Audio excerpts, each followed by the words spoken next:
your partner right here. Come on, don't be shy. Here's your partner right here. Now.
Good morning.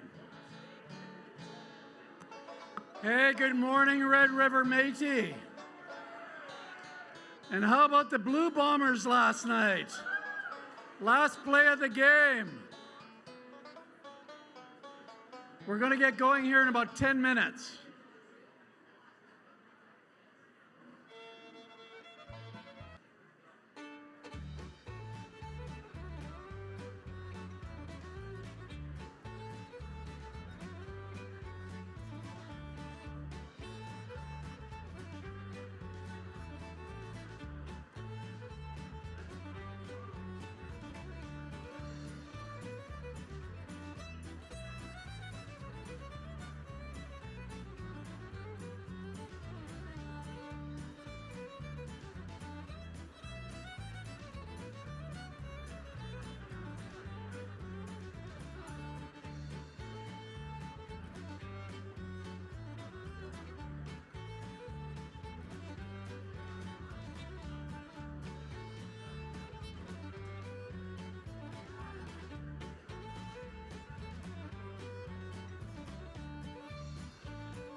Good morning.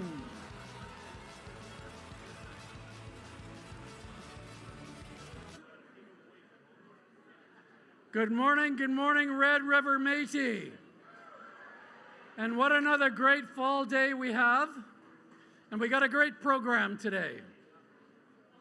We're going to hear the President's State of the Nation, but we've got a bunch of guests that have come to see us. They're just making their way here. And so we're going to start in 2 minutes. That means you got to cut the lollygagging just down a little bit, because our other MC, Minister Goodon's going to come to the mic here, and he's very polite today. It's an election year, so he's going to be really nice to everybody. And so he's got me to do the sort of the mean stuff. I'm the bad guy today.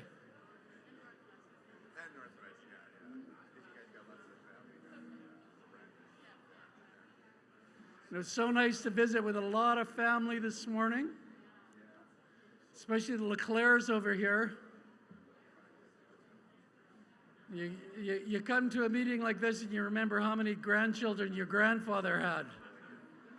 And they're everywhere, the Leclercs and the Fleuries, the Janais.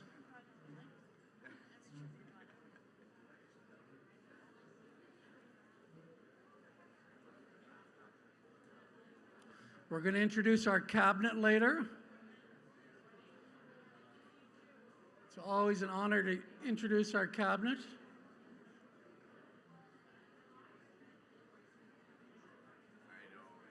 Okay, they're just making their way here.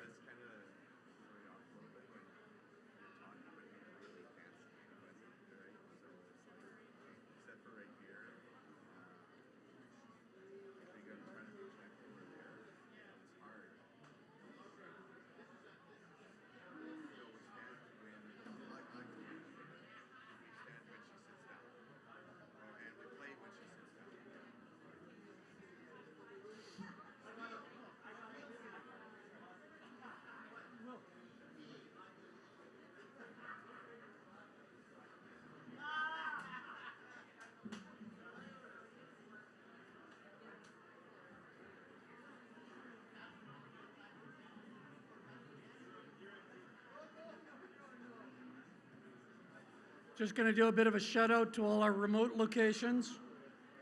Remember, we got people in Ottawa, Calgary, Saskatoon, Thompson. We've got people in the main hall. We've got people on the second floor, in the lower level, and the pavilion outside. Good morning to all of you. There they are, look on the screen.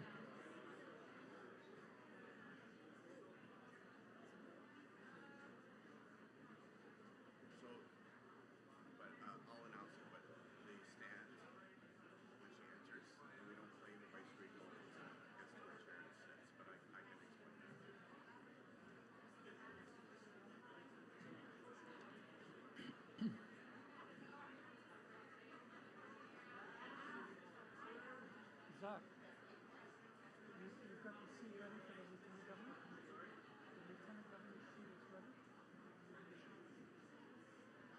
Okay. Because on the front it says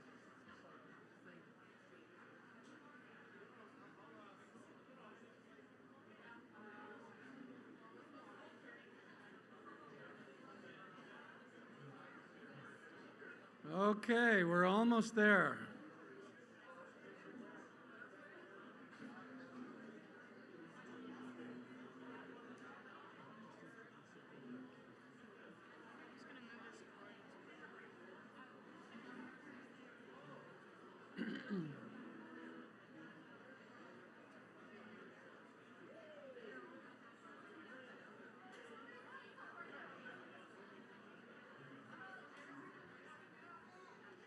Good morning, good morning.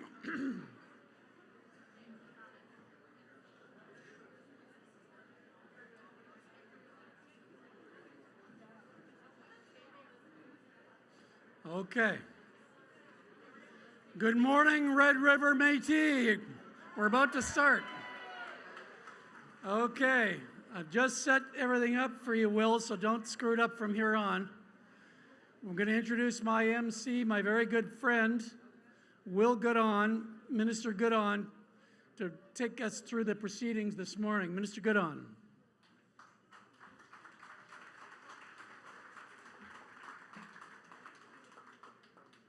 Did I hear a boo? Woohoo, that's what it was. Yes, thanks, Robert. Thank you, Mark. Thank you, Alexis. Alexis and Mark did the bulk of the work yesterday at our assembly and did a fantastic job. We got a lot of business to do throughout the day here today and tomorrow. But let's give a thank you to Mark and Alexis for the work that they have done and they're going to do.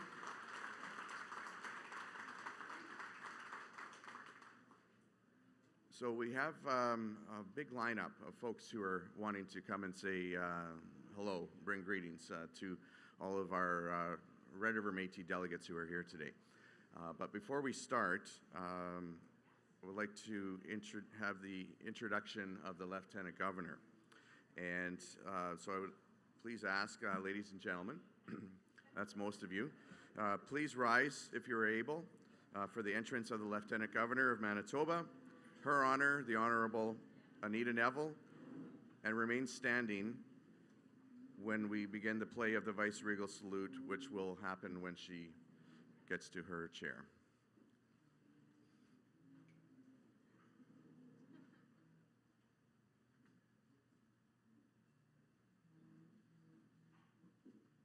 And the Vice-Regal Salute.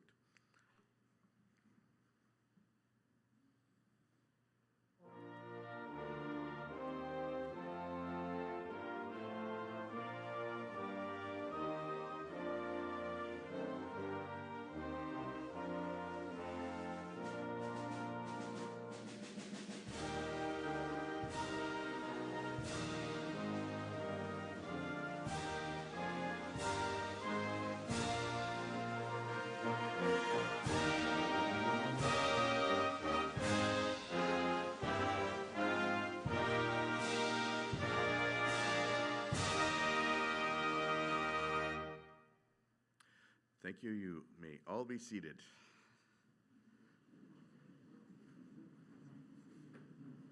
Feel like I'm at church, and maybe I'll get you to stand up here for a couple of songs in a little while here.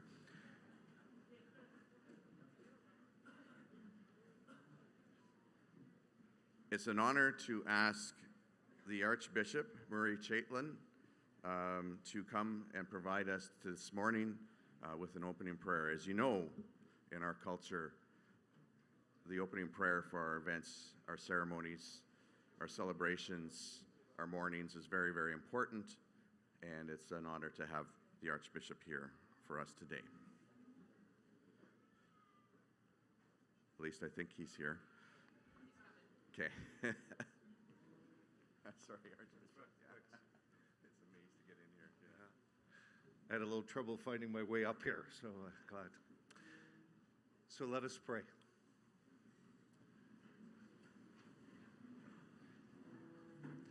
Kitsamanato Niyotsune, our Lord and God, we always come to you remembering to thank you. So much we need that gratefulness in our minds and hearts to see the love you show us, to recognize your presence among us. We always see the challenges, we know the obstacles that lie before us. Give us the courage, the perspective, the wisdom that we need to keep working for positive growth, for greater peace, for our families, for our communities, our country. Please bless all of the Métis Nation. Help the Spirit of our God to inspire for a good work and good confidence and trust that your power brings good out of all that is in this world and the next. And we ask all of this through Christ our Lord. Amen. The Father, the Son, and the Holy Spirit. Amen. Miigwech.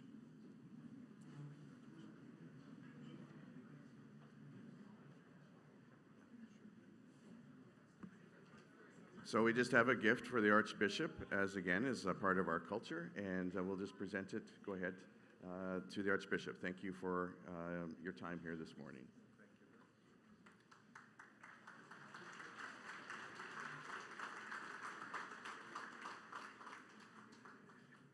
And it's also my pleasure to be able to introduce our next speaker, and very happy to invite the Lieutenant Governor of Manitoba, the Honourable Anita Neville, to the stage to bring greetings.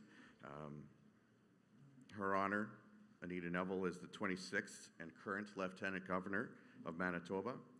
Her appointment as Lieutenant Governor was made by Governor-General Mary Simon on the constitutional advice of the Prime Minister of Canada, Justin Trudeau, in 2022. She is the Vice-Regal Representative of King Charles III. She's also a very good friend of all of ours. Just had the privilege of being in her home at a book launch the other night, and of course, one of the most gracious hosts a person could ever meet. Beautiful person, all of our friends. Her Honour, Anita Neville.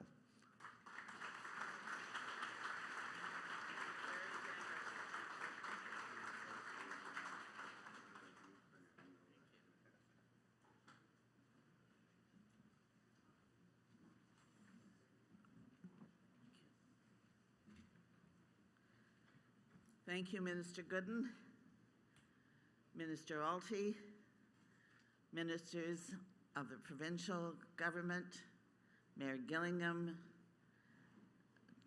police chief, MLAs, MPs, and distinguished guests all.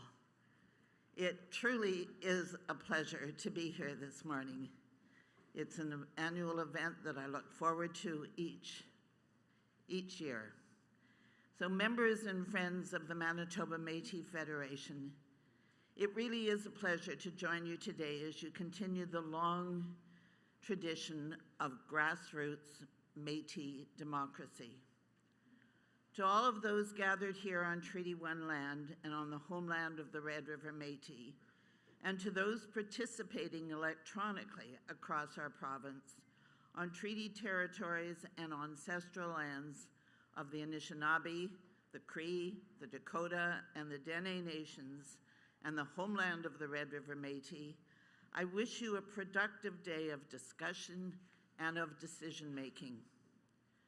This assembly is an important expression of democracy for all Manitobans who are committed to opportunity and dignity for all, and to working in partnership with First Nations, Métis, and Inuit people in the spirit of truth, reconciliation, and collaboration.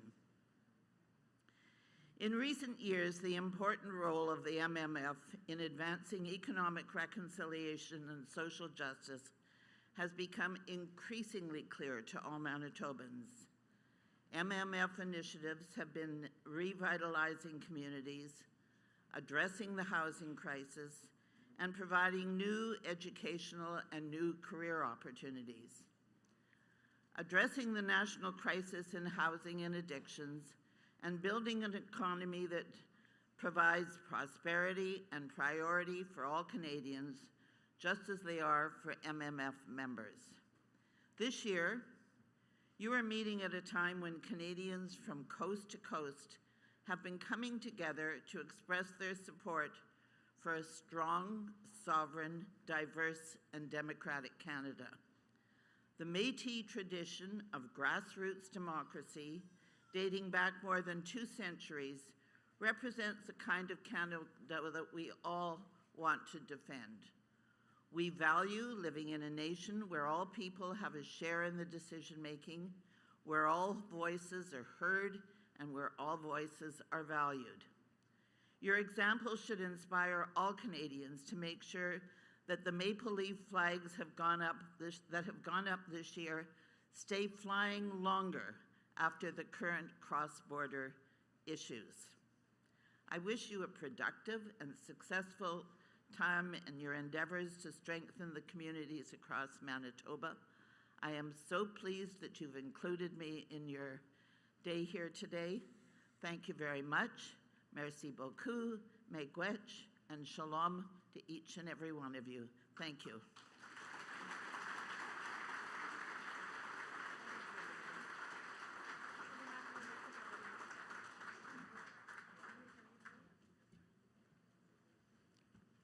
Thank you so much, Lieutenant Governor. And we do have a small token of appreciation, which Teresa presented.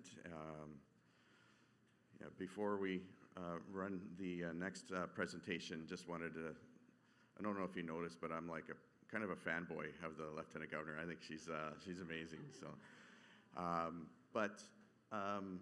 we now have a video that's going to be coming to us from Ottawa.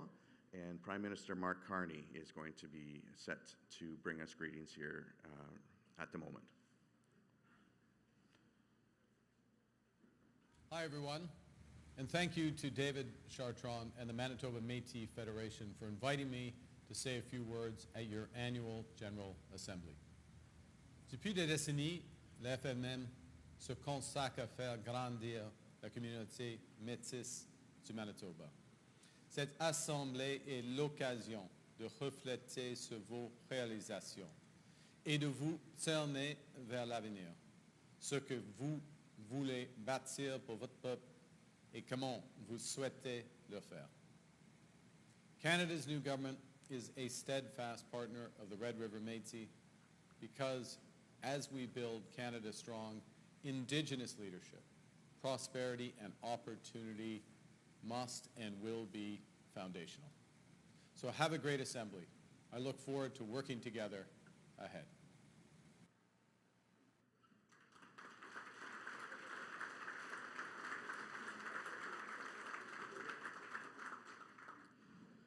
Thank you very much, Prime Minister Carney.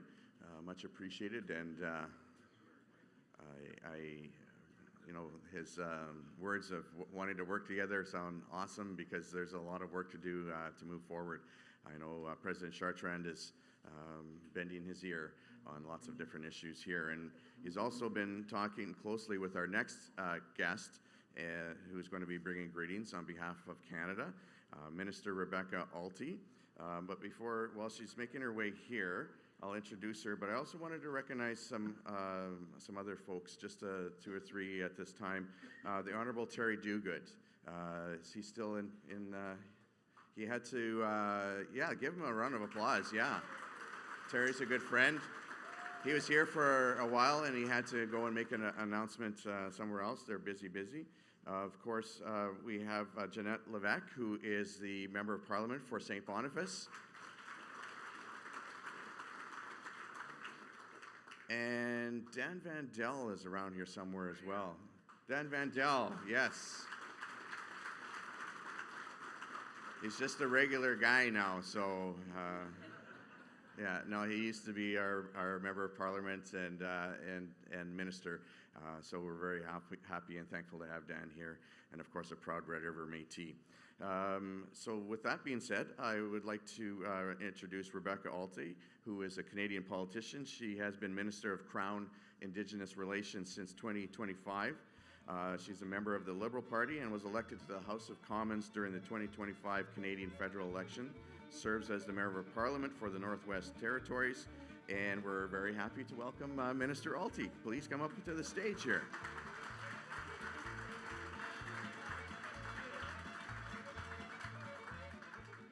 Didn't know if I had to kind of do some jigging up here appreciate that warm welcome. Thank you, everyone. I'm proud to be here with you today in the homeland of the Red River Métis. I want to thank President Chartrand, MMF Cabinet, and Red River citizens for inviting me to attend your annual General Assembly. My first one, and President Chartrand has told me all about it, so I'm really looking forward to it. I'm also so pleased to see many of my colleagues, as just mentioned, with us today, and a few friendly faces, like Minister Bouchy, as well as fellow MPs, Parliamentary Secretary Jeanette Levesque, MP Terry Dogood, and former Minister Dan Vandel. I want to recognize the dedication and hard work of everyone who made today possible. I know that elders, volunteers, and staff have been working tirelessly behind the scenes to make sure everything was ready and running smooth throughout the weekend. It's an incredible amount of work, and I want to thank you for your commitment to ensuring that the Assembly continues to grow and inspire. As mentioned, my name is Rebecca Alti. I'm the Minister of Crown Indigenous Relations, and I represent the Northwest Territories. I was born and raised in Yellowknife and still call it home. It's Treaty 8 territory, the territory of the Yellowknife's Dene First Nation, and the homeland of the North Slave Métis Alliance. I want to begin by acknowledging this incredibly difficult past summer that many of you faced due to wildfires and evacuations. My heart goes out to everyone, family and community members who are affected. And speaking from personal experience, I was the mayor of Yellowknife when we had to evacuate the community in 2023, so I know how difficult it is. In the face of crisis, the Manitoba Métis Federation didn't hesitate. You stepped up supporting families, organizing fundraisers, donating time and resources, and making sure no one was left behind. That kind of leadership doesn't just happen. It speaks to the strength and unity of the Red River Métis Nation. So again, with the experience in 2023, I know how difficult the fear, the stress, the uncertainty of wildfire evacuations. It was one of the most difficult times in my life, and I hope that I never have to live through that again, as I'm sure many can resonate with. That's why I want to take a moment to say thank you. Thank you for showing up when it mattered most. Throughout the summer, the MMF played a vital role, from setting up an evacuation reception and donation drop-off center in Winnipeg, to working with the Red Cross, to ensuring evacuees had food, shelter, and support until they could return home. Your efforts made a real and meaningful difference, and I know that in moments like those, that kind of compassion and organization means everything. So once again, thank you for your leadership, your resilience, and your deep care for one another. Since our government was elected in April, we've focused a great deal on the economy, and for good reason. Canada's economy has been stagnant for too long, and that stagnation affects everything, from the programs and services that we can provide to the everyday quality of life for all Canadians. It's clear we need to take bold action to diversify our economy, create new opportunities, and accelerate growth. Our future generations depend on it, and we must seize the moment with everything we have. So today, I want to take the opportunity to talk a little bit about the future of Canada and our economy as we focus on how together we can build an economy that moves from reliance to resilience, from division to unity, and from silos to partnership. When we look back over our history, Red River Métis have played a pivotal role in the development of Canada. You all know the legacy and vision of Louis Riel better than I do. His leadership, skills as a negotiator, and inspiration for his people continue to be at the forefront of the work that the MMF pushes forward for you. From a historical context, Métis voyageurs who are creating trade networks, all the way to a modern context, the past is similar to the work that lies ahead, creating new trade networks and new forms of commerce in Canada. But we want to make sure that the future is different, a future full of recognition this time, full recognition of Métis contributions, and ensuring Métis have access to the opportunities and the prosperity that we will create. The investments that the MMF is making into housing, economic opportunities and trades, international partnerships, and advancing your government's vision are all integral to that prosperity. My goal as Minister of Crown Indigenous Relations and the Government of Canada is to build a resilient economy in true partnership with Métis. This requires deliberate action, accountability, and structures that embed leadership at every stage. And we've seen that just in the past couple of years, the incredible things we can achieve when we work together. Whether it's innovative solutions you have delivered with the support of federal funding, or the new shelter that is being built in St. Andrews for women and children, or the 6-story residential building to address the housing shortage faced by many elders and seniors. Whether it's housing or self-government or building big things, time and time again, we've seen the power and opportunity that there is in working together. As I've shared with President Chartrand, I'm working closely with my colleagues to ensure that this fall we introduce the Red River Métis Treaty legislation in the House of Commons.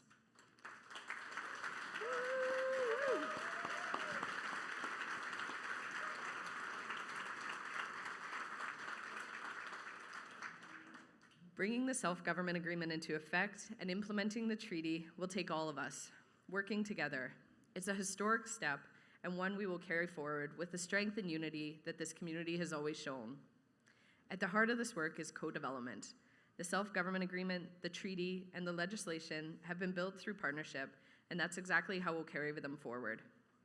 And I know I can count on the continued leadership of President Chartrand, the MMF cabinet, and the unwavering support of the Red River Métis citizens. Together, we're building something that will last for generations, and I'm honored to be walking this path with you. As the Prime Minister has said many times, removing barriers to participation is not optional. It's essential to building a strong, better economy and country that works for Métis communities and all Canadians. In the coming months and years, I look forward to continuing this work with you, guided by respect, partnership, and shared purpose as we take these next important steps together. Once again, I want to thank President Chartrand, Cabinet, and everyone here today for welcoming me, and I look forward to speaking with many more of you today, especially as I take in the trade show. Merci, merci, thank you, masicho.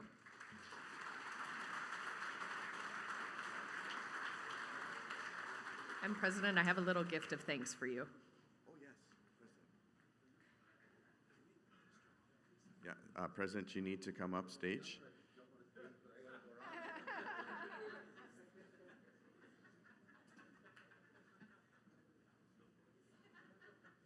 So we have a gift for the minister, which was presented by Lucas. But the minister also has a gift for President Chartrand. And do you need the microphone to introduce this, Minister? Just a little gift of thanks on behalf of the government for President Chartrand, as well as all Red River Métis citizens for their continued work with the government. We really appreciate it, and so we just want to say thank you.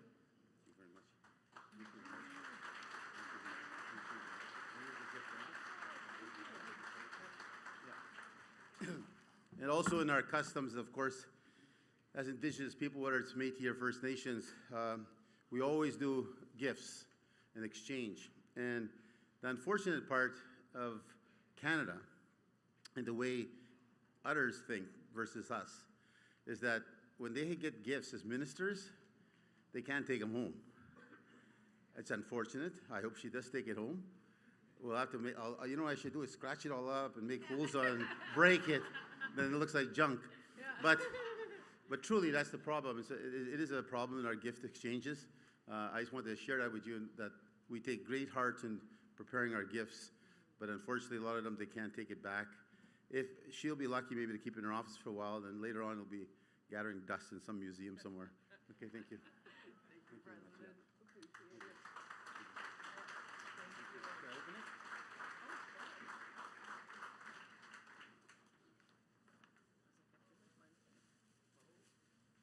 Okay, good. It's a picture of her. Okay.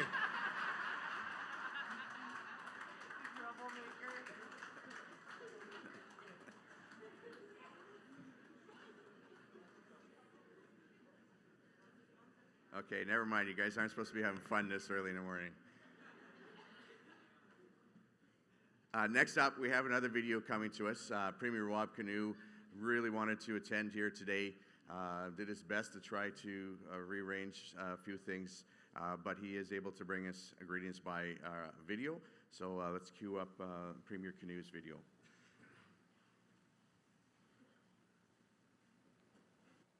Hello everybody at the Manitoba Métis Federation's annual General Assembly for this 2025 year. I want to apologize first of all that I'm not there in person. I think everyone at the AGA knows that I love the Métis people and I love your AGA. It's such a great time to say hello, to visit friends, to take pictures, take a selfie with Will Goodon.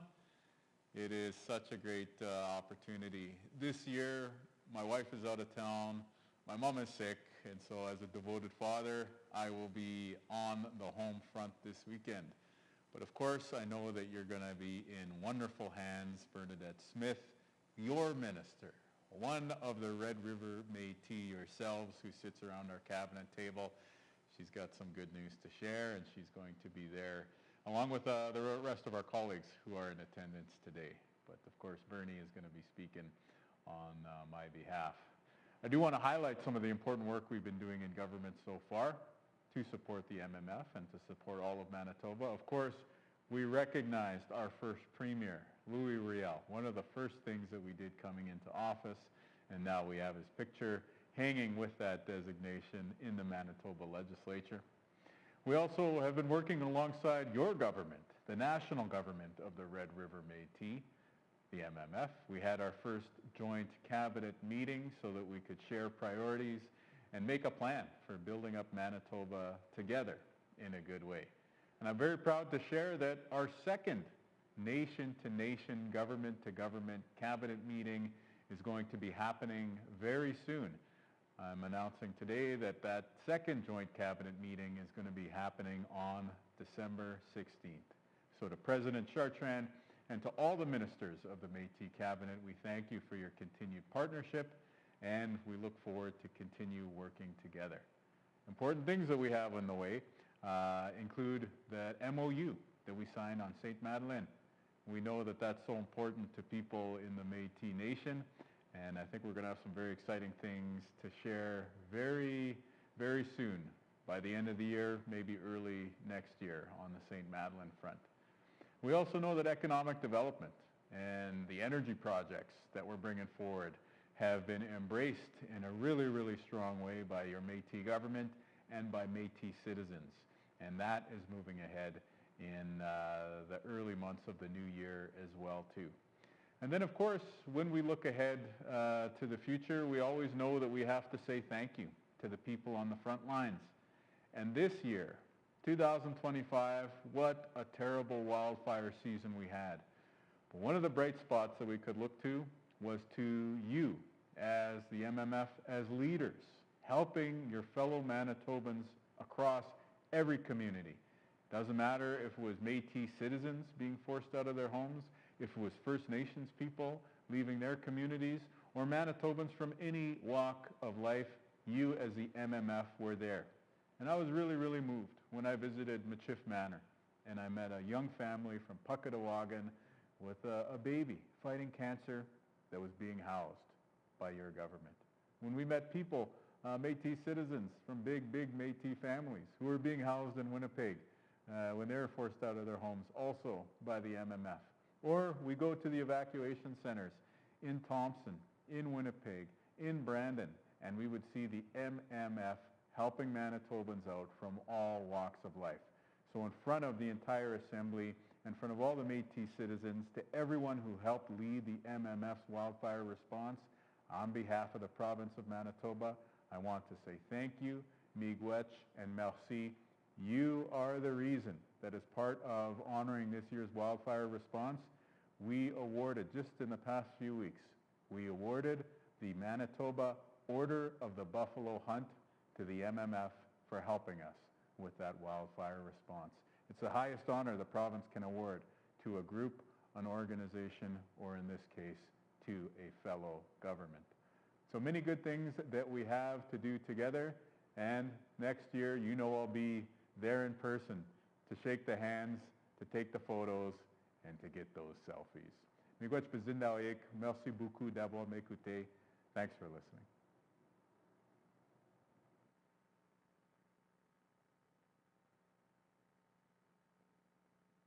Thank you, Mr. Premier. I'll just have to recycle some of those old selfies from last year and the year before. We're lucky here today. We're going to have a couple more folks come speak to us on behalf of the province. First, I'd like to introduce a good friend of mine, Mr. Ian Bushy. He's the Minister of Natural Resources and Indigenous Futures. Yes, let's welcome him. He was first elected as the MLA for Kiiwetinoong in 2019. He is a member and former chief of Hollowater First Nation. In 2021, he introduced legislation to mark Orange Shirt Day as a statutory holiday in Manitoba, and he's always been there. Whenever I turn around, he's one of those guys who's he's kind of like Robert Loisel. He's everywhere, Johnny Cash. But Ian is doing a fantastic job, and he's very proud to be able to come here today and bring greetings. Thanks, Ian.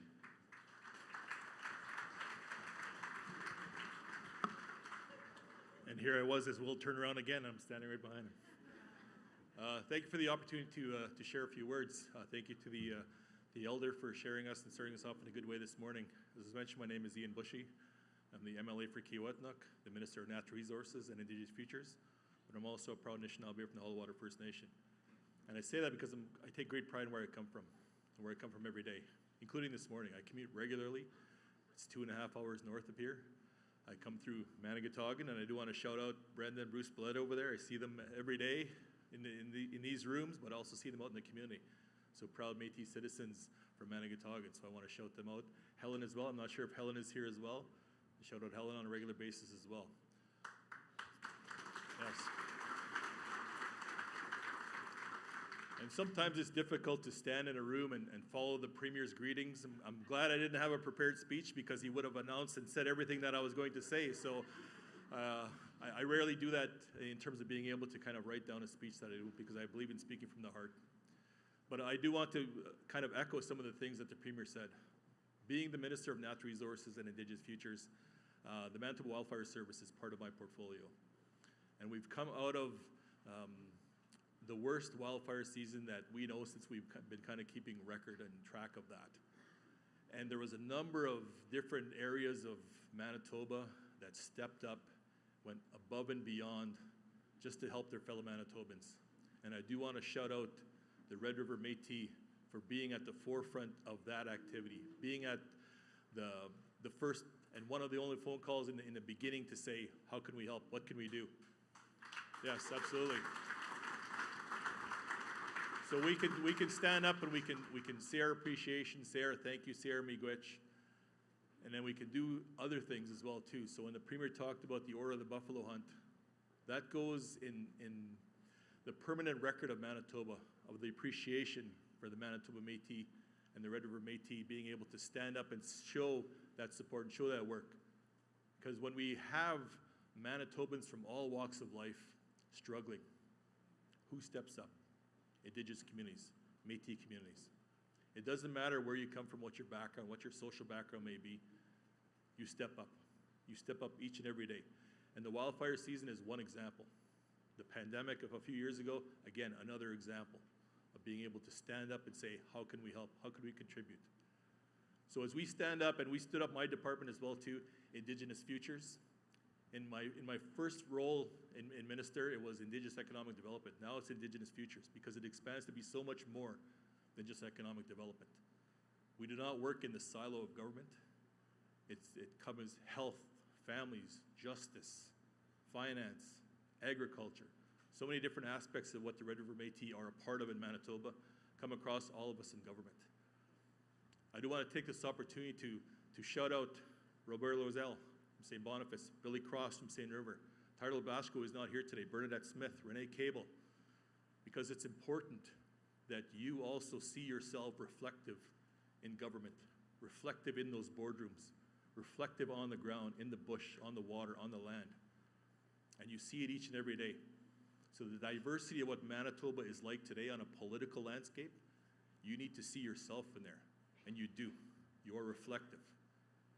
One of the reasons that I got into provincial politics was to close gaps and to ensure that my voice for my community, my Indigenous community, was heard on all sides of the boardroom table. And now I have assurances that they are. And I want you to have assurances that your voices are also heard around those tables.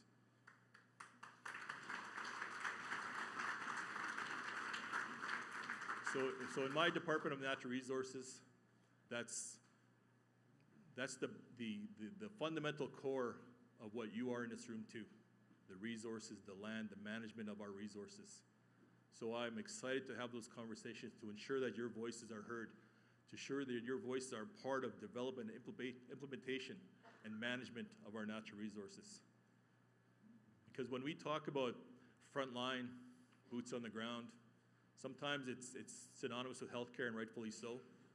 But boots on the ground, front line of our natural resources, is also in this room, in your communities, from all sides of this province. And they're welcome, they're heard, and I want you to know for a fact that that representation is at the fundamental core of what we do, and the fundamental understanding of what we have, and the fundamental belief in how we can make Manitoba a better province. Because at the end of the day, when the Red River Métis do well, Manitoba does well.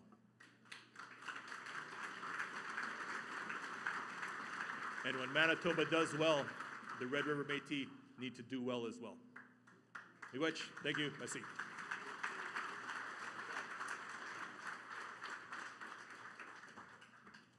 Thanks so much, Ian.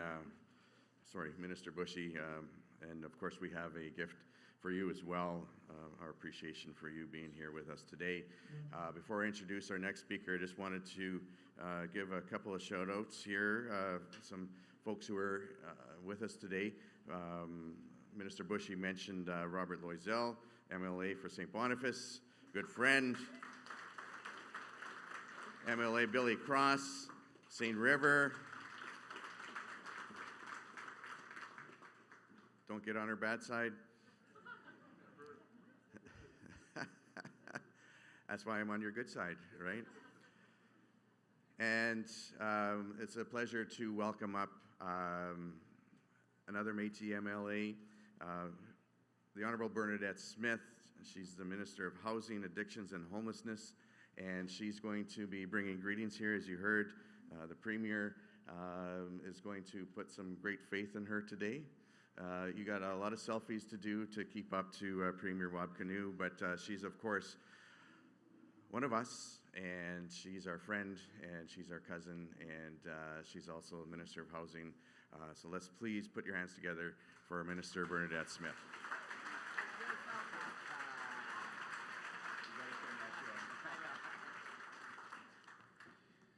All right, good morning, everyone. Can I get a heat, yeah? If anyone's from Duck Bay, you know that. So Premier took my speech. I was like, I didn't know he's bringing greetings.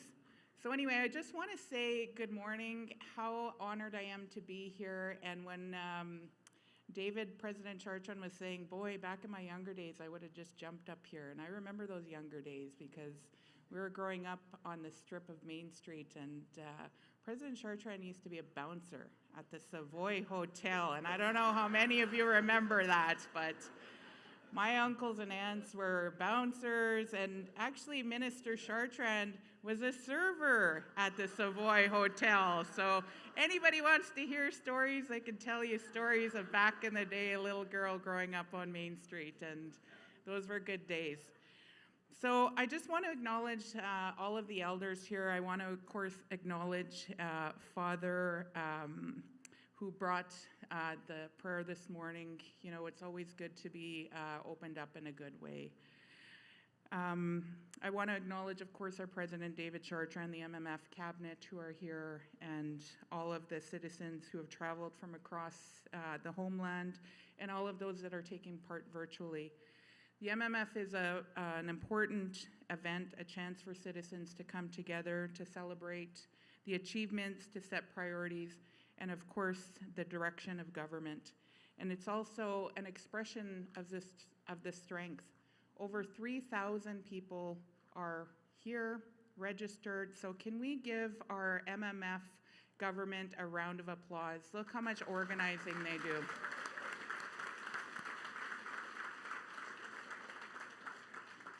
And I always tell this story because I grew up in the North End. You know, I remember the days of the plastic MMF cards. You didn't really have to get any genealogy. Well, you didn't have to get a genealogy. You would go to one of your regional reps, you would get them to sign off. And my dad was not Métis. He came from Ontario, but he was, you know, my mom was Métis. He got a Métis card. He was not Métis, but he was an ally. So now I'm very proud that, you know, we have to have genealogies, and we have someone that makes sure that whoever is getting a Métis card actually is Métis. So can we give our Métis government a round of applause for ensuring that we are Red River Métis citizens? So of course, as the Minister of Housing, Addictions and Homelessness, I'm a very proud Métis woman, and I want to say how deeply grateful I am to have the partnership that we have with the Métis government. And you know, over the past 2 years, we've shared some really historic moments together and marked a new era of respect, recognition, and collaboration between our governments. So within our governments, we were sworn in. We had the Norman Chief Memorial Dancers. Kevin and I grew up in the North End, 2 blocks away. We went to the same junior high. Someone that I looked up to, even though he's only a year older than me. And of course, you know, another Duck Bayer. And we always say there's something in the water there because we have so many leaders that come from that region. And I think it's just the Métis blood because you're all leaders here today.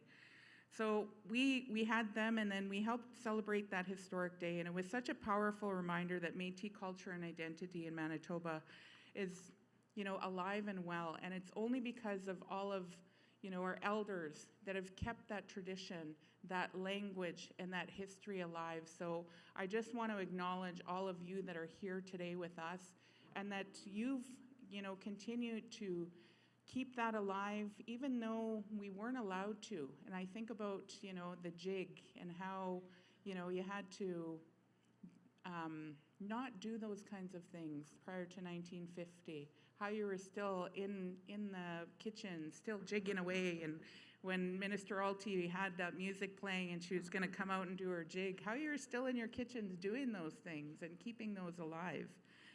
So, and then one of our first acts as a new government was to pass the Lou as the first premier of Manitoba, and how, you know, hard your president really pushed to have that made as historic legislation in Manitoba.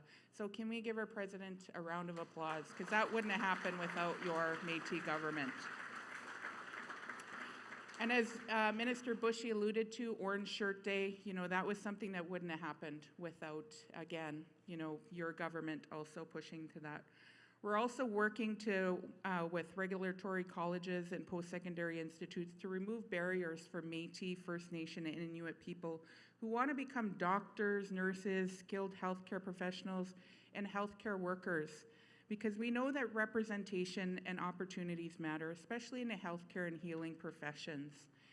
So we're unlocking more scholarships, funding for Indigenous students, creating new pathways for young people to pursue education, training, and meaningful careers. When I was growing up, there wasn't many opportunities. When I went back to school, I went to become a youth care worker, and it was only because I was able to get a grant through the MMF. The MMF sent me to Red River College. I got a youth care degree, and then I went and I became a youth care at Marymount. And that's really what started my path into education. So without that, I wouldn't have been able to do that. So I'm really thankful for, you know, them helping to set that path for me. So we're unlocking those. We're also continuing to work closely towards housing partnerships with Mr. Goudon. We're also working with Minister Campbell, you know, on transitional housing, along with Minister Fontaine. We're working with Minister Chartrand on housing and addictions. We're making sure that we are, you know, opening up childcare spaces. So lots of work we're doing with a lot of your ministers, and they are always pushing us to do more and more. So I just want to uplift, you know, your cabinet for all of the work that they're doing with our government to ensure that we are making sure that you as Red River and us as Red River Métis are moving our province forward, and we're doing great work together. So we'll continue to do that.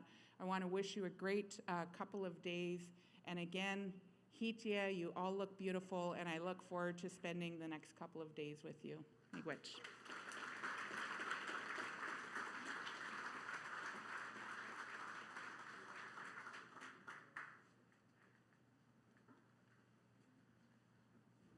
Thank you so much, Minister. Yes, let's get a good picture. Yeah, as always, we provide a gift to our guest speakers, and Bernadette's not really a guest, but she's speaking. She's one of us, so we really appreciate her coming and speaking on behalf of the province. Before I go on to the next speaker, just wanted to recognize Jeff Barisa. He's also an MLA. He's from Portage area. He's a really good guy. You know, we've been chatting lately. He's been coming out to all of our events. I know in Portage, he goes to the local events there. We had an orange shirt walk the other day. Had a really good chat with Jeff. Wanted to say thanks for being here as well. So we're going to move on to our next speaker. And I don't know, you know, Minister Smith just talked about Duck Bay being a place where leaders are grown, and I'm thinking maybe the Blue Bombers is also a place where leaders are grown here as well. And it's a pleasure for me to welcome the Honorable Abi Khan. He is the leader of the Progressive Conservatives, the leader of the official opposition in Manitoba. He also makes time to come to as many events as possible. And I've seen him at, I don't know, run into him now like at least a couple dozen times, because he is also Johnny Cash. He's everywhere. So let's please welcome Abi and give him a good Red River Métis welcome.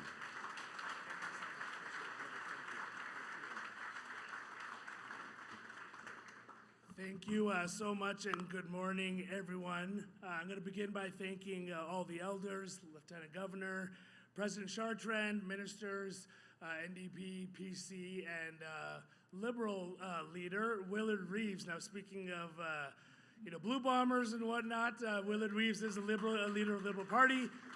And before you ask, he won a Grey Cup, and I lost the Grey Cups. So it's unfortunate. But now speaking, you know, Will, you mentioned selfies and taking them everywhere. Will and I do so many events together that people get us confused. They actually think we're the same person.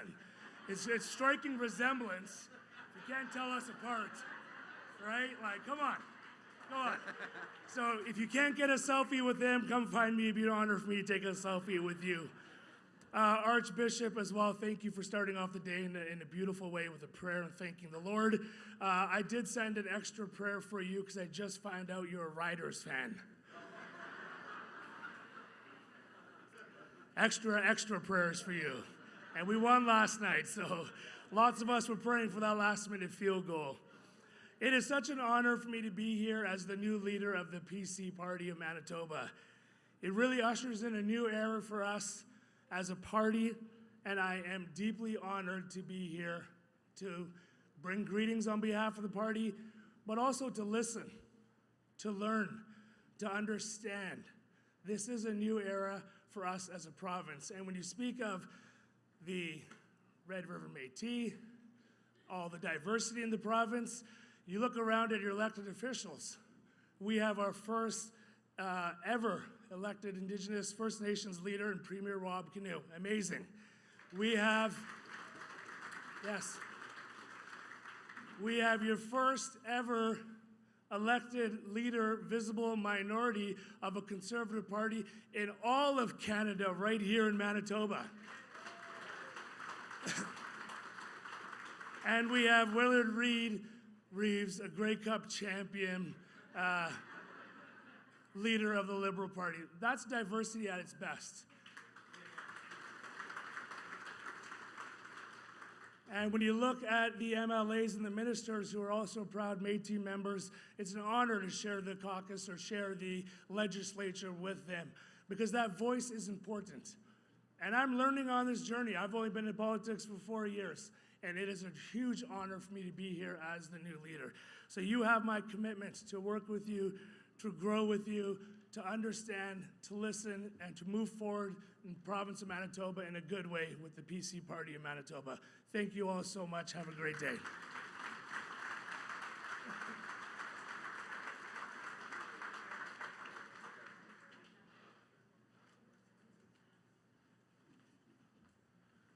I mean, if we're doing a gift exchange, I can throw in 2 Bomber tickets if we want to give those away. You can rally those off to somebody later. I'll give you my season tickets. There you go. It's an honor. Thank you. Right on. Thanks, Abi. Yep. He's serious, so we're going to find out a way to hand out those tickets here later on here. Thanks, Abi. And really appreciate the words you've brought here today. Our next speaker, before I introduce our next speaker, I just had a couple more shout-outs because there's lots of special guests here today. Ambassador Clement Chartier, please stand, Ambassador. He's our Ambassador for Internation and International Relations. Of course, he was our national president for many, many years and has done his whole life, has been in service to the nation. So thank you very much, Ambassador Chartier. And then I'm going to go to our next speaker, I think, for now, because our next speaker is Willard Reeves. He's the leader of the Liberal Party of Manitoba. He was elected as leader on September 29th, 2025, so he's pretty new. So you guys got to be nice to him, too. He previously served as deputy leader of the party from 23 to 24, played 5 seasons with the Blue Bombers, Grey Cup champion. And I'm not sure that he knows this, though. Okay, I live in Brandon, and I billeted Wheat Kings. And Ryan used to come over and party in my basement. So I don't know if Willard knew that or not, but there's probably still some stains in the carpet from some of those parties. But it is a great honor to have Willard here. As I said, the Blue Bombers are also developing some great leaders. Let's please welcome Mr. Willard Reeves.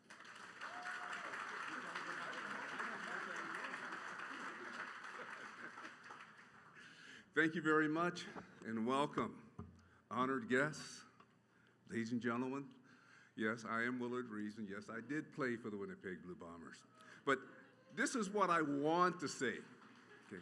When I came in this morning, the Honorable President David Chartrand said, we started off with 10 staff members and no budget. Now, if I'd had an offensive line like Dr. Chartrand has his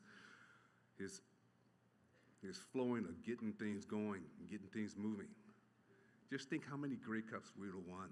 Abby, you would have had a ring too, buddy.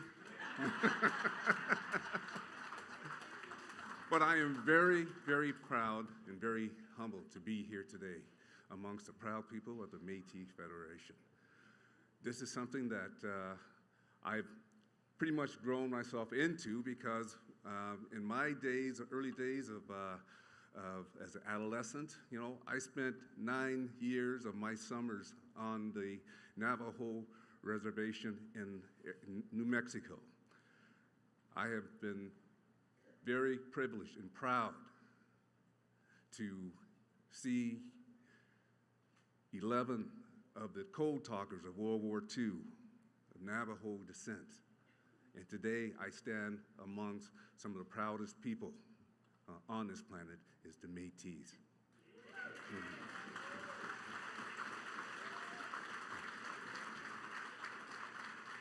To all, I must say that respect, dignity, and the compassion that we all have, that Louis Riel had, the fights that he had to go through to get to where we are today. We still have a long way to go, but understand something. We will get this, we will make sure we get there together. And with the Métis, with the power that you have, and you're right, Manitoba is very strong when the Métis Federation is strong. So to all, I want to thank you. To my teammate, Abhi Khan, I want to thank you for that shout out as well. Winnipeg, hopefully, will get to the promised land again, but we'll do it. Thank you very much. Thank you. Take care.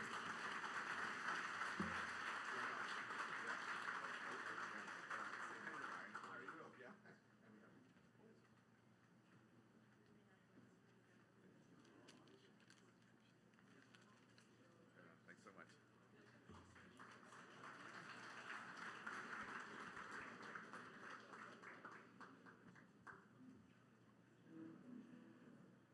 Ryan Willard's son, as you know, plays NHL hockey, and yeah, he was actually one of the good ones who was in our basement. He kind of helped me. He helped me police, just like he does on the ice. He helped me police the parties that were going on down there. We're very happy to be able to introduce our next guest. He's been mayor for a little while now, and has always shown his sincerity by coming and speaking here, by coming in, being involved. You know, if we need to be able to chat, his door is open, his phone line is open. Something is, you know, a breath of fresh air. You know, when Willard Reeves was talking about, you know, President Chartrand and how the MMF was starting 28 years ago now, I think, that there was hardly any budget, no staff. You know, it's a change. It's a change in how you, the Red River Métis, are being treated. And, you know, sound like I'm introducing President Chartrand here, so let's give President Chartrand a round of applause first. But it opens those doors, and when we have willing partners to do things like building housing, to do things like working on infrastructure and making sure that the relationship is good at the level of the municipal level, where the rubber hits the road, so to speak. And Mayor Scott Gillingham has been there every step of the way, and he's absolutely an ally, a good friend of all of us, and to me as well. Pleasure to welcome Mayor Scott Gillingham, City of Winnipeg.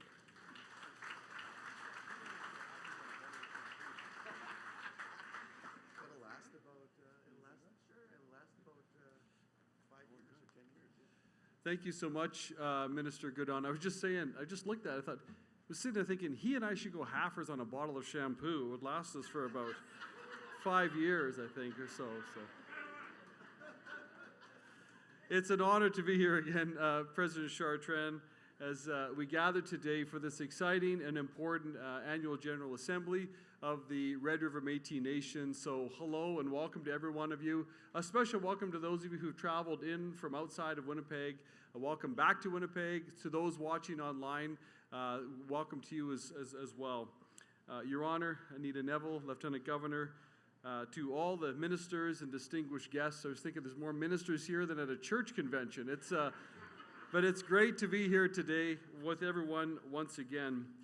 And I do want to take a moment just to thank President Chartrand for your ongoing partnership within the City of Winnipeg. As a Métis Nation, you know this. You have a strong and visionary leader in President David Chartrand.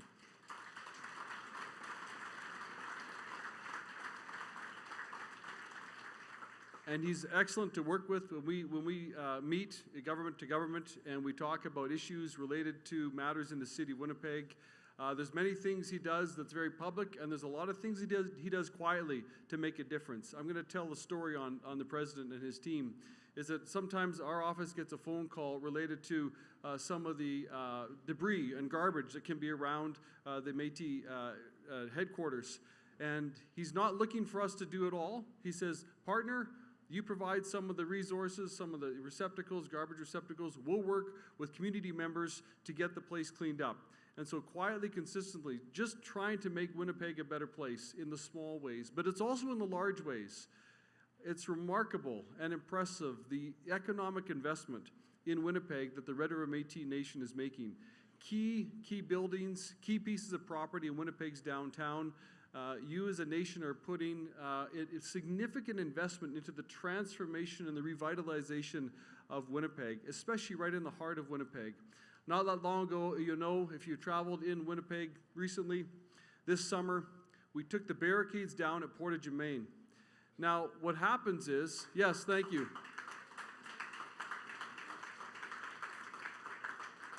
That was more than just about letting people cross the street. I live in the west part of Winnipeg. I live in St. James, and so every day when I go to my office at 510 Main Street at City Hall, I either travel by vehicle or get on the bus, or sometimes I ride my bike. But when I'm coming eastbound down Portage Avenue, the first time I really saw those barricades come down, the first thing I noticed was the new National Red River Métis Heritage Center. Because the barricades are down, and now it looks like a great big welcome to the Red River Métis Heritage Center. It's a beautiful welcome now.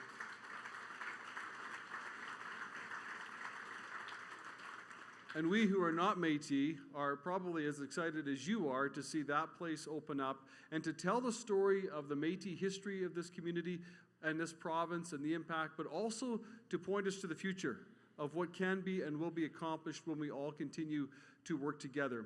And so to me, those barricades coming down were more than just about taking a bunch of concrete out of an intersection. They are symbolic of the work that's being done, because government to government to government, relationships are happening, and together we're partnering to build a better future. We see that reflected, as many have said already today, in what took place during the wildfire evacuations. And so I was able, as one of many, I was able to tour your kind of distribution center, and I saw the amazing amount of contributions. And so to you as members of the Red River Métis Nation, whether you're here in person or you're watching online, I want to personally thank each one of you who reached into your pocket and gave financial donations, or went into your cupboard and gave food donations or clothing donations, for your generosity to help people at a time of need. Thank you so much for your generosity. So each one of you, I applaud you for your contributions. I'll end with this. During the evacuations, the city worked, of course, under the leadership of Premier Canoe and the province of Manitoba, in partnership with the Red River Métis and so many other organizations. The first day I attended several of the evacuation centers, the congregate living shelters and the reception center. I walked in and I noticed something remarkable. I walked in and there was the Red River Métis assisting with their organized group. First Nations agencies were in another location within the building, delivering food and care and aid. Right beside them were Khalsa Aid, which is the East Indian community members. Beside them were the Mennonites. It was remarkable to see what our province, already as some people have talked about, how we responded all as one people, sharing with one another. It doesn't matter where you're from or who you are. We give out of our generosity, and that is what makes us unique as a province. It's what makes us unique as a city, and at the heart of it is the Red River Métis and your generosity. Thank you. Merci. Miigwech. Marcy.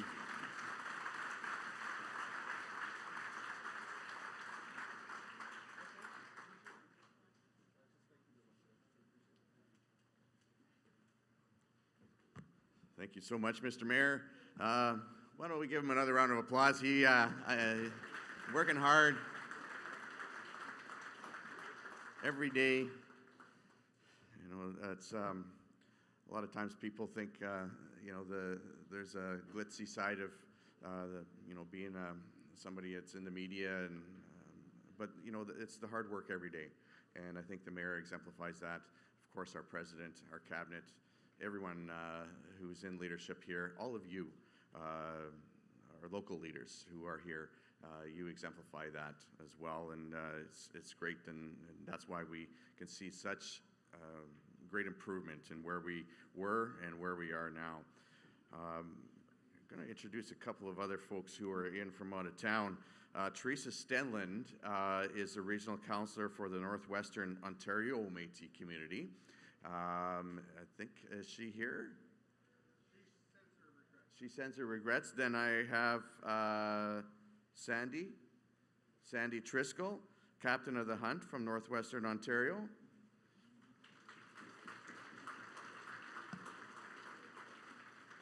Deanna Parker, Northwest Métis Council from Dryden. Marlene Davidson, Atikokan Métis Council. Brady Brady, Sunset Country Métis Council. Elizabeth Bucha, is Elizabeth here? She sends her regrets. And Hayden Stenland, he sends his regrets. Okay, we had some folks coming from Northwest Ontario, and we very much appreciate you all being here today. I'm going to introduce our next speaker, Commanding Officer Scott McMurchie from the Royal Canadian Mounted Police.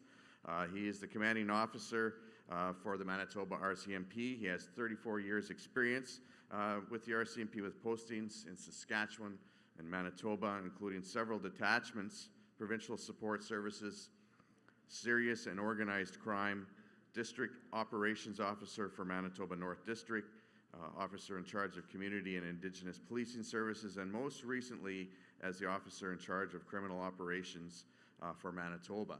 So let's please give a big Red River Métis welcome, Commanding Officer Scott McMurchie.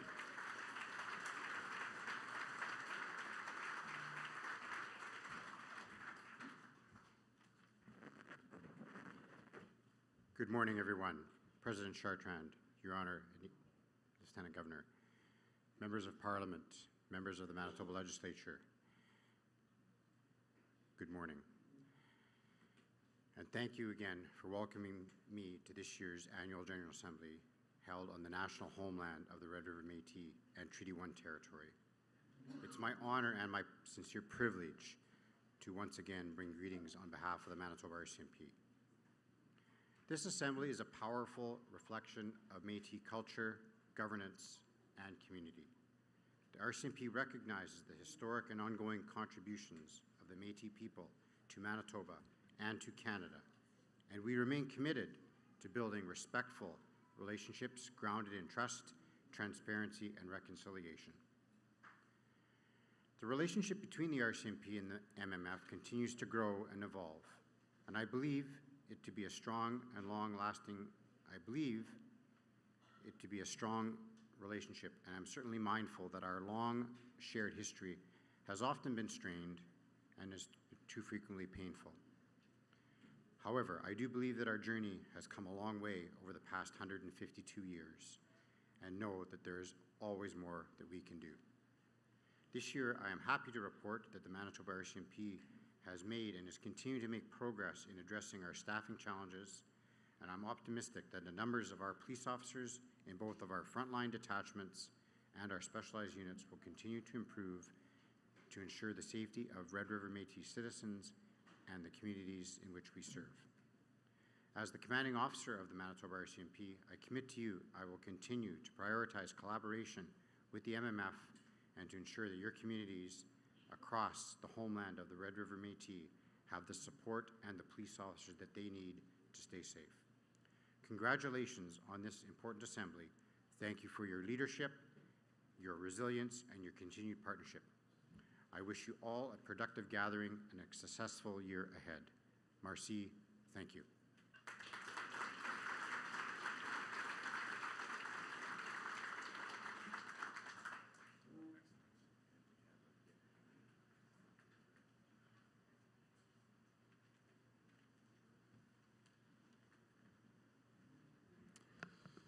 Well, thank you very much to Scott for those kind words. Following up, we're going to hear from the Winnipeg Police Service and Chief Gene Bowers. Just met him for the first time just in the back there. And if you notice, I didn't make any funny jokes about Scott or Gene. It's because I'm trying to stay on their good side. You never know, right? So, that being said, I'm a good guy, of course. Just ask my mom. Please help me welcome to the stage Chief Gene Bowers.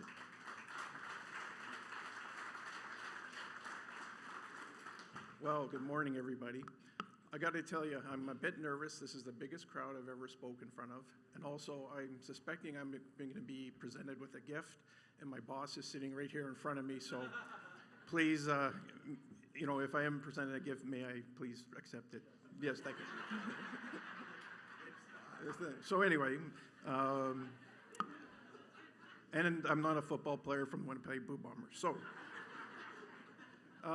it's such an honor to be here today. And I must say, I don't think I've been to anything recently with such energy, positive energy. I really feel it here. It's an honor to be here and to feel the energy here and be part of that and part of the opening speech. So, you know, it's very nice to see. So, thank you.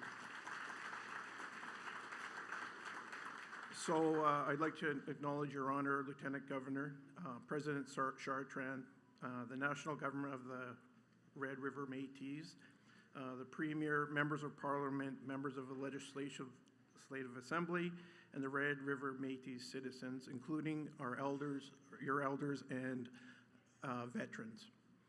Thank you for welcoming us here, the Winnipeg Police Service, to your General Assembly. Each and every day as I drive to our police headquarters downtown Winnipeg, I'm reminded of the commitment being made by the Manitoba Federation in our city. Your efforts are seen literally every day. I see it branded MMF.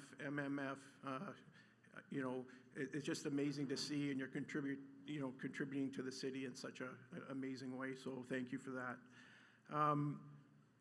The members of the Winnipeg Police Service and myself are proud to work alongside the Manitoba Métis Federation and Mr. President Chartrand. Since taking on the role as Chief of Police 8 months ago, I've spoken about my vision of weaving reconciliation into the fabric of the Winnipeg Police Service. As a police service, we carry a profound duty. More than serving and protecting, the duty is about listening, learning, and repairing relationships. I must acknowledge that at times the relationship between police and the Métis people has been strained. I commit to strengthening our shared relationship by building on the foundation of trust and transparency. By working together and creating collaborative opportunities, we will ensure the Winnipeg Police Service is representative of the unique Red River Métis community we serve. In this new year, I will be starting the Winnipeg Police Service's Indigenous Action Circle. My goal is to ensure representation from all Indigenous perspectives, including the Red River Métis, will be adhered to. Together, we can continue to build a foundation of safety for all in the homeland of the Red River Métis. Again, thank you and have a wonderful assembly.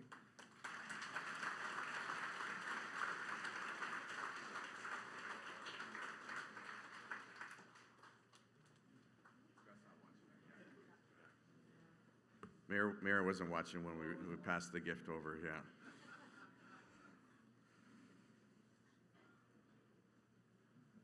I just actually want to say thank you to everyone in the crowd here. You've been so good.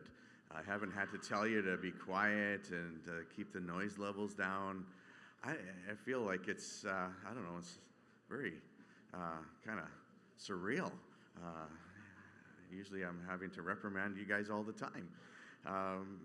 But we do have one more speaker before we get to the State of the Nation. And I'm very, very happy to be able to introduce my friend, my cabinet colleague. Sometimes we call each other sister and brother because we do have little disagreements, and she always wins. But she's amazing lady, amazing leader. She's the spokeswoman for the Infinity Women's Secretariat. She's first elected in 2003 as a cabinet member, has held several ministerial appointments, and currently, which includes Minister of Finance and Human Resources. If you don't know, that's very important. Minister of IT, and is also the MMF Chief Administrative Officer. But you all know her as Anita Campbell. Let's welcome her to the stage.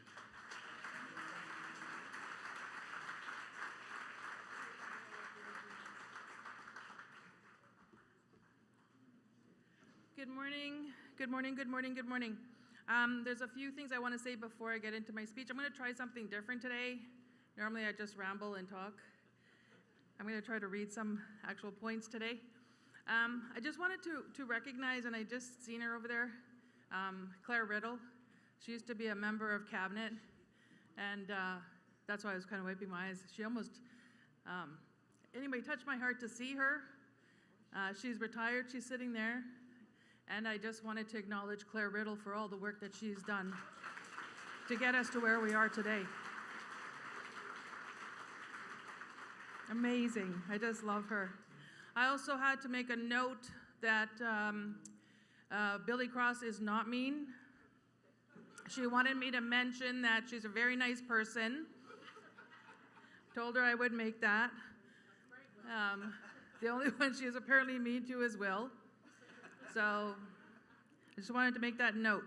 I wanted to ask you this, and you could let me know if I was just like maybe watching something differently, but when the Premier, so normally what happens is Wob comes here, everybody stands up, everybody's kind of like going crazy, and they're clapping and whatnot, and you know they're all in like, I'll say this in an admiration mode. I don't know how else to say it besides using the L word. By that I mean love. But every time he comes, there's always standing ovations, standing ovations, standing ovations, and I know there's a little bit of competition that happens all the time between him and President Chartrand as to how many times people stand up and so on and so forth. But I'm not sure if you noticed, I think that's the first time I've ever seen anybody do a video, like they sent us their video greetings. And we clapped, I think I lost count at 12. Did you notice that too?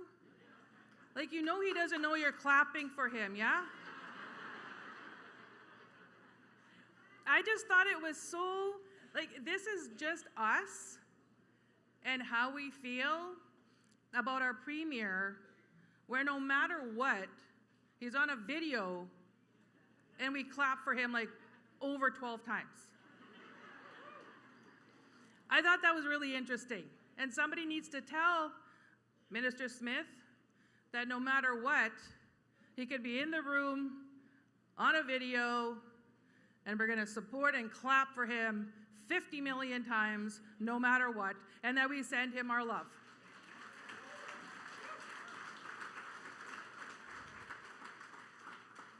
We are such a nation and a people that really do care for those that we partner with, those that we make those connections with. So I just wanted to point that out. I didn't know if anybody else caught that, but it was really interesting. Anyway, good morning. I want to thank Will for the introduction, and yes, we are like brother and sister, and sometimes brothers and sisters don't get along, and I do always win. I want to thank Archbishop for the prayer this morning. Thank you very much for that. I also want to thank Linda St. Cyr for her prayer yesterday and for setting us in a good way today. So thank you very much for the prayer. I want to welcome everyone. I want to welcome the elders, our special guests, our Red River Métis women. How many matriarchs do we have in the room? That's the most interesting part for me, is like I look out at everybody and there are so many matriarchs that we have in this room that it's amazing the work that we get done. And we all know that there are matriarchs in all of our families, in all of our communities, and in all of our communities that we work in. So I really wanted to recognize them, and of course our special guests that came here. And I wanted to really recognize the individuals that came and said they're not football players or they were football players. I'm not a football player. Never have been. It is my honor to bring you greetings on behalf of Infinity Women's Secretariat. As Will mentioned, Infinity Women's Secretariat was actually born, I'll say, or came into incorporation in 2017. And every year when I'm asked to bring greetings, I could feel that energy in this room. I don't know if you can, but I think this is a community already. And it's not just the room, it's the building. You walk through this and I love it. You're saying hi to people you haven't seen for a while. You're saying hi to those that you've seen just yesterday or last week or a month ago when we were here for our AGA. It's just amazing how close and connected that we are. It makes my heart warm to see all of you. No different than seeing Claire. It just makes my heart warm to see that. So I wanted to tell you that this energy and connection that we have to each other and to everyone, it makes us a Red River Métis family. It's not, just work that we do, and I always say that I feel so blessed to be able to do the work that we get to do, that you allow me to do this work, whether it's with IWS or whether it's with MMF. You actually allow me to do this work, and I am so appreciative of the work that you let me do.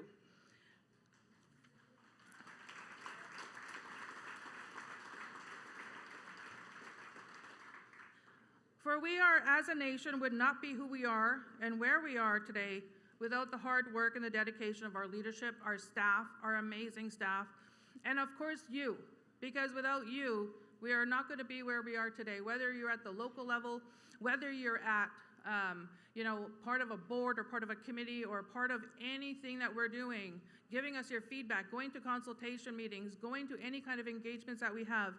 You set the tone to where you want us to go. So I really want to appreciate all of you that give us your feedback, fill in all those evaluations and all those surveys that we ask you to do, because we need to hear from you as to what we need to do. So I really want to thank you for that. There is no doubt that the monumental work of the MMF is making a difference in the lives of our citizens. That is not even a question. Sorry, I feel like I need some water. I don't know why.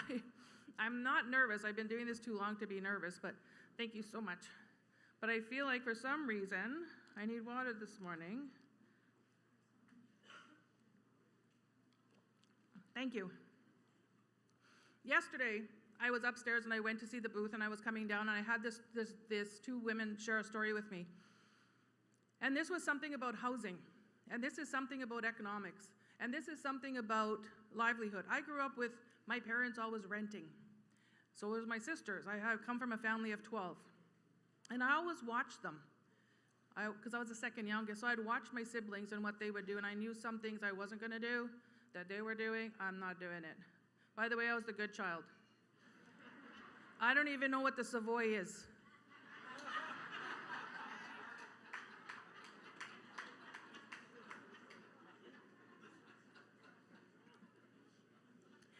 Anyway, and I grew up in the North End. Anyway, so I wanted to share the story real quick. So I ran into these two women. We were talking, and one of them said that her daughter finally has her own house. She got her mortgage approved. She got the support from the housing program that partners with our L'Oreal Capital Corporation to get that down payment. And I think that was the most important piece, was that down payment, because people struggle to save that down payment.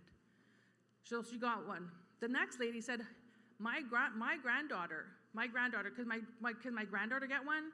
I'm like, absolutely. What does she have to do? I said, all she has to do is go get approved for a mortgage and then apply through LRCC. Go to the booth and tell them that you're going to be getting your granddaughter to apply. This is just not even the start. We've been doing this for how many years? And Minister Goodon, being the Minister of Housing, we're talking over 1,000. This is like so many houses that we have bought. It's not even about just the house. It's about the stability that you get from that house. You have now equity. I always tell people this. You are paying yourself. Technically you're not, but indirectly you are paying yourself that rent, that mortgage payment, or whatever that you would have paid somebody else, you're paying yourself. That is equity that you're putting into the bank every day. These are little things that help you get financially stable.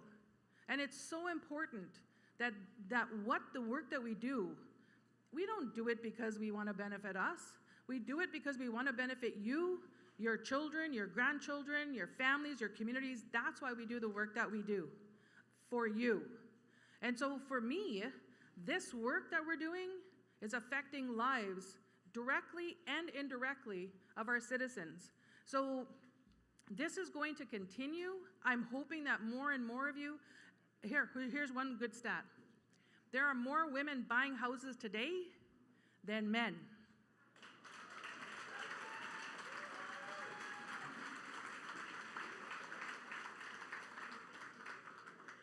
These are the statistics that we're keeping track of. Why? Because I think it's important. Every board, every committee, every meeting that I sit on, I'm always asking, how many women? How many of our 2S LGBTQ community members are actually applying for these things? So they're now used to providing these statistics to us, because I think we need to know. I think it's important for your government to know. I think it's important for you to know. And so it's interesting how things are shifting, but I think this was coming a while already anyway. So for me, it's a check mark, I'll say, in a sense of some of the work that we're trying to do. And I am so proud of all of you that have gone and purchased houses and continue to do that, and encouraging your family to do the same thing. Geez, I feel like I'm doing a housing report. I want to say this. We are a very proud affiliate, and I'll just touch on this real quick and then I'll wrap up. I have other pages that I could talk about, but I want to talk about this really because I think it's important. We always say IWS, every time I say Infinity Women's Secretariat, we are a very proud affiliate, not just an affiliate, a very proud affiliate of the Manitoba Métis Federation, our national government of the Red River Métis. That's how I introduce Infinity Women. Why do I do that? I do it because we are very proud. We are very proud Red River Métis women. We are very proud Red River Métis families, and we are very proud Red River Métis communities. So for me, this pride of being who you are speaks to what Minister Smith was talking about. There are still some of our members that are not citizens, that are part of our community, that still don't have their citizenship card. Because one, their grandparents who were never able to say who they are, or their parents still today can't say who they are for some reason, but they are not being allowed to be able to get their citizenship card. So it's interesting how there are still people, I can go to a store and I'll run into a young person, they'll see my Métis jacket or my anything, and they'll ask me, "Are you Métis?" I'm like, "Yes." So then I gotta go through, then my husband walks away. Because he knows that's gonna be an hour at least that I'm gonna be talking to this individual. But the point is this, these are young people that still wanna come home. We know through our membership that half of the members that we have now are new, what we're considering new Métis. Why do we call them that? Because they are. They don't know their culture, they don't know their language, they don't know their history, they don't know where they come from, and they don't know where they belong. We are giving them that place. I look at us as the conduit to our government. Why? Because it's mostly women that want to know who they are. It's mostly women that want to be part of.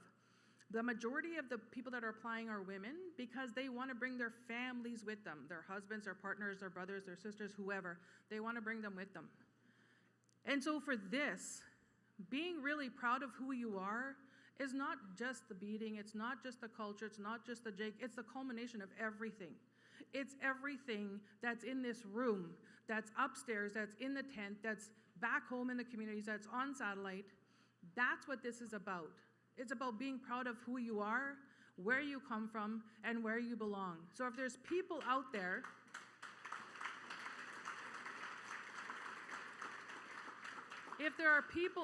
that you know, please help them along because they have a warm place to come to. They have their home to come to, and that's to the Red River Métis government.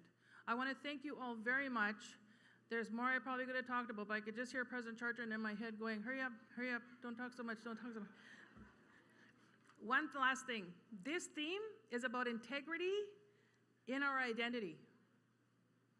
And I thought it was really relative in a sense of the pride and with the work and everything that we've done is that integrity in who we are. We can prove who we are. We can prove where we come from. We can prove actually who our family members are, who our kin is. We can prove it. And that's that integrity piece for me, to know that I am a Red River Métis and I'm proud of who I am, where I come from. Yes, I come from the community of Duck Bay, and Minister Smith is actually right. I think it's in the water. But it's not just that community, it's all our communities. And I want to thank you for this opportunity to be able to work for you and with you and achieving more in the coming years. So thank you very much. I look forward to seeing everybody in the next few days. And thank you for allowing me to bring greetings on behalf of Infinity Women's Secretariat, a very proud Red River, a very proud affiliate of the Red River Métis government. Thank you so much.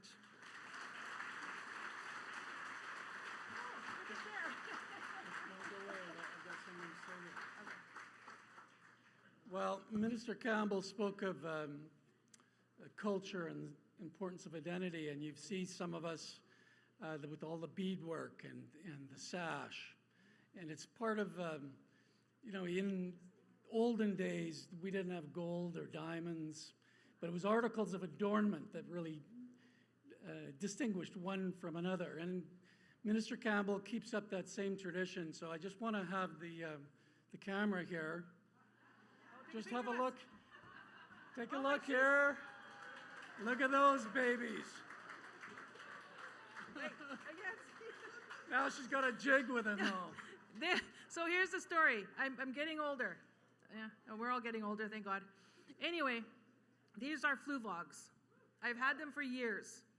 And yes, they're a little bit expensive. I don't do anything with my money. Listen, I invest, that's it. Bottom line is these are flu vlogs. They were in my closet. I'm like, why am I saving these? For what purpose? So I'm going to start wearing my flu vlogs. For today on, yeah. Okay. Let's give her another warm round of applause. I love those shoes. Before I introduce our cabinet, which is very important, all the people that do most of the work, I want to recognize another cabinet member from a long time, not that long ago, but an old friend of mine, and I want to tell a story about her, Claire Riddle. Do we have a camera that we can put on Claire? Over here in the corner. And the Archbishop will appreciate this story a little bit. Let's get the camera. There's Claire. Everyone give her a warm welcome. Claire was in the cabinet. We were facing at that time in 1987, we were facing the last of the 4 First Ministers' conferences on Aboriginal rights. Remember, they put Aboriginal rights in the Constitution and they wanted to define it. And it was our turn to give the prayer in the last conference in 1987. And so we went to see His Holy Father, John Paul II, now St. Jean Paul. And I went over a couple days early for, advance work. And anyway, so I go over and, we didn't have a lot of money at that time. We still don't, but we didn't have hardly any money at the time. So we had, I think, 4 or 5 or 6 of us. And so I went over, instead of getting, we'd have taxi after taxi, I went over and I got a bus. And I thought I was, doing pretty good. And all of a sudden I'm at the hotel waiting for the bus to come in, and the bus is not coming, and I'm going, I'm getting worried. And we didn't have cell phones really at that time, because it was in 86, I guess it was. And so I finally jump in the car, I go out, and there I see our delegation up on this flatbed in the bus, because the bus had broken down, and they brought Claire and the rest of them in on the flatbed. And then the worst part was they come into the hotel and they get on the flatbed, they got to get off the bus, and then the worst part of it was the taxi driver still wanted to get paid. We had to pay the taxi driver. But I remember it's on people like Claire and others that we built the foundation of this government. And I'm just so happy to see her here. And Claire, it's, I love you, and I'll never forget that moment. So now, we've got the, I don't know where your sister is, Claire. Now I get to introduce the cabinet. These are the people that do the work. They're here every day. President Chartrand puts them to work all the time. And I'm going to introduce them right after I recognize our mayor from Selkirk. There's Johansson. And so we're going to start first from the Thompson region. There's 7 regions, so just so for those of you that aren't familiar with us, we have 7 regions and we have 3 executives from each. And so we're going to start with our Vice President, Jelaida Lajamodiere. She's Minister of Justice and Pemmican Publications. Minister of Mining, we've got Associate Minister Mildred Dorian. We have Vincent Peranto, but he's not here, from the Paw region, Judy Mayer. Associate Minister of Education, Training, and HRDC Committee, Joan Ledoux. Traditional Economies, Ian Bushy knows him, it's Daryl Furland. From Northwest, all know her because she is who she is, Frances Chartrand.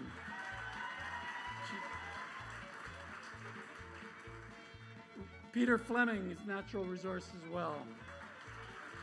And our Minister of Sport, Richard Janai, another Duck Bay. From the Interlake, we've got Vice President Alfred Anderson. Regional Executive, my Chairman, Jack Park. Name that I always screwed up, Mona Bures. I got it this year. From Southwest, and Southwest is where things happen. St. Lazare, Southwest. Leah LaPlante is not with us, but we'll get on in spades.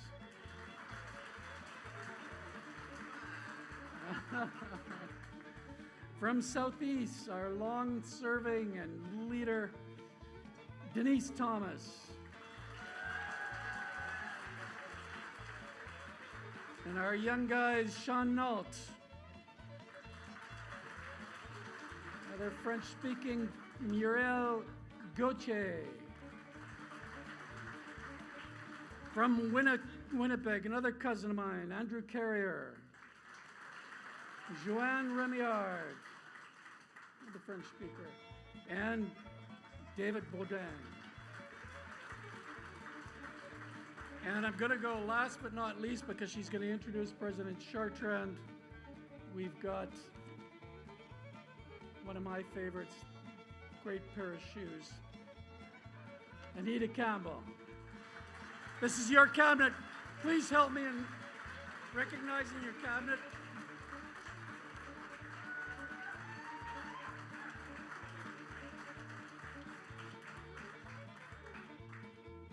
Now, Anita, yep.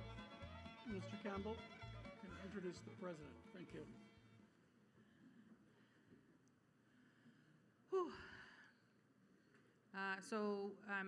It is my pleasure, my honor, to introduce President David Chartrand.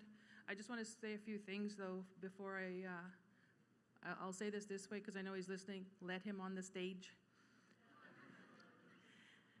I have had the privilege of working with President David Chartrand for going on 22 years now.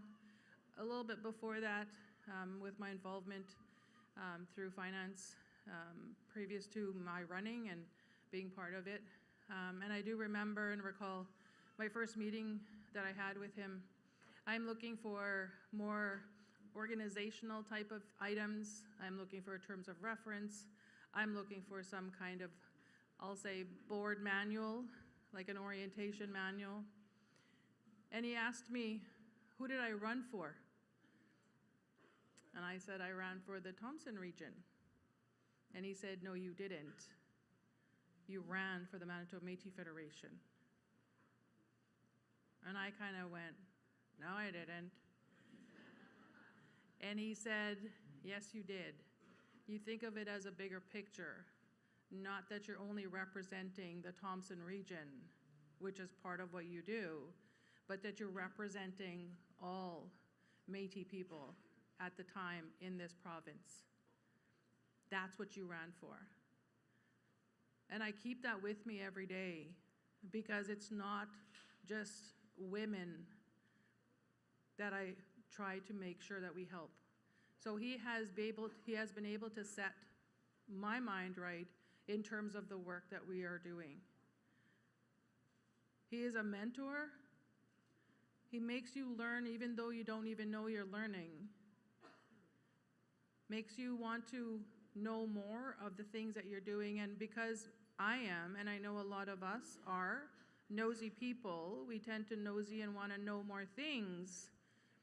You get involved with more things. And he has constantly assured me and cautioned me to make sure that I don't overdo, which is sometimes things that I will do. So he looks after not only you, but he looks after all of us too. As his cabinet, he always says, I don't have to worry about what's happening behind me. I have to worry about what's happening in front of me. Because he knows that the people behind him, his cabinet, have 100% fully have his back. Like he always tells you that he has your back.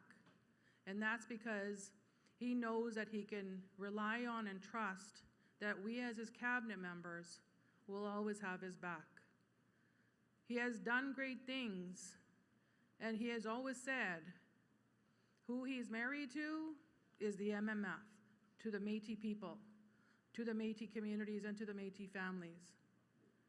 That's who every day doesn't have a lot of sleep, that man, or take a lot of vacations. And I'm not kidding you when I say that he puts his heart, soul, sweat, and blood into making sure that the work that we do is what you've asked us to do and what your needs and wants are. So please help me welcome our president, who has given a lot for all of us. Please help me welcome our President, David Chartrand.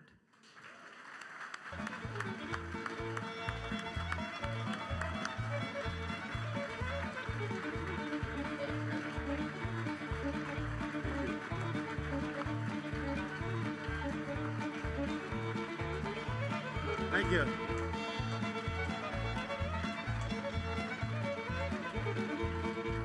Thank you very much. They were showing you some pictures there, and the reason we put them on there is because Bernadette wants to talk about my younger days. I want to show you that one. Play that one there.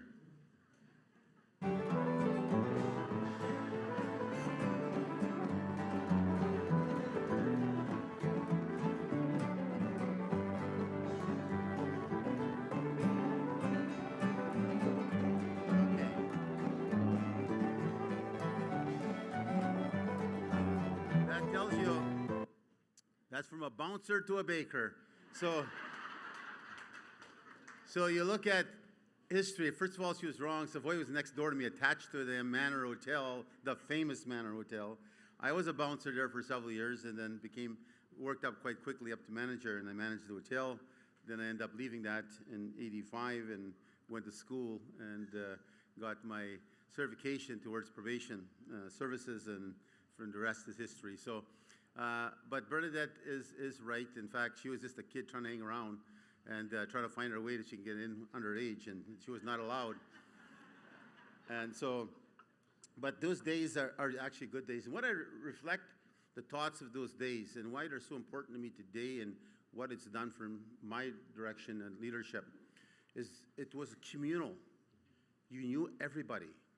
That was the hangout. That was a place to go. And people were very looking forward to the weekend, like everybody was coming together. It wasn't where people would say it was a drunk fest. And no, people had a hell of a good time dancing and everything. Savoy was disco, we were country. So, but when you looked at it, you met all your friends there.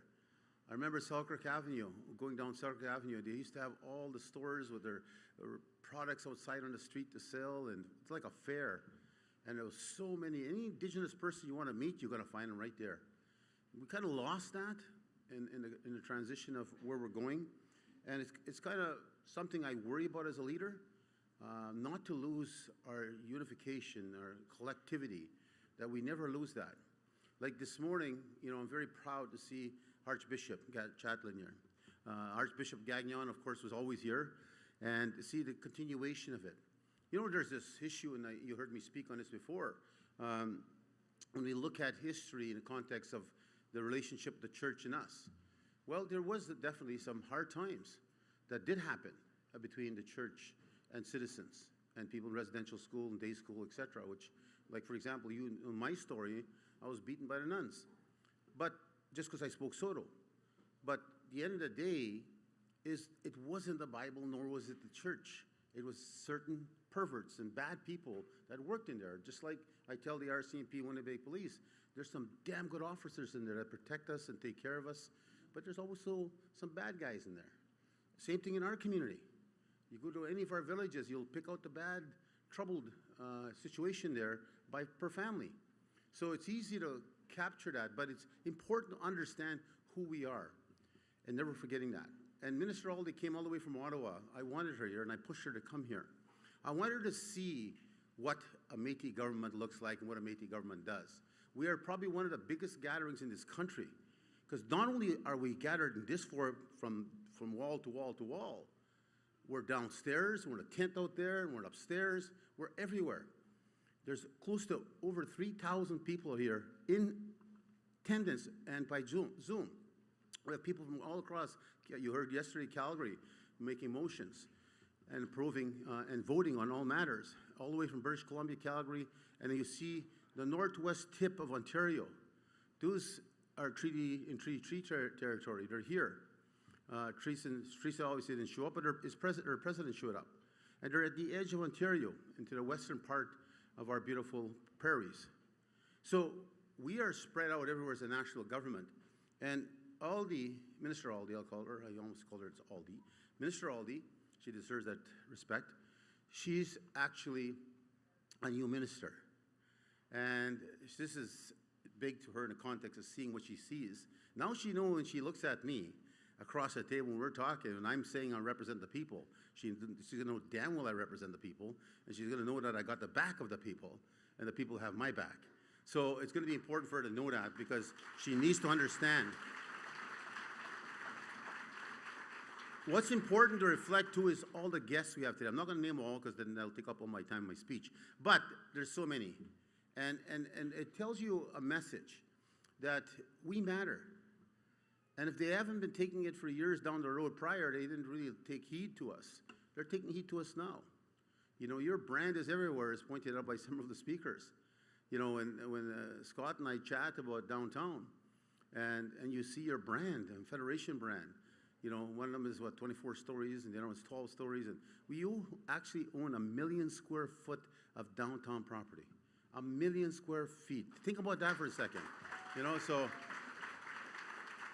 And we're not finished buying. We're not finished buying. We're still buying. And why am I doing this? And why is Cabinet doing this?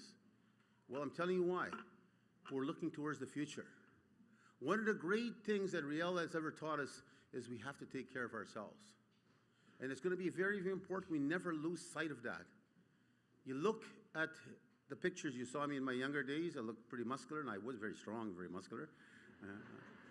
I was well known for these things here. Not just this beautiful ring, but the other stuff. This is a Métis Cup ring. So, but when you look at it, it was a context of seeing how time has elapsed. And really where we're going as a people today. You know, it's so important to recognize that we just do not think of tomorrow. We think decades. That's what my brain works. I think decades ahead. I really try to contemplate things that are going to be coming and be challenging us. And we can't be worried about a political party that gets elected that may not like us or want to do anything with us. Although they have to by law of the Constitution, of the very fabric of everything that stands for democracy. We pay billions of dollars in taxes. I will always remind you of that. Never forget that. I don't want any government, provincial, federal, municipal, to come ever here and say, oh, we gave you money. You gave me diddly squat. You gave me back my taxes I've been paying to you for a long time to manage on my business. So it's important that we never lose sight of that. Because society believes that. If it's preached by the governments, then society believes that they're the ones that are giving us handouts to try to survive. You know, and that's not who we are. We're entrepreneurial people, business people, hardworking people. History has shown that over and over and over again. So we got to get ready for the next round. I am getting ready for the next round. Like right now, my relationship with the Conservatives federally is not good. And they can't just say, because you're a liberal. I support a person or an identity that believes in us. If they believe in us, I will fight for them and I will support them. But if you don't believe in us, I will stand up against you and I'll fight you as every breath I have in me. So, but it's important to recognize we need to see the future and we need to take control of that future. Why we're buying these buildings? You own another building in Ottawa. We just finished 2 leases that'll fill up the entire, I think it's about 8,000 square foot or something, or bigger. I don't even know what the square footage is. How much? 40,000 square feet, even bigger. I'm sorry about that. 40,000 square feet. We just signed 2 new leases with two new tenants. So you have 2 buildings in Ottawa now. You have some here, and then we're going to build our pharmacies into the west. And why are we doing this? You know, people, and one of the things I want Aldi and others to know, and Con is not part of our family, but he's looking forward to becoming, and Reeves want to be part of our family. But they need to understand what our family is all about. We don't look for handouts, I'll tell you that right now. Just like you and your culture, you work hard to get where you are. And you talked about a multi-society of cultures in this country. And Riel adopted that. He believed in that philosophy. But what I feared, and I say it again here publicly, is that the newcomers that are coming, which I support, what if they forget to do some history to figure out who in the hell they're here to be with? And they get elected, who in the hell are they representing if they don't know us? So they better get to know us, and we better make sure they know us. That's the only fear I always have about as change comes. And it's good to see with Reeves and Abicon, different cultures. And here, then we got, of course, other individuals that come from all sectors of society. And that's why when they come to speak here, we got to give them respect. That's why I hear sometimes whispering in the crowds out there. I know it's you want to visit, you want to chat. Sometimes you think you're soft, your voice is soft enough, but when hundreds of you start doing it, you can hear it all rolling back here. And they come here to tell you a message, like Wab Canoe. He sent a message that there's going to be a second cabinet meeting. He and I just talked about that the other day, so he's chosen a date. Even Dan will ask me if I'm available, but anyways, he's chosen the date. I said, look, we need to meet again as cabinet. We got to check on whether our ministers are moving our agendas or not. And one of the things I'm pushing with Manitoba and I'm pushing with Canada is economic development. That's the spirit of the Métis. And why is that important? It brings back the power to decide how you're going to spend your money, the power to decide what you want to do with your money or your future, or to make your life a better place, or plan for your children to go into universities and colleges and formulate their own degree. When you look at the growth that's happening, and in a short while, we have sponsored, with our partnership, with our tax dollars being returned to us from Canada on the education, post-secondary education file, we've assisted over 7,000 youth that are in schools and universities and college. And there's been a 42% increase in a year from last year to this year's the AGA. So we're giving away $9-point-something million a year, every year to our students. So you start looking at those numbers.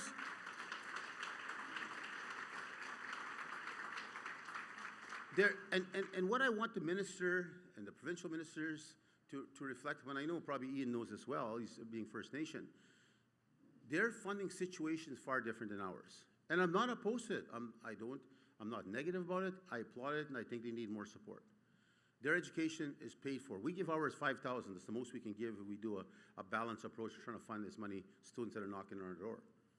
But you ask yourself, if there's 2,000-something kids in school today, 2,300 that we funded last year, there's 2,300 professionals coming out of that university in a short while. Where are they going to go? Where are they going to work? Hopefully for our government, but if not, for a greater society. We got to find where we could get them inside that greater challenge that exists for their future. That's why the economic file for me is so essential. I'm aging out, guys. You've seen those young pictures. I look damn well good there. I tell you, women are crazy about me. So, but I'm aging out. Look at the hair. It's going bald. It's going white. Body is getting slower. Thank God my brain's still sharp. But I will be leaving. And that will be a new era. I've been your president for 28 years.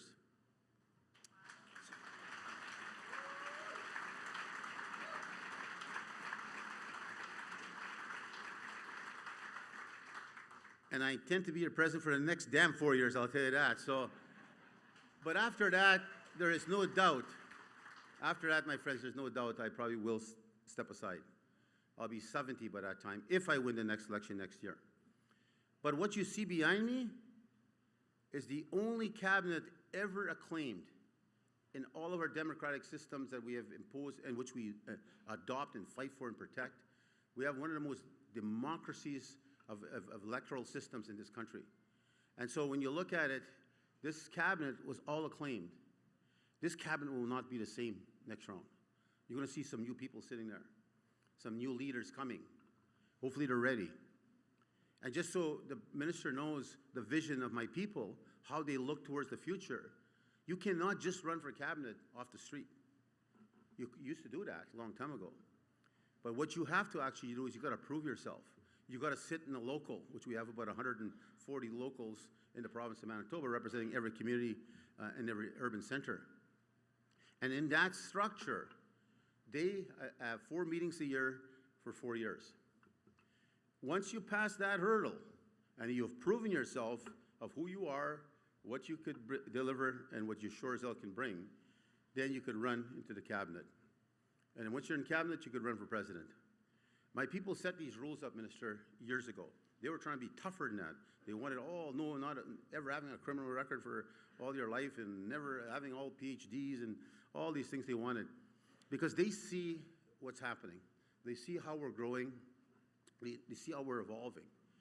You know, you'll see in the audit that's coming up, and this parts I do not like to share.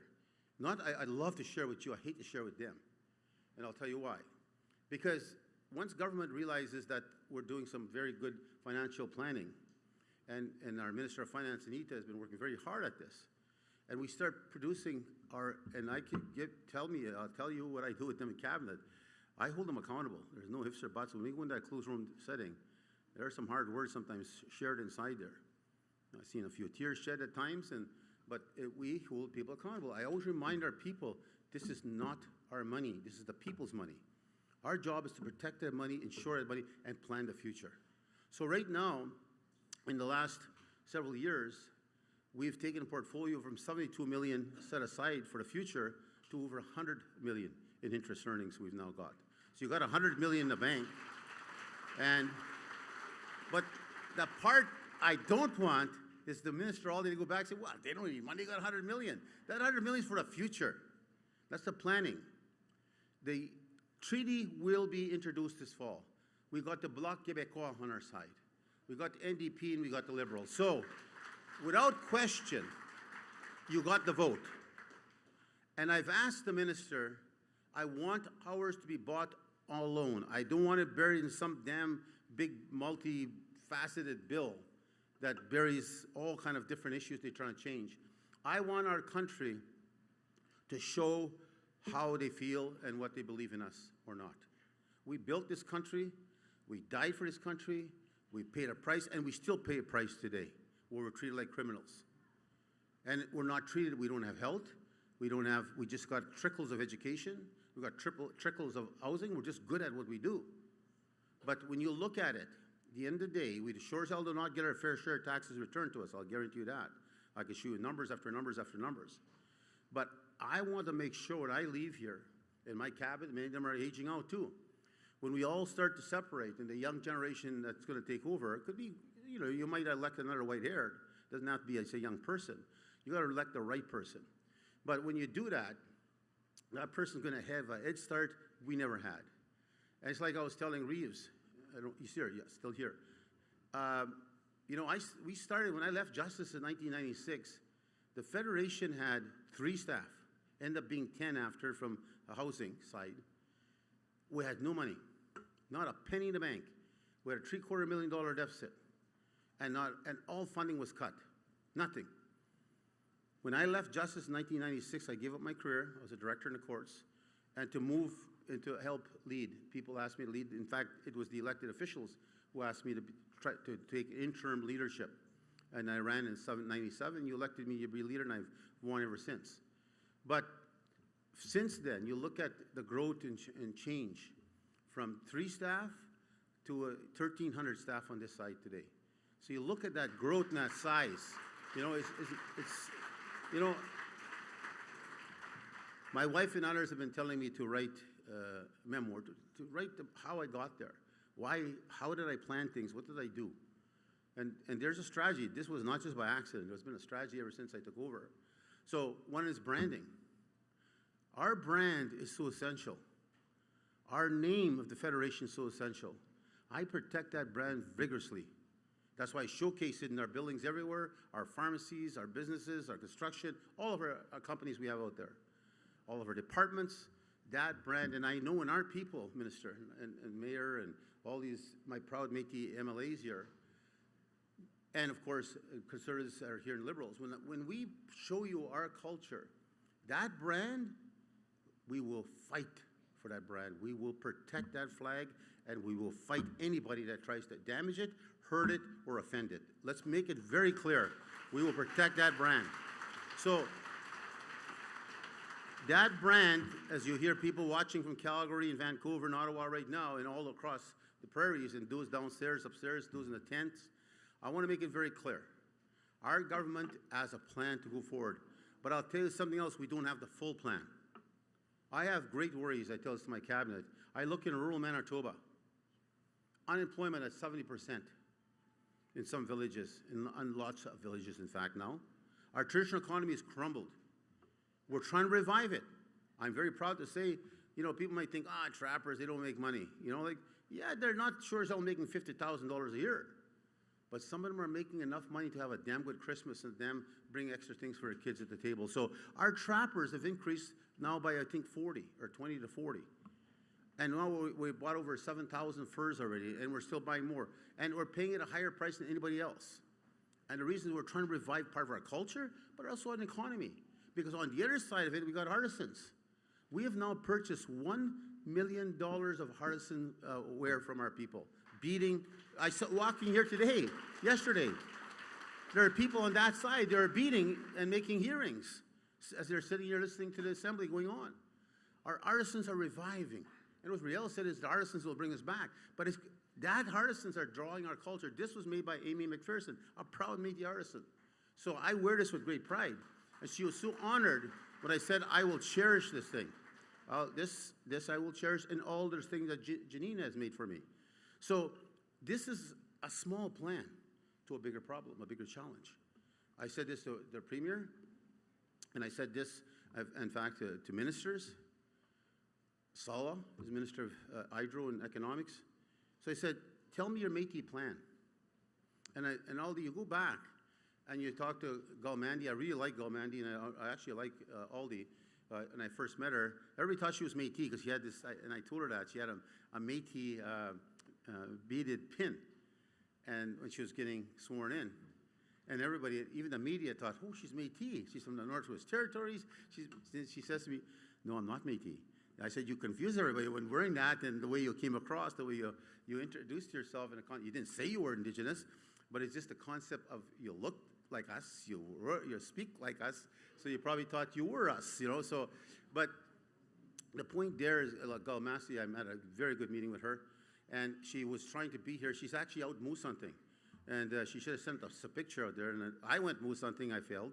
I did call it out. I called it for over a kilometer long. He came all the way, bellowing all the way and smashing the forest to hell, but he wouldn't come out. Anyway, but when you look at our culture, our artisans, I asked the government, show me your economic plan. There's none. I'm not talking provincial economic plan because it doesn't really hit into our rural territories. I'm talking about a Métis-specific plan to reintroduce and return some of our taxes and our dollars we pay. Show us a plan. I said, I don't have a plan. I have a plan, and you could see it, but it's in stages, smaller, and you could see the growth, you could see the brand, you could see our building acquisitions, our land acquisitions. There's a strategy there. There's a plan. But when you get to jobs, everyday jobs, there's really nothing in rural Manitoba. There's no factories going there tomorrow morning to replace all our traditional economies that are gone. But it's a scary part for government. If they're not scared, they should damn well be scared. If they're going to create a welfare society, they're exactly going in the right direction. Because those people at home in our villages are hardworking people that don't have jobs, and they slowly are giving up in their hearts. Their kids are seeing their parents not working. So they're saying to themselves, why do I have to work then? In our family, we just live our life and we live to what we have. But there's got to be more than that. There's got to be more in a vision for our next generation. There's got to be something for them, that they could see something in a better life in the future. My mom didn't have one day of school in her life, but yet she saw something in education. I don't have the answer. She's now gone. But I don't have the answer what she saw and how come she knew education was important. We couldn't miss school. We had to go to school, and we damn well had to do good in our grades. And yet she couldn't read or write. But she knew something that was wise, I guess, to our parents. But now I'm saying to you, it worries me. It worries my cabinet, but does it worry government? But then government should ask themselves the question, if you don't find a solution, then you're going to have a hell of a bigger problem. With the poverty comes social problems. And comes a whole hell of a challenge. Now, how do you deal with those? How would you deal with something that's going to be 10 times the cost if you would address it the first time? So when Wab and I were chatting the other day, I said, Wab, we don't have a plan. I have a plan, but it's limited. But you don't have a plan. You have a Manitoba economic plan, but it's not going to help us. Maybe in trickles, but it's not going to really help us. So I said, you know what? A long time ago, there was this program. And somebody may think it's just small, insignificant, but it changed so much life. Some of the older people might remember it. It was called MANWAP. I raised that to the Premier. I said, you were from Ontario, Wab. You may not know this program. It's called MANWAP. And in that program, it was created, I think, by the NDP government. Sterling Lyon actually killed it. But The program, all it did is opening an infrastructure of a capital asset in the town. And in each garage door, they had different faculties of services, from carpentry to plumbing to electrical, small engine repair, etc. And people in the community would go there to get their product taken care of, and they pay a smaller fee. It saved them a ton of money because the nearest town may be 90 miles away for support. But what people didn't see is not just those jobs that were being created there, is when their kid was walking into school and they said, "Where's your dad?" "Oh, he's at work." "Where's your mom?" "Oh, she's at work." Because they employ quite a decent crowd of people.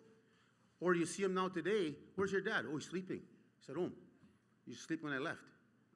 You know? So where's the enthusiasm and the pride you're going to give that child? Where's the future that that child should have and not be denied?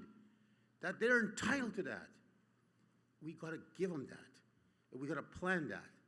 It may cost a little bit of money for the cow. I said, I'll put some money into it. I'll put a few $1 million into it. So Rob said, "I like your idea. Let me ponder it." So you guys in cabinet will probably be talking about this.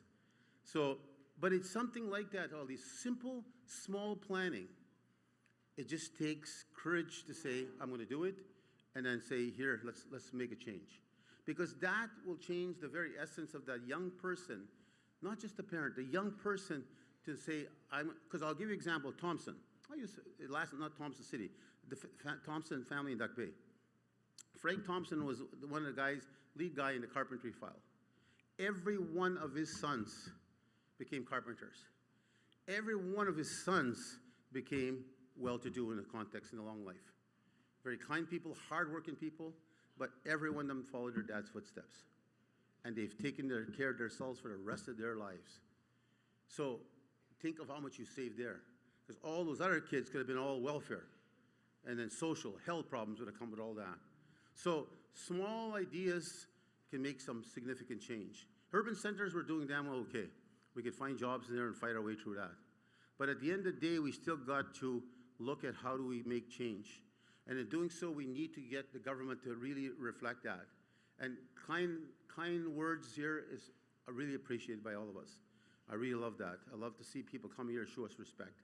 But I think at the end of the day, as we move forward, you sit down with me, you sit down with me as a government, you sit down with me as an equal. And that I'm sitting at that table, I'm not there as a not-for-profit, I'm not there as an entity that's coming to look for a handout. I'm coming to ask you, how are you spending my money? And I want you to know how you're going to give it back to me. That's what I want to see in the relationship with government. So for the future, let's make it that we work together. I'm going to close off with one point that's worrying me. And our people are still treated like criminals in some parts of our province.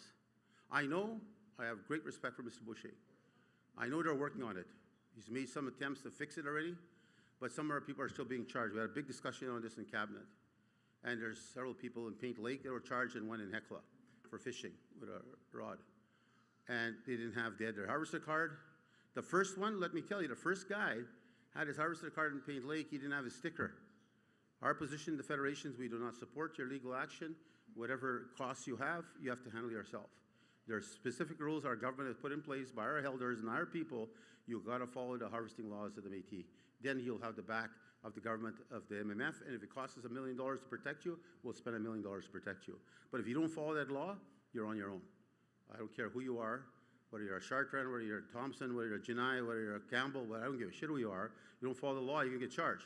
So, but that person after put a sticker on still got charged. So when you look at it from that context, it's going to cost a lot of money.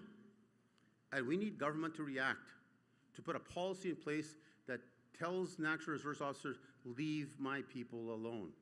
Our people are there with legal standing, protected by the law of this land, by the very constitution you got to abide to, and are protected to have their rights, Section 35 rights. So you'll damn well leave them alone. So that's what the government has to do in Manitoba, and that's what they got to fix. So, but there's a bigger issue coming. There is a bigger issue coming, and I hate this issue. I hate where this is leading us. And this is my close-off reference and comments here today. The First Nations, there are chiefs today that are trying to tackle and challenge us as Section 35 rights holders. Some are saying we do not and should not have Section 35. Whatever they say, up to them, I don't care. Section 35 rights are protected by the Constitution of this country for the Métis. and they're protected by law, by the courts. But some are taking political stands for maybe political reasons. And for example, I will commend Jerry Daniels. I wish he was here. I will commend him. We signed a MOU together, a Member of Understanding, to get ready for Bill C-5. And we're crossing our fingers. Churchill's going to be chosen. I think all the you sit on that committee. Don't forget Churchill when it comes down your way. We were told by the minister that HIT will be decided by the Grey Cup, before the Grey Cup. So Churchill will be, whether or not chosen, will be done before November 16th. So I'm hoping and I'm praying Churchill will. I'm lobbying like hell with the Premier, because it'll bring opportunity of millions and billions of dollars into Manitoba, and it'll create like a glow of opportunity in the north. The National Defense, I met with them, they're going to be spending billions, and I'm pushing for them to spend in Churchill as we fix the port and use the port, but move it up, of course, all the way into Iqaluit. So we're pushing that agenda very hard. So Jerry and I decided to create a partnership with the 32 chiefs of the South and the MMF as a government. And so we sat down and we signed an MOU. Some of the reactions from even my own cousin, Derek Nepanak, were to attack right away, saying, first of all, they attacked Jerry, saying, you didn't get our approval before you signed this MOU. Jerry said, well, I got the executive on my side who said I should sign it. Anyways, that was a political fight inside there. But they used that as a tool. My own cousin, my sister phoned him and said, what the hell are you guys doing? Why are you fighting against a partnership with the Federation, the Métis, your cousin, your neighbors? And they, oh, it's not you. It's Jerry. He didn't follow the rules. Okay, punish Jerry for not following the rules, but say, I support the relationship with the Métis to work in partnership with Bill C-5 in the future, with economic growth in the future, sharing our resources, working together to protect our natural resources and protect for the next generation. So why aren't you doing that then? It went silent. They voted against it at their assembly, not to partner with us. But what they don't realize, those people, certain people, I have good friends that are chiefs, very good people, smart. But what those ones that are voting against us, fighting against what they don't realize, we don't need them. Never did. Look at where we are. Look how big we are. Look how good we are. Look how strong we are. Look at how economic we are. So, but what I do believe and what I've been preaching for 28 years, from the late Rod Bushy all the way to now, preaching, and he supported me. We are very good friends. To work in unification, to stand together, use our economics together, use our tools we have with us to support each other's businesses and the future. Instead, those chiefs would rather go against us and see us as an enemy. I can't believe it. Those are our cousins. As Mr. Bushy said here, and Bernadette and Wab, we didn't hesitate for a second when the evacuation happened. Not a second went by, not a discussion went by, not even a debate went by in our government that we were going to react and we're going to support and do as much as we can for the First Nations. The first round was 85% of the First Nations, second round was 95% second evacuation call. And we did not say, oh, you don't want to work with us, we want to support, get out of here. That didn't even cross our minds. So, you know, it just bothers me that how come we can see the strength of unity and unification, the strength of working together, and they can't? Is jealousy that strong? Because it's about jealousy. This is not about rights. This is about a group who doesn't believe we should have what we have. And as I said, my mom taught me, Dad, don't you ever forget where you come from. And I grew up poor, very poor. I know what the hell poverty is. So I've never forgotten that, never will. But I can't believe this today in society in 2025, we're still there fighting on the essence of whether you're trying to respect us as their neighbor. That shouldn't be a question. When we play baseball, we play together without hesitation. We play hockey, we play together, Métis and First Nation. So how come all of a sudden we can't work together in economics, in business, in natural resources, and sharing of the natural resource environment we have? The moose population, imagine the moose that died in evacuation during the fires. Animals. So we better do an assessment of that, Mr. Boucher. We've got to find out what damage was caused and how we replenish that, how we feed it back. So these are the types of things your government has to deal with. And I hate the thought we're going to have this fight. because they better understand we are not going to back down. And nobody's going to push us around, not as long as I'm your president, never. So let me say to you again,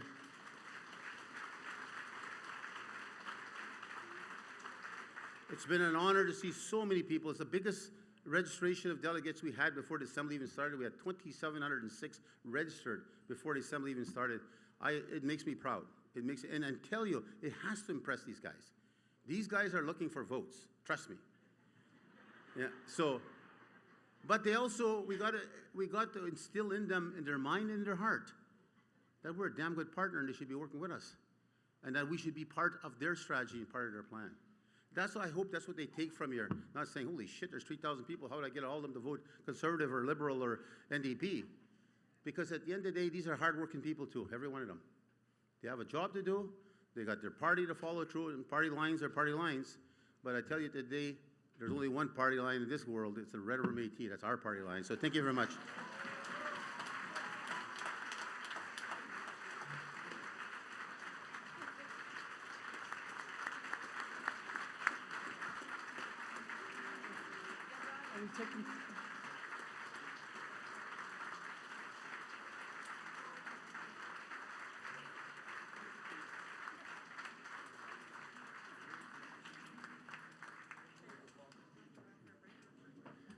He said all the things I was going to say. What am I going to? How am I going to follow that?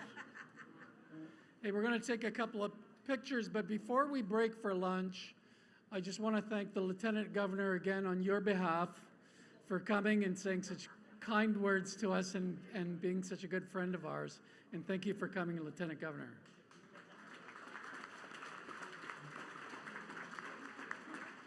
And so before we go for lunch, then, we're just going to, Cabinet, we're going to take some pictures, but we're going to ask Elder St. Cyr to bless the food, please.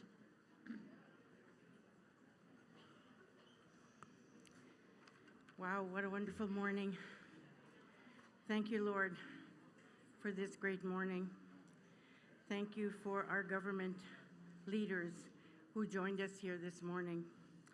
Especially thanks for our President, David Chartrand, and for our Red River Métis government cabinet standing behind me.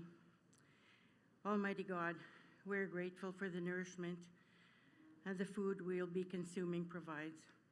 We ask that you would bless it to our bodies and our spirits. In your name we pray. Amen.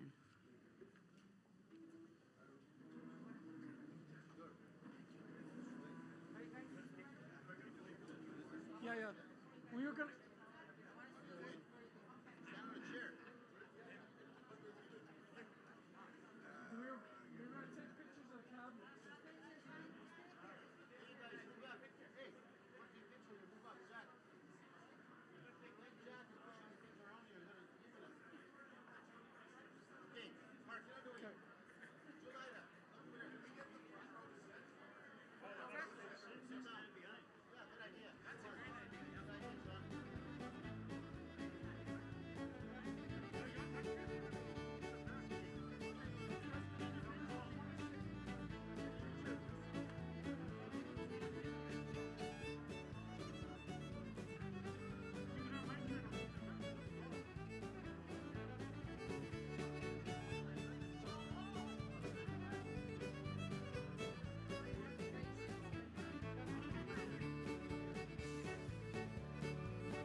would like to thank this year's Platinum sponsors, Métis M4 Construction and L'Oreal Capital Corporation, for their generous sponsorship of this year's AGA.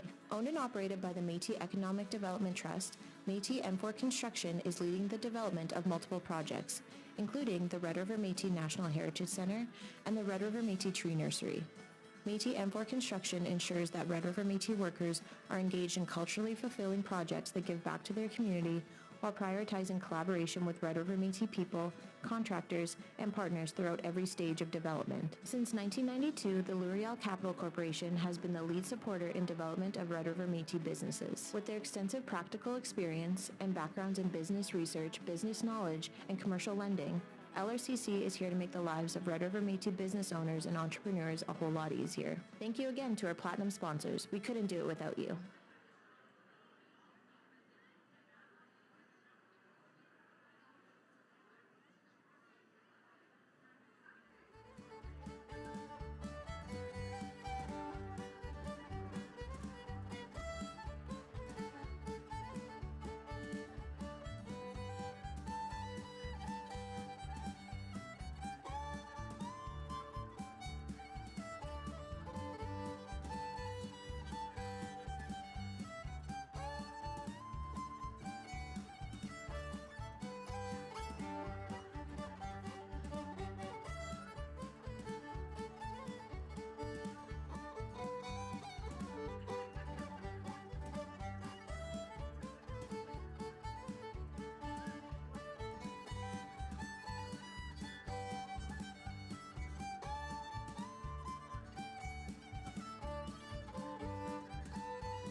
How's lunch? How's lunch for everyone? Nobody's listening. Just want to give a 5-minute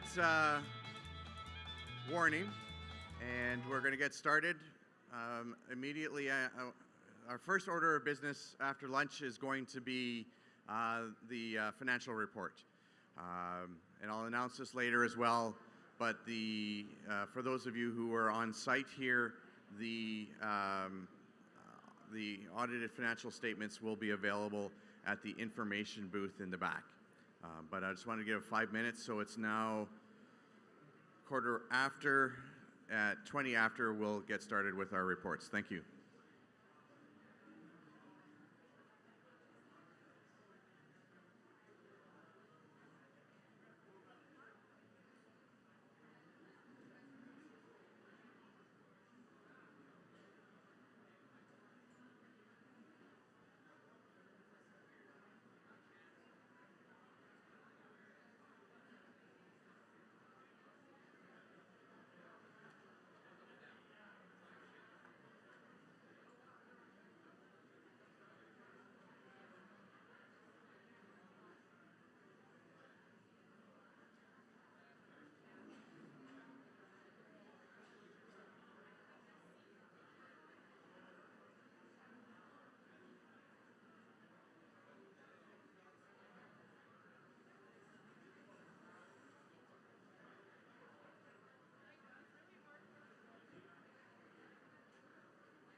Just going to give a 2-minute warning, and then I'm going to be asking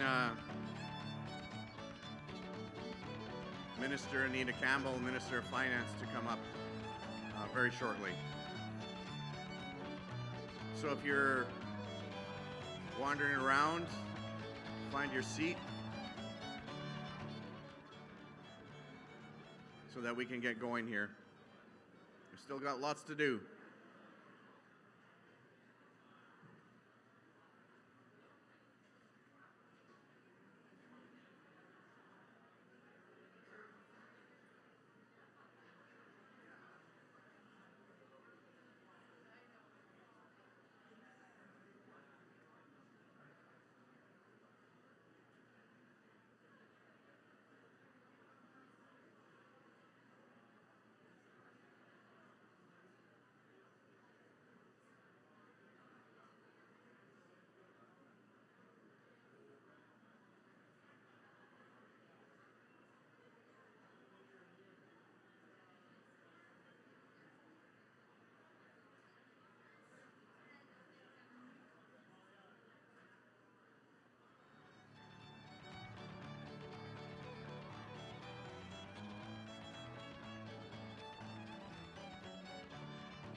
Okay, if I could get everyone's attention, please. We're going to get started here momentarily. I just wanted...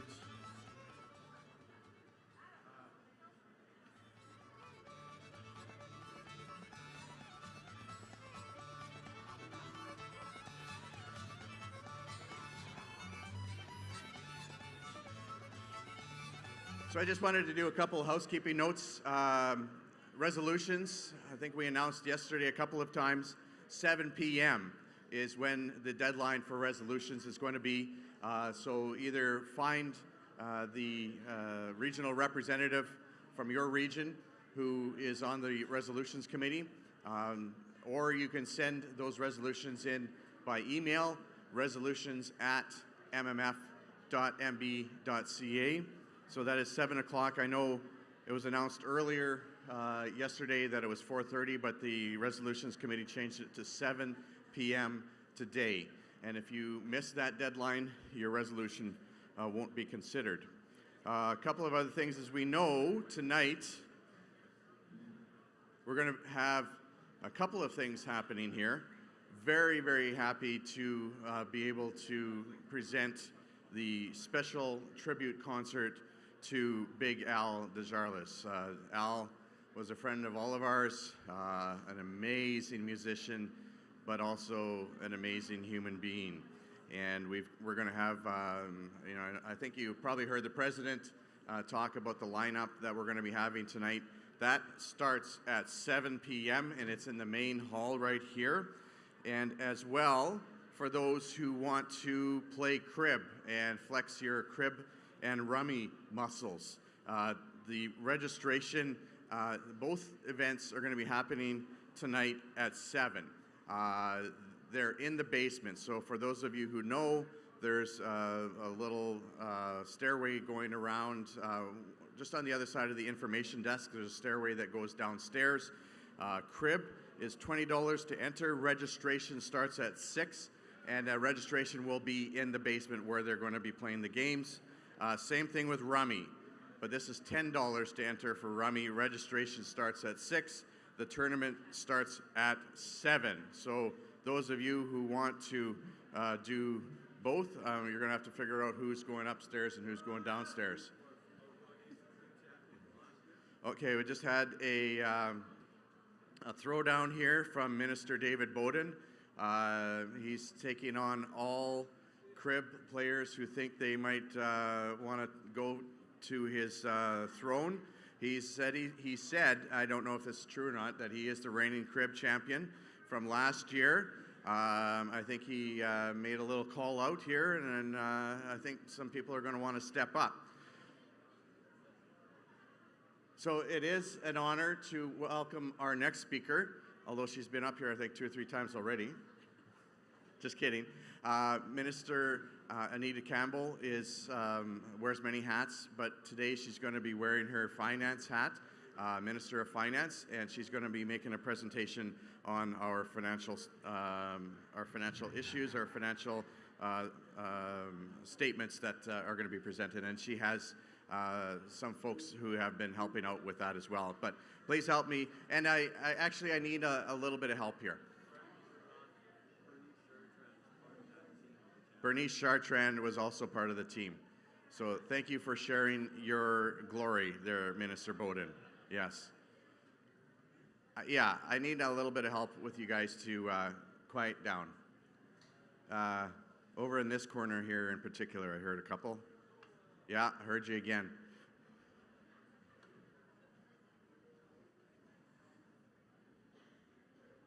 Okay. Appreciate your patience. It is hard to make a presentation when there's a lot of noise. It's distracting, and it's obviously not polite for your neighbors who want to listen as well. So thank you very much. I appreciate it. We'll be reminding you a couple times. The attendants who are walking around are doing an excellent job. And if I talk real quiet, then you have to be real quiet to listen. No, I'm just kidding. I'll talk a little louder. And doing so, I want to welcome Minister Anita Campbell. Let's give her a round of applause.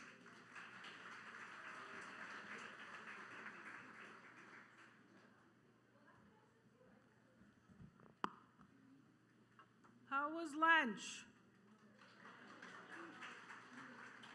You know, it's the worst thing to try to present reports on empty stomach, whether you're giving the report or whether you're receiving the report. Just letting you know, I didn't really eat lunch. But I heard it was good. I had like 3 meatballs. Anybody else have meatballs? Yeah, I had 3. Anyway, thank you very much. Audits I know are not the most interesting, but it's important that you understand and that you're aware of what we are doing with the funding and the money that we have that's on your behalf. Don't forget either that I know we only make small amounts of copies, and we do that because we used to print hundreds and hundreds and hundreds of these audits, and then we would take them back. And we would take hundreds and hundreds back. So and then the comments would come back, you're killing a lot of trees for nothing. So I've always said, every time we're presenting these, that we've given you the shorter versions, which is what we're gonna present. There are a few copies of the notes. I think somebody was asking, where's the notes? But always remember this. Once you accept this audit, and we post all our audits online. So it's not like you're not going to have the ability to go and look at more closely online. If you have any questions about it, shoot me a text. Like, just send me a text if you have a question or whatever, if you need some clarification. That's why we put all our information, because of our transparency and our accountability to you.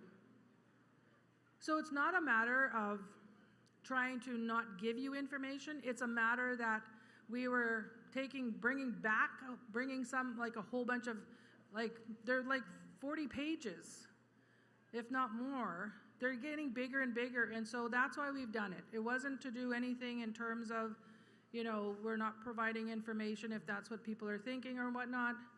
We've been doing this now for I think this is about our 3rd or 4th year that we've been doing it this way, to save on, 1, taking stuff back, and 2, on the trees that we're using for all the paper. So I'm going to introduce shortly our auditor. So Terrell LaHoya has been our auditor from Myers Norris Penny, so MNP, and has been for the last few audits. So we've engaged Myers Norris Penny, and that's going to be a motion coming to you after the discussion, the presentation and discussion around the audit and the acceptance of the audit. One of the things that I'm a big supporter of is that people take training on, you know, even how to read financial statements, or even take training on accounting or bookkeeping or anything else like that. I know for me, and I'll probably date myself or age myself, but I started with T accounts, and probably most of you don't know what T accounts are. So at the end of the day, what we're trying to make sure is that we're providing you with the information, financial information, that you deserve to have. I just wanted to add to President Chartrand's comment about, and this is your investments that we're doing. So when we started these investments in 2021, we invested 2 ways. We did one with the investments, which is called an investment policy statement, so that we created one, we created this committee, we created this, and then we went to BMO, their investment group, and we invested that money, and you'll see it on the numbers here. And then we did some GICs that were higher end at the time, not so much now. One is coming due in December, and you'll hear that from Terrell. But so far since 2021, when we began the investments, we've made $30 million.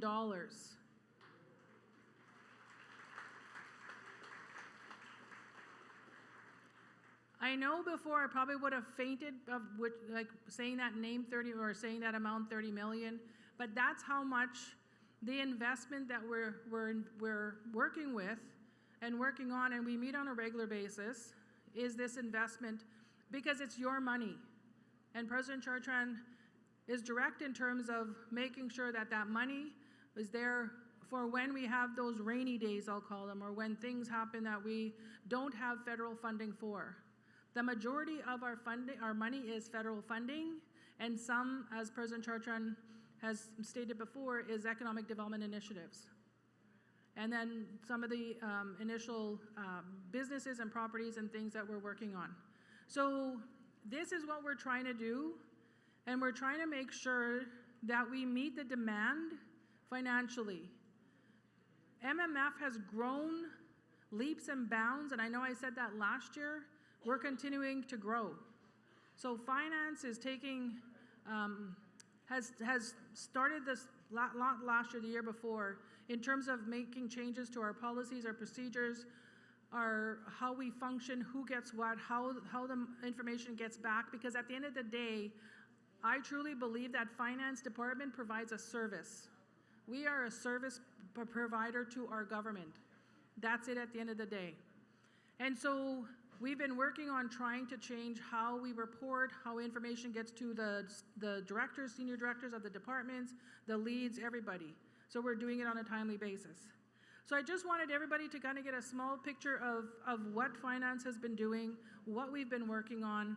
Every time there's a program, for example, through COVID, I'm talking hundreds, there's thousands of checks that we were writing, thousands of checks because of COVID. And then we went into the support programs that we had. Those also have to come through finance. So there's been a lot of work that we've taken over and that we're coordinating and making better strategies on. So again, this audit that we're presenting is going to be posted. The full audit will be posted on our website like the other years that we've always presented to you. So they're always there. In addition, just real quick, if you imagine there are 200, we do about 240 budgets, and that's not counting the affiliates, nor does it count the regions. So these are budgets that internally finance does for the departments. That's 233 budgets that we work on. In that, there's about 42 different sectors that we work with in terms of how many budgets are coming in and how much of a responsibility that we have. So with that, I'm going to introduce individuals that are at the table, and I'm going to start with Minister Jack Park. So Minister Park has been a member of our Finance and HR Committee for for a long time, pretty much almost as long as me, I think. So he's been part of the Finance and HR Committee. And then Leanne Denoyer, most of you know Leanne, is our Senior Director of Finance. And then, of course, we have Terrell LaHoy that I mentioned from MNP. So I'm going to leave it there, and then I'm going to have Terrell come and present, and then we'll be here also to provide responses to questions after the presentation. Thank you so much. Terrell?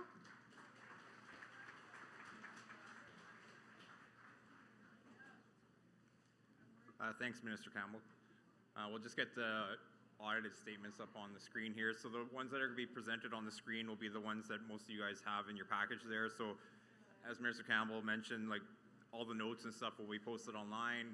This is basically a summary of the financial statements. It will show you the total assets, liabilities, revenues, expenses, and kind of the program's revenues and expenses. So we'll just wait for it to come up here. It's on screen? Okay, perfect.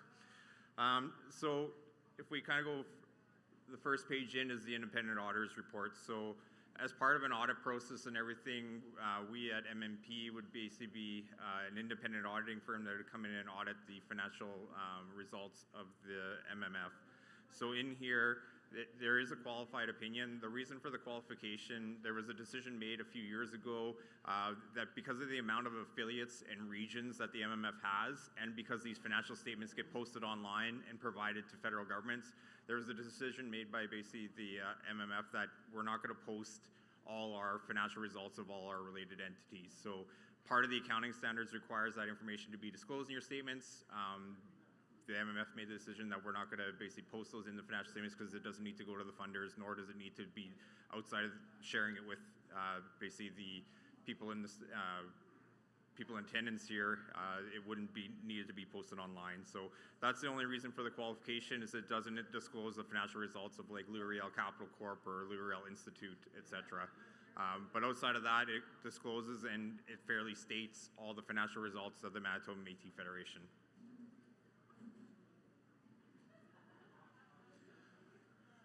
So flipping over to, it'll say page number 1 at the bottom. It will say the statement of financial position at the top. So this is the assets of the MMF. So right here, the assets are basically items that it owns or is owed by various either entities or federal funding or anything. So this is what basically is owned by the Manitoba Métis Federation. There's 2 columns there. 2025 is the current year results. 2024 was last year's audit that would have been approved at the assembly here. So overall, you can see that basically the cash position, it's at basically $80 million there. So the cash is really what they have set in the bank account. So I know it's a large number, it's $80 million, but when we get to the liability section, you'll see that there's still a bunch of deferred revenue, which means funds that have been received that haven't been spent on the programs yet. So that's what's sitting in the cash account to be spent on future obligations and future programming. Investments are sitting at $78 million. So as Minister Campbell had mentioned, you guys have grown substantially. That's interest and everything earned. So the increase in the investments is part of your interest. Most of it's current right now because there was a 3-year GIC. So the 3-year GIC basically got moved from long-term investments, because you'll notice that there's nothing in 2025 for the long-term, and it got moved up into current. So overall, the total investment portfolio is sitting at basically $78 million versus about $70 million last year. So that would be interest earned on those investments. Accounts receivable has decreased from 86 million to 60 million. So the reason being is that just there's faster collection from the contributions from the funders. So it's sitting at $60 million as being outstanding at the end of March 2025 versus 2024. The restricted cash for the endowment fund, so that's money that's set aside by the MMF in an endowment fund.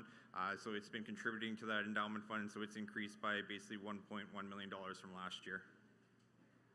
The funds held in trust did go up, so it went up from 5.5 million, or sorry, went down a little bit, sorry, from 5.5 to 5 million. The reason being is there was some prepaid deposits on some of the building additions that had been done, so that would have been amounts that are sitting with basically lawyers for deposits on building additions. So that did decrease. Included in that balance is the $1.5 million that's set aside for the Conservation and Protector Fund. So that's a separate bank account for the Conservation and Protector Fund. It's gone up to $1.5 million this year versus, what's the number here last year? Versus about $1 million in the previous year, so it has increased by about 400,000. And then the prepaid expenses and deposits, that's just basically some prepayments and some for the additions to the buildings and land and everything, so it would be some prepayments on the construction in progress for those buildings. So overall, the total current assets is sitting at about 259 million. Last year's 256. On the long-term portion, so the reason it's broken out between long-term and current, long-term is items that'll be kind of collected probably outside of a year. So you can see that the due from basically METO, Métis Economic Development Organization, that has increased by almost doubling from last year, so 18 million to 36. There was some additions for METO that MMF had helped provide, which is basically 333 Main Street and the 191 Pioneer properties, so that's the reason. So it's basically investments that are being done by the MMF on behalf of Métis Economic Development Limited. I talked about the long-term investments. They're just up in short-term right now. The capital assets, so you can see that's increased over time from 101 million to 145 this year, almost 146. So that's kind of the net book value cost of all the properties and buildings that are owned by the MMF. It's not the fair market value. As you're aware, land and buildings increase over time, so these would have been purchased in the previous years. This is not what they could be sold for. That would be drastically different and probably higher than what it's presented here today. And then there's some due from regional corporations and receivable from affiliated corps. So as the MMF supports its regions, some of that support has been helping out, whether it's purchasing building and land prior to those regions getting a loan. The MMS provided some support to its regions. And then the due from affiliates is also basically an investment strategy in some of the companies that are affiliated.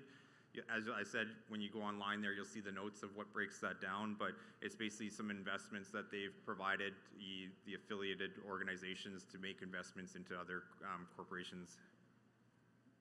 So overall, the total assets of the MMF have increased from 412 million to 475. On the liabilities, so liabilities are basically any obligations that the MMF has or any bills that it has outstanding at the end of March. So on the liabilities, it's broken down between current and long term. So the current portion is sitting at 326 million. Last year was 303. The reason for the increase is deferred revenue.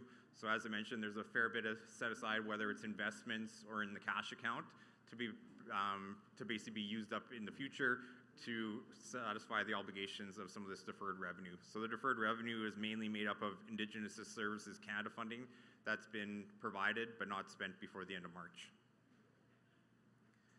The accounts payables decreased. That's more just vendor bills and timing of bills, so that's gone down from 28 million to 12.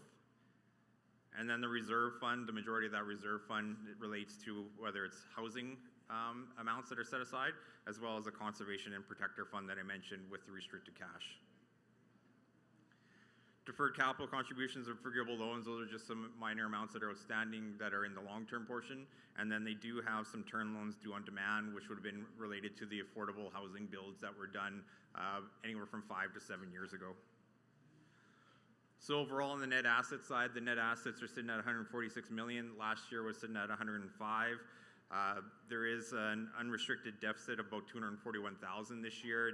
the reason being is that the MMF did spend some of its own source funding to purchase capital assets. So it would have purchased land and buildings, equipment, done some renovations and stuff, and that would have been purchased through some of their own source funds for the year. So that's the assets and liabilities. So you can see 475 million is basically the combined equity and outstanding obligations as well.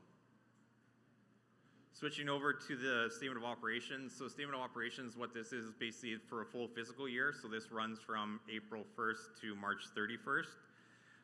Again, there's two columns. The 2025 is the current year results.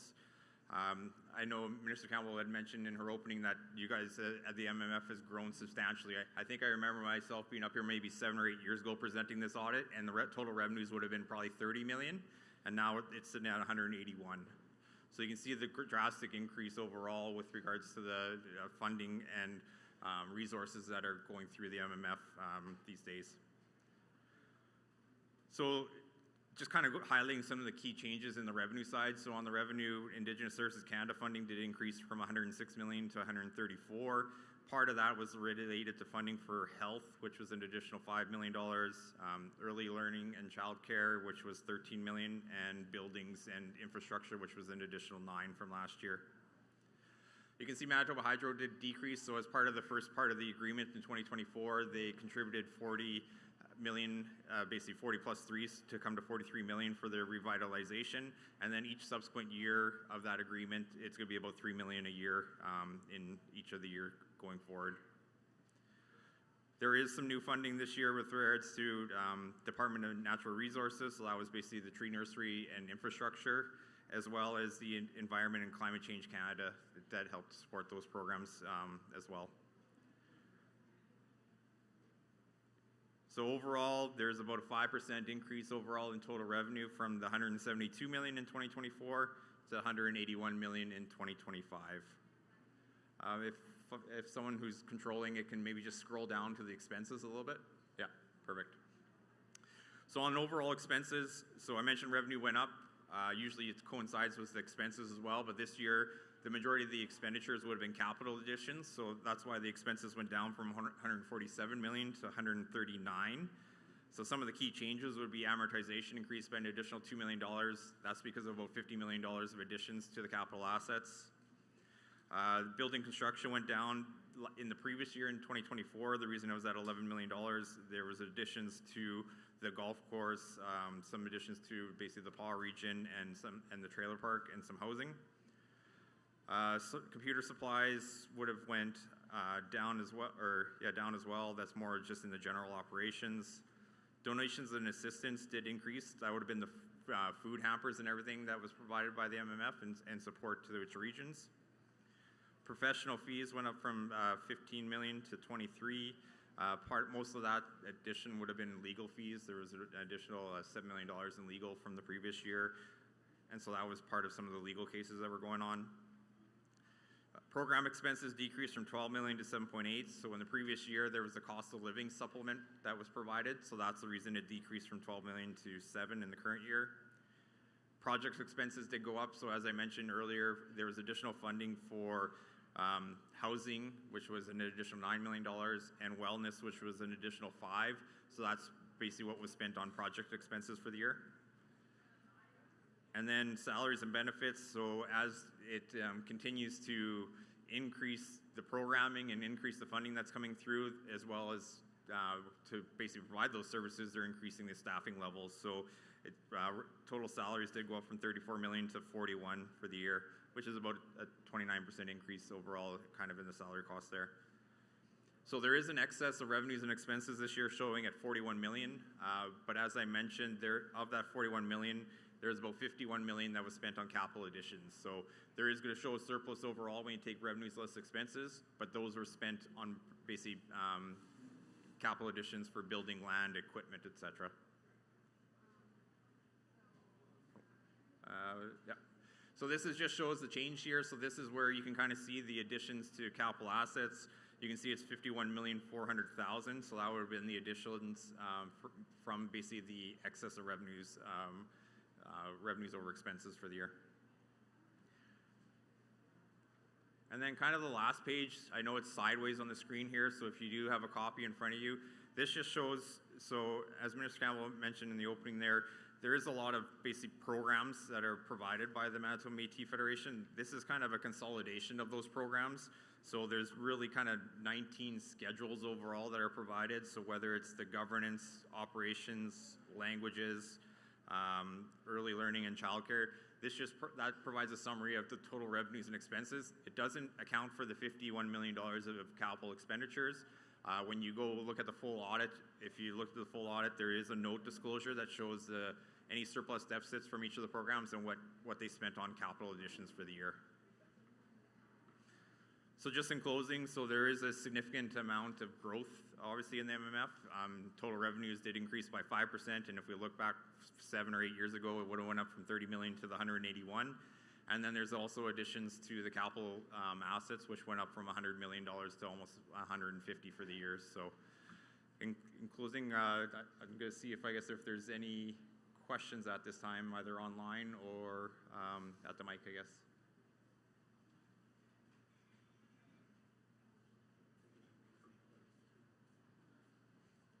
Mic number 4.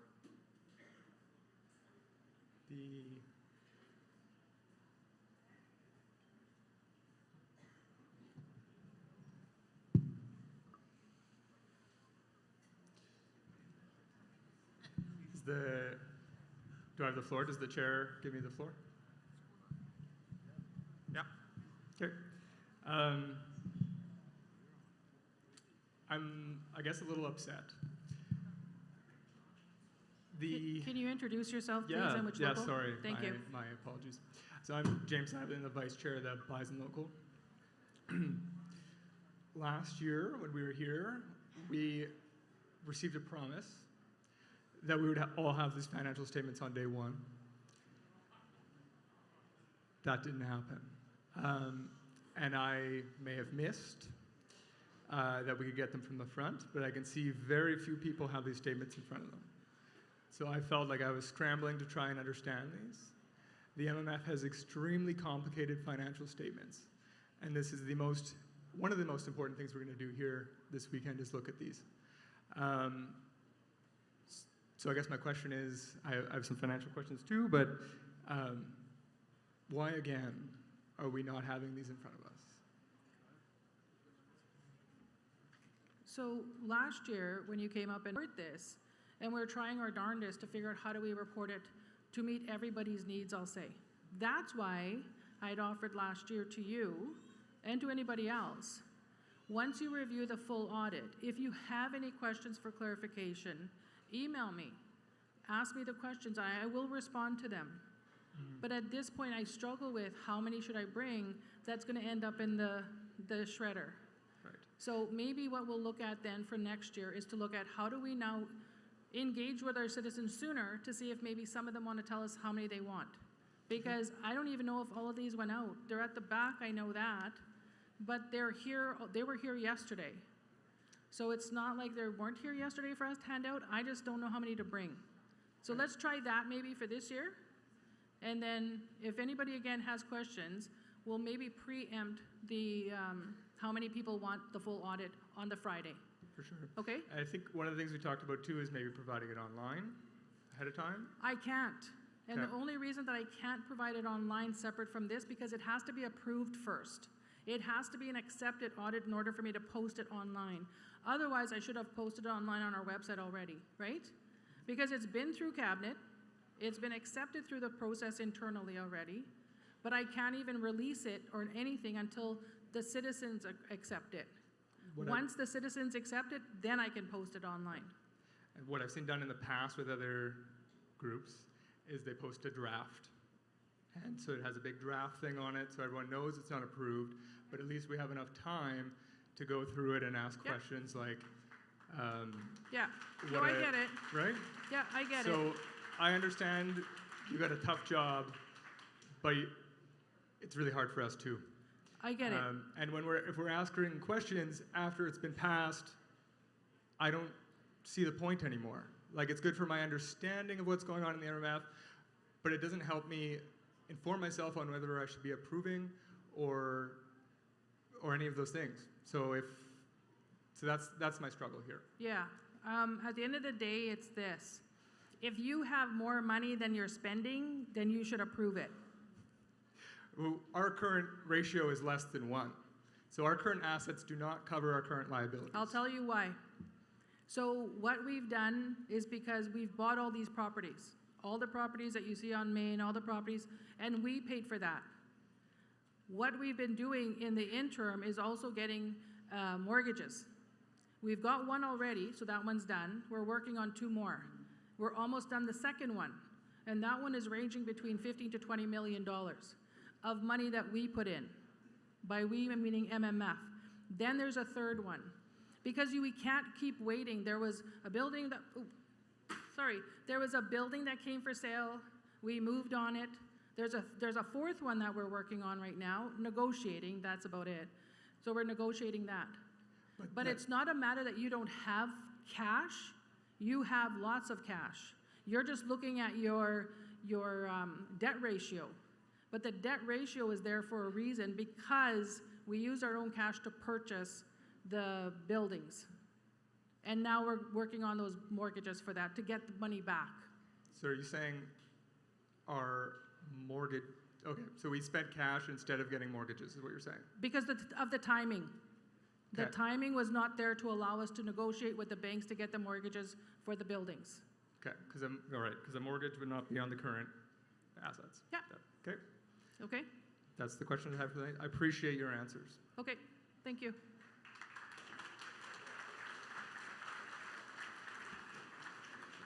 Thank you, James. And, you know, resolutions are where we make some improvements. So if there's a resolution that was put forward that requested, no, the deadline's at 7 tonight, that, you know, on any governance procedural thing that you think would improve, then obviously the assembly's open to that because it's your assembly and you can make those decisions. So let's take something very constructive and make it even more constructive and put it into practice. Now, before I go to microphone number 2, we have a motion from the pavilion to accept the audit. And so I've got to go there first and then we can come back to the question. So are we going to put the mover on the screen from the pavilion? I can't see anybody over here. So Paul, can you just let me know? Okay, here we go, on the screen. I motion to move Catherine Zammit, Winnipeg North. Okay, we have a mover, and before I go to questions, do I have a seconder? Microphone number 4. Sorry. Is it on? Oh. Tiffany Evans, Winnipeg West. I make a motion or second it. Okay, very good. Now we can have some discussion. I have a question or a comment. Yeah. I hear a number 3. Okay, there is there's a question. Hey, oh, that's me. Okay. There was a couple of us standing here before the motion. Once the motion's made, You can still speak to it. You can Yeah, still speak. okay. Yeah, so everybody gets to speak, so we'll take the speakers. I know we have one from the second floor and one from the pavilion, but we'll start on the floor here. Number two, and then just give me you know, the problem is if you look into these bright lights, then you're blind for a few seconds. So I'm gonna stay away from the bright lights, but we're gonna start with microphone number 2. I see 2, 4, 8, and we have the pavilion and second floor. So we'll start with 2, 4, then 8. And 3. Where's 3? Okay, sorry, I see half of 3, so I thought it was 8. stand this way. So 3. So in other words, it's 2, 3, then 4. So number 2. Okay, number 2, Cecil Thorne, Pickering A Local. My question is for you on page 6. There's a column called Internal Charges and Recoveries. Can you explain how that is done, or? I think it's in there. Are you talking about on the, sorry, got to get to the page here. On the summary of revenues and expense schedule? Yes. Yeah, okay. Yeah, so, want me to speak to that? Yeah, so the internal charges and recoveries, so what happens is that, let's say you get funding from Indigenous Services Canada and it's provided for programming in, call it, ELCC, Early Learning and Childcare. Well, finance itself is part of the basic general operations. So what would happen is you're not going to have finance for ELCC, you're not going to have a finance team for health and wellness. So what happens is that the general operations would charge a cost to that department to cover some of the costs that are incurred as part of general operations. So there is some cost sharing across some of the departments.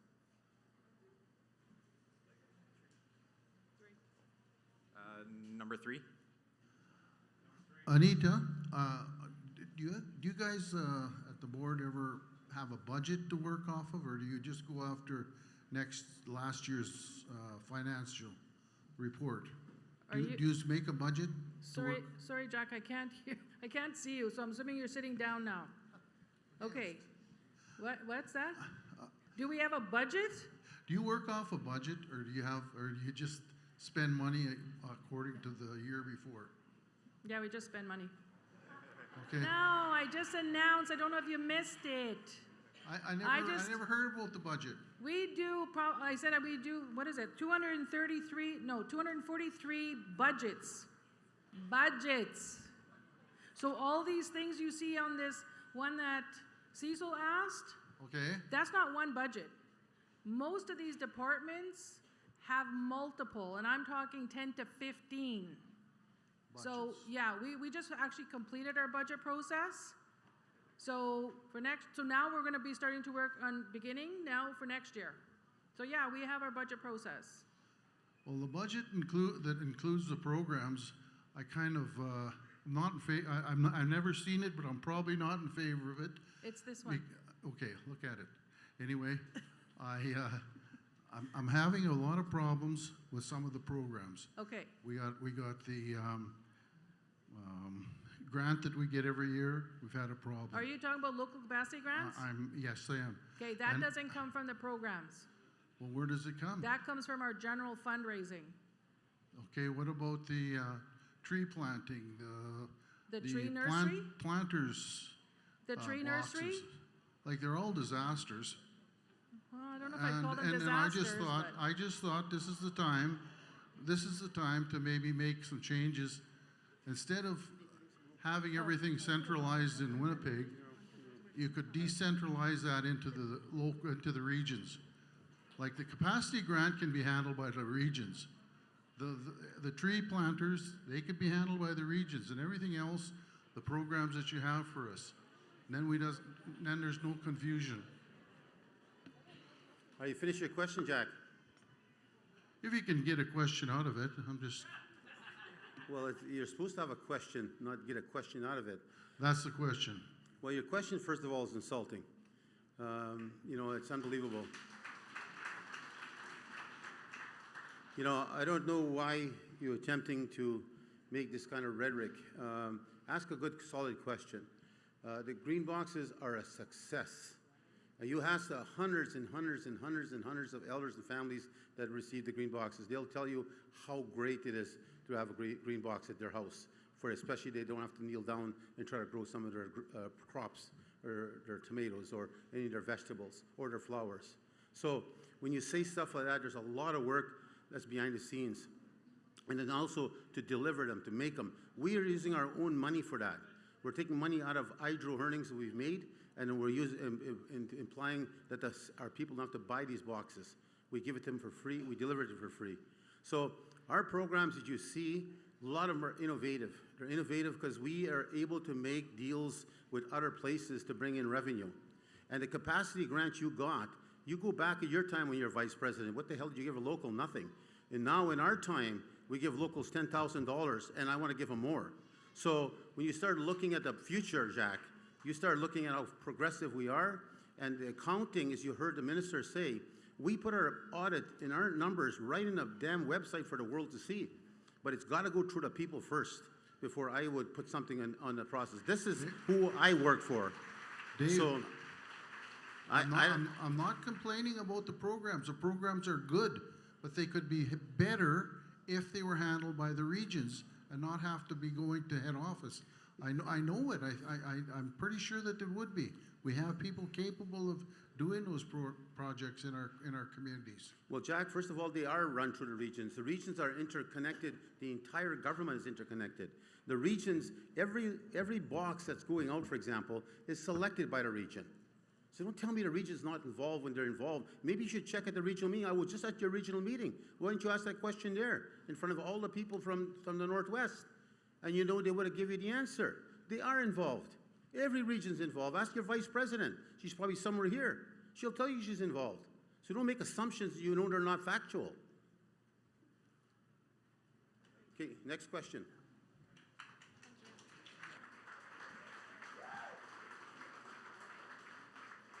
Okay, I said that we would go to and it's Jack Fleming from Winnipeg also.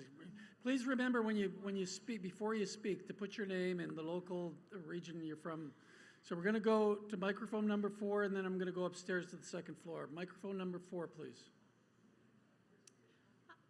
Tiffany Evans, Winnipeg West Local. First of all, thank you again, spokeswoman Anita Campbell, just for everything that you do.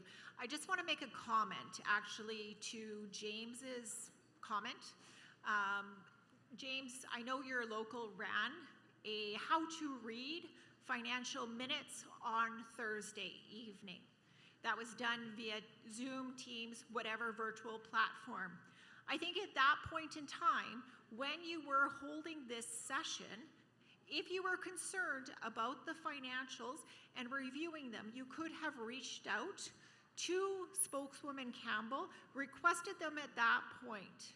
Instead of waiting till today at this point and bringing it forward and making a spectacle of the cabinet and then questioning their position. So thank you very much, spokeswoman Campbell and cabinet, for everything that you do. Okay. Thank you. Thank you. Now I'm going to go to the second floor.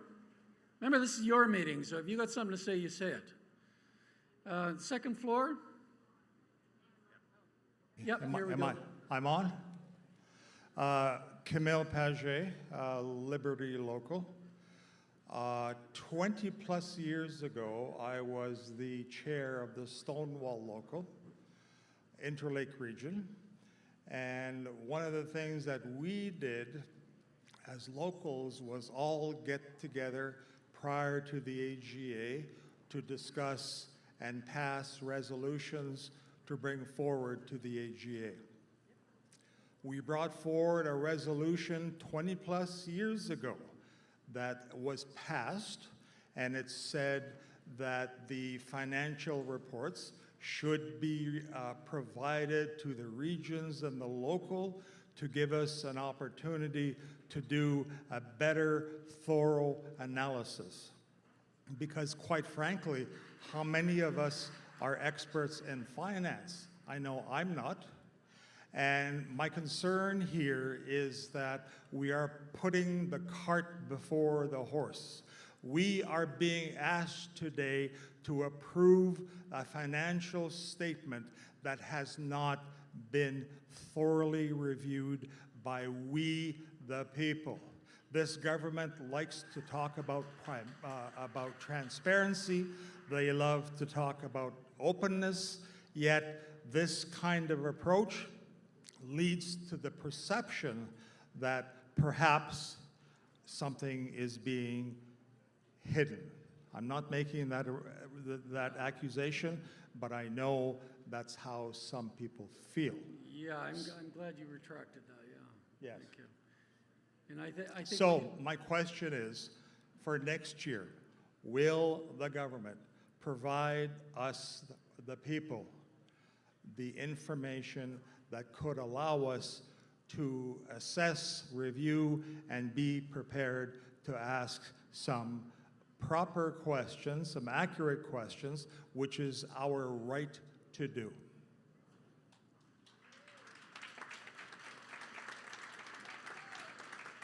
So process is that before we bring it here, we have to bring it to cabinet. Cabinet met Wednesday, Thursday. It was presented there. They went through it.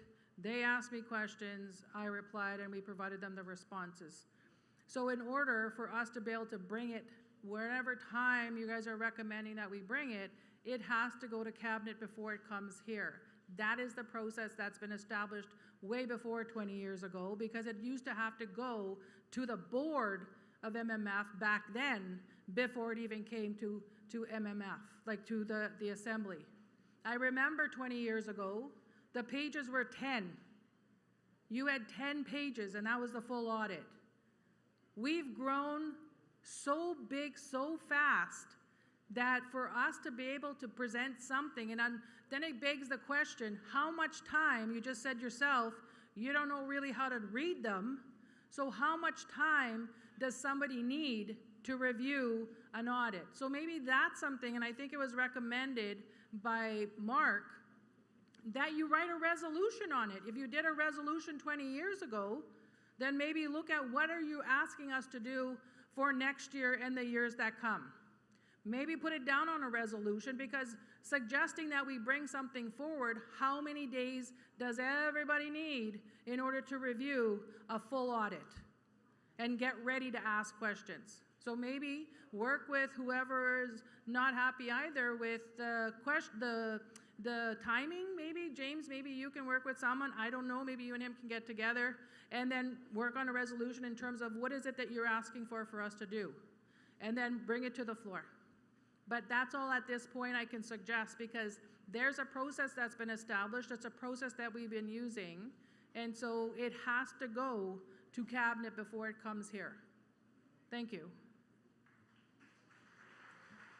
Yeah, Minister Cowell, that's an excellent suggestion. Remember, when we do a constitutional amendment, there's a certain procedure that has to be followed. It's got to go through the regions, etc.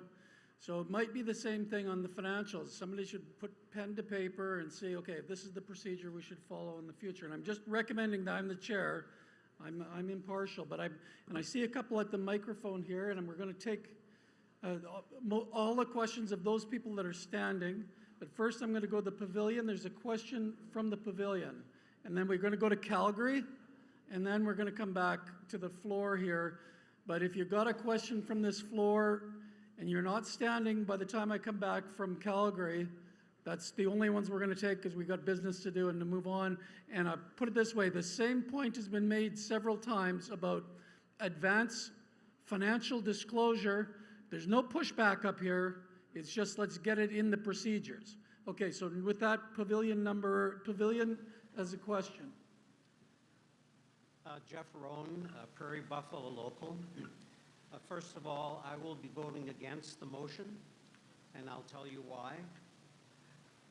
Any corporation or not-for-profit or otherwise that provides the information so close, in fact, during the meeting, is not proper. You can't read a financial report without the notes. The notes were just given when I had to ask for them specially, and that's not proper. You can't read the financials and understand them without the notes. So again, back to the prior to the meeting, getting the financials, I think it's important, and I, for one, know how to read them. I have now a question, because I can't vote for them because I haven't had the opportunity to read the notes, and there are many. But I do have a question that I was able to come up with in terms of one of the notes, and that's note number 26. Note number 26. Note 26 is my question. Can someone explain how this happened? Because a $14 million error in the financial reports previously is unacceptable. Okay, well, let's hear from the auditor. I would agree with you, but let's see what the explanation is.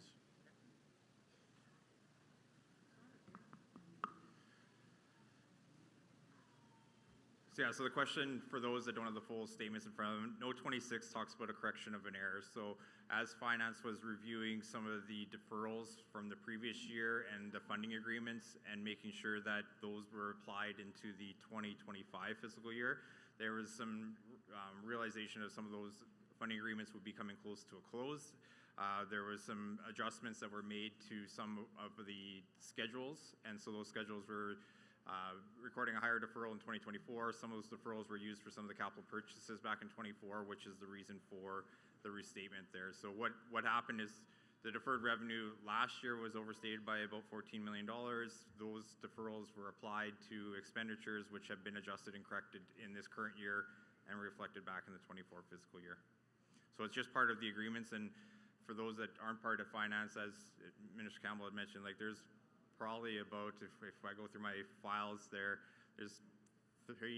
like 100 or more different agreements each year that they're going through, and some of them are multi-years. So there is stuff that carries forward for 5 to 10 years, and so it was just reviewing those and making sure those are properly applied, and so that's where the correction was made.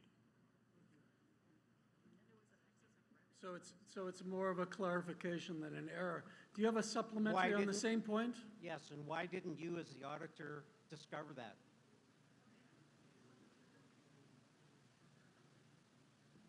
Well, we don't test every single transaction that goes through the GL, so sometimes things do get missed, and that's where when you do find the correction, that's where you make it in these statements here and correct it going forward. So at certain times, based on the agreements and what's being applied against those agreements, we test that basically what's being applied and those being recognized are more appropriate. If they're saying that these should be deferred and we can agree that those should be deferred, then based on the agreements, we don't say, well, should you consider not deferring those funds? We more or less say, okay, is it appropriate to actually carry those funds forward, or should they have been recorded? So I'll just finish with saying that I vote against the motion. Thank you. So can I just provide, I'll say it this way. That 14 million that he's talking about was an excess of revenue. So it was $14 million deficit. It wasn't $14 million that we didn't know what happened to it.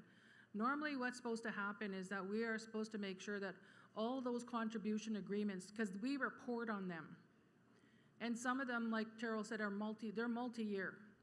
And so that $14 million was in excess of the expenditures that we had. So it was money that we had in the bank. And you got to remember, you're dealing with hundreds of millions of dollars.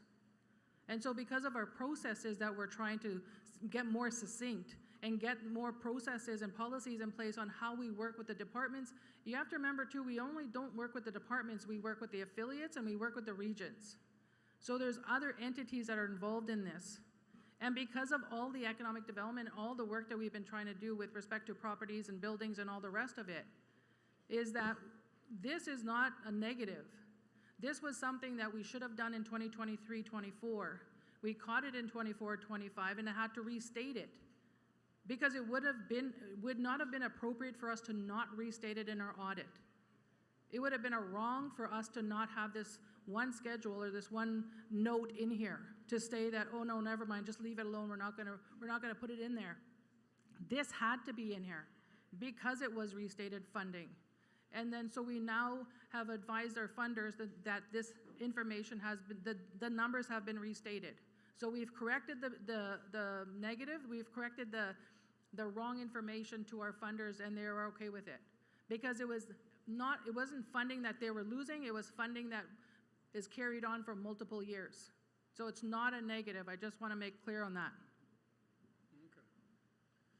Okay, so not only are the funders aware of it, but you're aware of it now. And what we take the point, or the point's been made again, that there's a need for advanced disclosure of these sorts of things. And then they could have asked the question through email. We wouldn't have had to eat up a bunch of time here, but this is important time. And now I got to go to Calgary. Calgary, do we have Calgary? Yeah. First, I'd like to verify you can hear me. I can hear you, yeah. Thank you. My name's Kevin Champagne. I'm part of the Lac-Des-Moines local, Southeast region. I'd like to table a motion, our motion that we table the financial consolidated statement till vote till tomorrow. This will give the opportunity for those present today to have the time to digest and review the material. It will take away a lot of the tension and anger that I'm hearing from the satellite region. I just want to make sure that this is an appropriate motion at this time.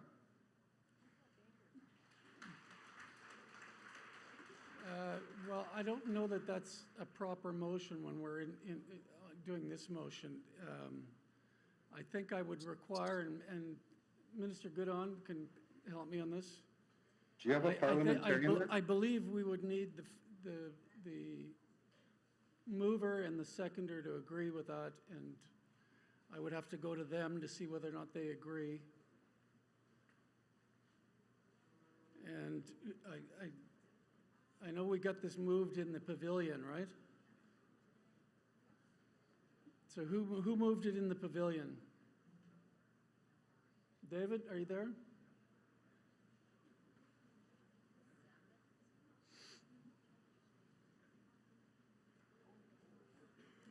Sorry, can you hear me still? Is there a point of order on number 4? Because I got to deal with this right now. Catherine Zemnick. And Tiffany Evans was second. Catherine, do you agree to move this?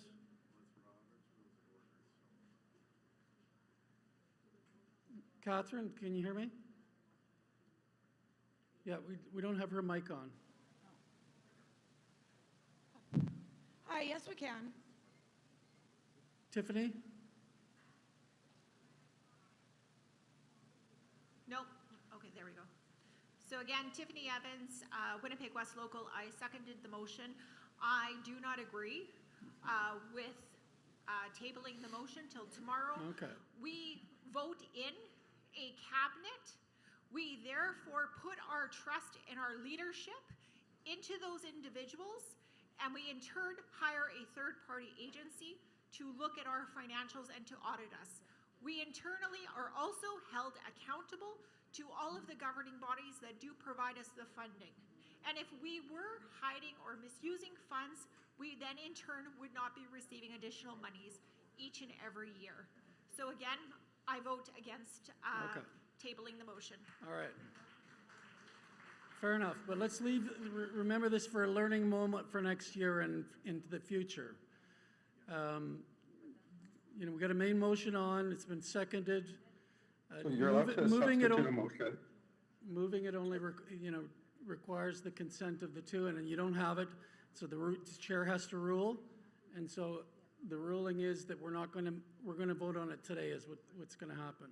So now I said there's 4 speakers here. So we'll take these 4 from microphone number 3, which I thought was 8 and 4. So let's go 3, 4, 3, 4. Microphone number 3. Hi, thank you. Amber Knott, St. Francis Xavier Local. I do have a question regarding the financial reports, but first I'd just like some clarification. It's my understanding that in a meeting, when there's questions at the mic, that the questions need to be answered first before we go to the motion and seconders.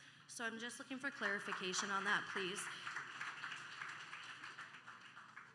Because there were questions on the floor before the motion and second. Well, there's discussion on the motion now, so it's whether it's a question. Discussion now because it went to the motion and the seconder, but there was questions still on the floor before the motioner and seconder. So I'm just looking for clarification on the proper procedure for that. Yeah, well, I didn't see any questions.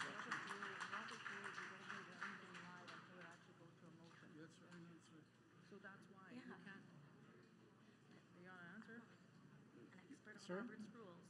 But No, once there's a motion on the floor and it's seconded, then we're into the motion. I understand that we're into discussion then. My question in regards to this, which is separate from my question for the financial statement, is when you brought it to the floor, there were people standing at the microphone with questions before you went to the motioner and seconder. When I chair a meeting for our local, it's my understanding that if there's questions on the floor, I cannot motion and go to a seconder until the questions are answered. Then there's an opportunity for a motioner and seconder, and then we have discussion. Is that not the proper procedure? No, it's Okay. not.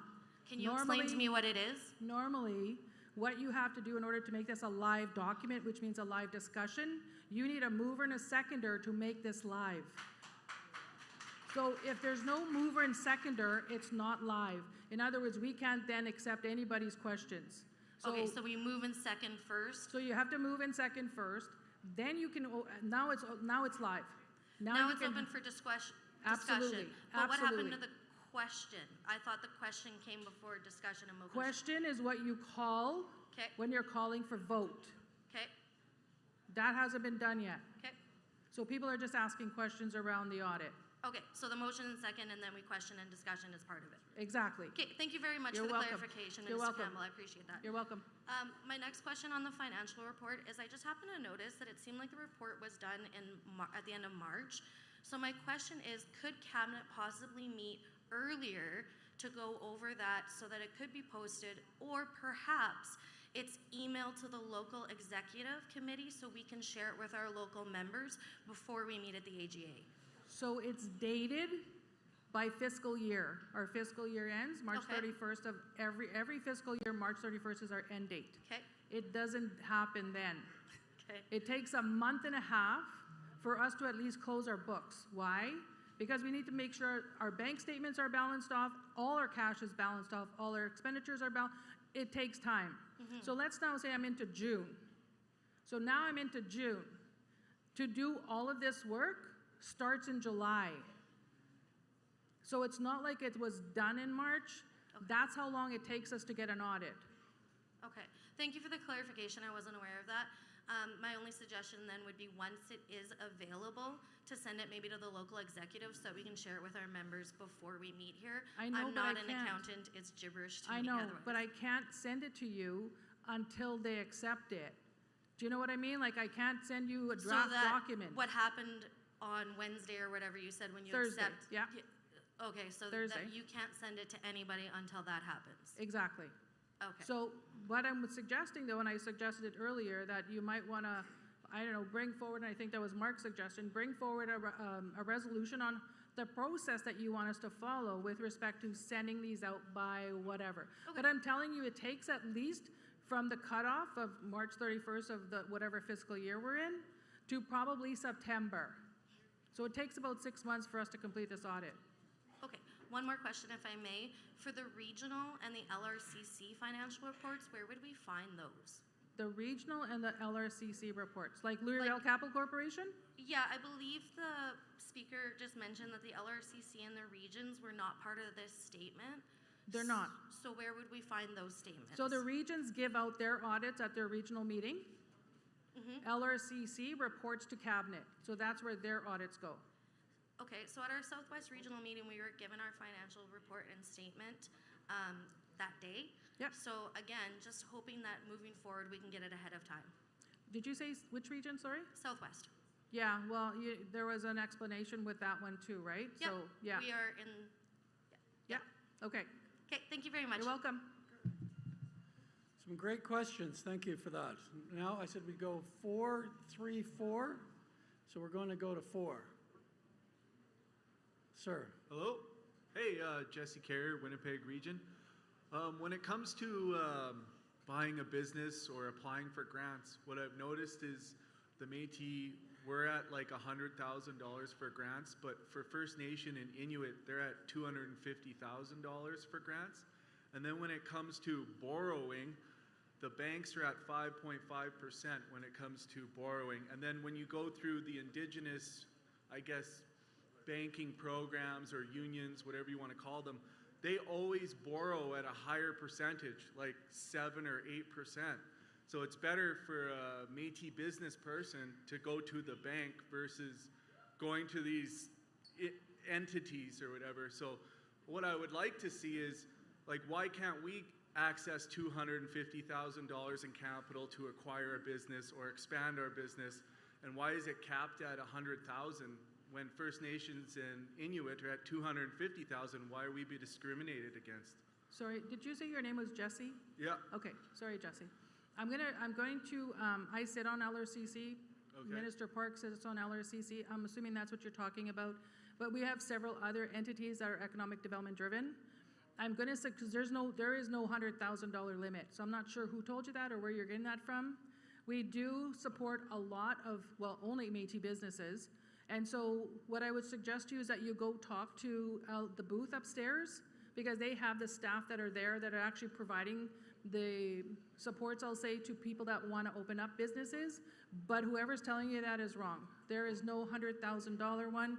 I do agree with you, though, in terms of the rates, because we are becoming competitive with the banks. Because why? The banks also went up, right? And so in terms of their interest rates. So we are getting competitive. You also have to understand that some of the things that we do are high risk. But then some people, you know, might have turned their life around and they want to really do these businesses. So I would strongly suggest to you that if you have a business idea and you have all your ducks lined up, I'll say, nothing to do with Will, but ducks lined up, that you go and speak to LRCC staff up there, because I'm going to follow up with them and see if they've been helping you. I have, and I'm telling you, the cap for the L'Oreal Corporation is $100,000. Like that's all you can access when it comes to grants. For the yes, for the grants, yes, but yeah, not. I'm talking about grants, right? That's because that comes from the federal government. Okay. It's not something we impose. That's something they tell us that we can only give. Okay, so how do we approach the federal government to increase it to $250,000, just like First Nations and Inuit? Why are we at $100,000? Exactly. So there's also differences in terms of how much money First Nations get and we get. Okay. Right? I think President Chartrand had mentioned it before, that First Nations, or they do by the bands, right? There's like, I don't know, let's say 200 and some bands. So do we have to start now doing all our communities? So if we have 141 locals, is that what we're going to start using in terms of representation, in terms of saying, here's who we're working with, here's who our members are, here's who our citizens are? Do we start doing that now so that the federal government can kind of understand who exactly we are and where we all live and what we all do? Yeah. So, but I just seen Tyler McKay behind you. He might have left. Yeah, and like I said, for the borrowing there he rates, if you really want to help Métis people start businesses, don't charge us 8%, 5%. What we really need is like 2%, 3%. That would really help people start businesses. Like really, if you really want to help us, if you really want Métis people to open businesses, you got to be better than the banks. We got to be better than that to really help us. So. No, I agree. I agree with you, but I don't know if we can do that 2 and 3. I don't know anybody that's doing 2 and 3 today. Well, that would be amazing if we could. You know how many people could open businesses? But you're missing my important... The spin-off for the economy, really helping Indigenous people, really getting them, you know, 2%, 3%. Oh my God, that would be amazing. Yeah. I want to know where your bank is. I'm going to go borrow some money there right away. So I'll be giving an economic breakdown as the minister today. I think it's today. You can then ask those questions. And please don't compare us to First Nations because they are treated much different than you are and I and me. They get tons of resources way beyond us, and they've been very fortunate to have a greater advantage than us, but they still never beat us. So if you look at even the Capital Corporation you're speaking of, when it first started, that goes back to Mulroney's era. When it first started, we were supposed to get equal to the First Nations. And all of us were supposed to get the starting point because they do an analysis. If you have this much money, you got to earn this much interest in the bank to oversee your costs of operations and then your ability to loan. We only got 1.8%, 1.8 million. We were short, I think it was supposed to be 15 or 20 million. So I will commend the LRCC that worked her, and they got awarded awards since then. They've overcome everybody and survived. And now they're dealing with $50, $60 million. The issue again, like for example, just the other day, Lauren and I were driving, and I was reminding Lauren, which I pushed the LRCC at one time to look at it, but they kind of backed away from it. As I said, you know, you look at the money marts, you look at all these institutions that exist out there, and they're making a fortune off our people because they're charging like 21% or even higher, 28, 29% for you to go cash a check or take a loan from them. And I said, why don't we start our own and charge 15, 19%? And I'm sure you'll be at the microphone telling me after, you're charging way too damn much money. So, but people are still going to these money marts, and they're still going because they have no identification, they have no information. There's people I know that are borrowing, and one of our cabinet ministers actually got in trouble years ago, borrowed off a company that was charging 18% on mortgage. 18%. You know, so, but when you're in dire straits, it gets challenging. So we're trying to find those solutions, but never compare us with Indians, First Nations, never. Because they have monster budgets compared to us, but never, ever think they can beat us, because we're damn good at what we do. Okay? Okay, thank you. Okay, I just want to caution the last two speakers, and I think we have one in the pavilion. You know, I let that discussion go on about the loan amounts, but it's not related. It's not related to the finances, right? And so I could have called it out of order, and then I would look kind of rude, mean. But so I just want to caution that as long as your questions are related to these financial statements, then you're entitled to ask them. Otherwise, you got to find the right forum for your question. So I'm going to go number 3, and then 4, and then Calgary. Now, before I go to 3 and 4, okay, go to 3. 3 and then 4, and then I'll entertain question. 3? My name is Nicole Montmany from the Selkirk Local. The 29% in increase for wages, do we have a number on how many employees that translates to? Yeah, if you want to hang around and wait for my HR report. Okay. Do you? Yeah. Yeah, okay, good, because I'm actually trying to present it today for the HR report. Is that okay? Or do you want me to give you a number now? Because it would be looking really better on my PowerPoint. Yeah? PowerPoint? Sure. Okay, thank you. I'll let you know this too, just so you're aware. We have just completed our assessment on, I'm sure I mentioned it last year, we did a compensation review of all our salaries and everything else like that, and we just completed it, and it just went to cabinet. And so that's what we're using now, is because we want to make sure that we're in line with industry standard and industry levels. So we just completed that. But I don't want to tell you too much because then I'm just doing my HR report. Okay. Thank you. Okay, microphone number 4. Alexina Nault, Winnipeg West Local.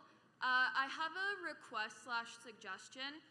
Minister Campbell, earlier throughout the questioning period, you had spoken to the paper copies of the financial statements and not knowing how many to bring. When the financial report was presented, it was presented through audio and through visual through the screens. At the back of the room, the TVs stopped halfway through the room. We couldn't see anything. There are a lot of members here who are not able-bodied, who have hearing aids and cannot hear. The noise level in the room is always loud, and therefore the financial statements were just not accessible to them, and we're now being asked to vote on something that we couldn't even get the information to. So just for next year, if it would be possible to potentially provide at least one paper copy per table, so that way we at least have one thing to reference if we are not in direct view of a TV or if the noise level is up, so that way we still have that accessibility portion on things that we are voting on. Okay, thank you.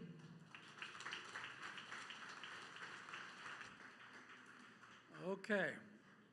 I'm going to have something to say about this in a minute, but first let's get this business out of the way. Do I hear a question? Question's been called. All those in favor? All those opposed? We've heard some verbal abstention. Any abstentions? Okay, I'm very good. Waiting for the light here.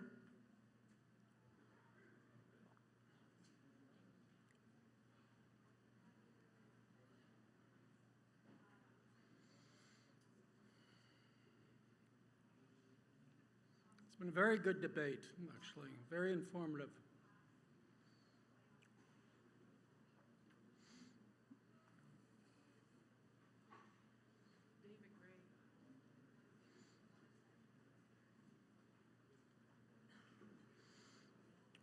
See, we're trying to be as inclusive as possible, make sure everybody gets their vote counted.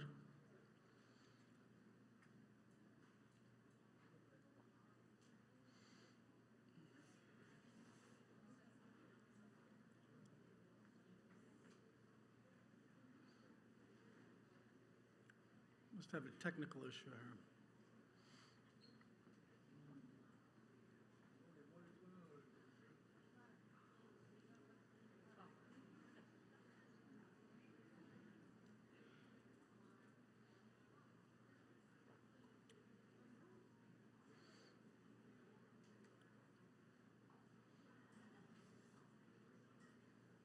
Very good. It's approved. Thank you. Now listen, like that debate, as your chair, I'm just going to speak just generally here for a minute. You know, it was a good debate. There was lots of things said. I think the point of this thing, what people really want to see is some sort of advance notice of these statements, because they're big. As I said, there's accessibility issues. I know that there were 700 printed. If you wanted one of those 700, they were available. But that's not good enough, because now, and I understand, you know, you can say there's lots of money and the rest of it. Well, if there's lots more money, then you need to look at them sooner. That's pretty clear.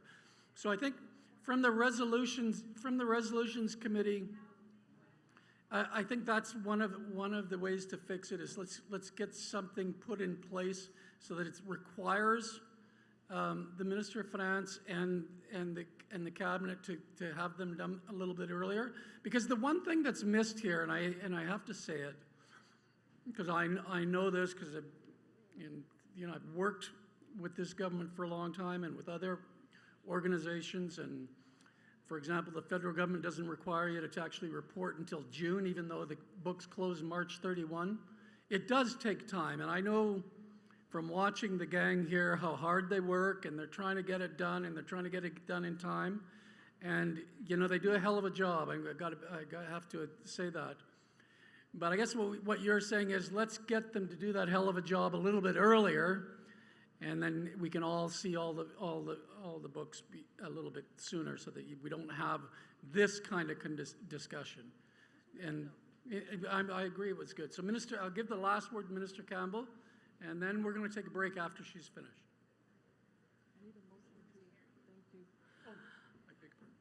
Sorry, the motion was carried.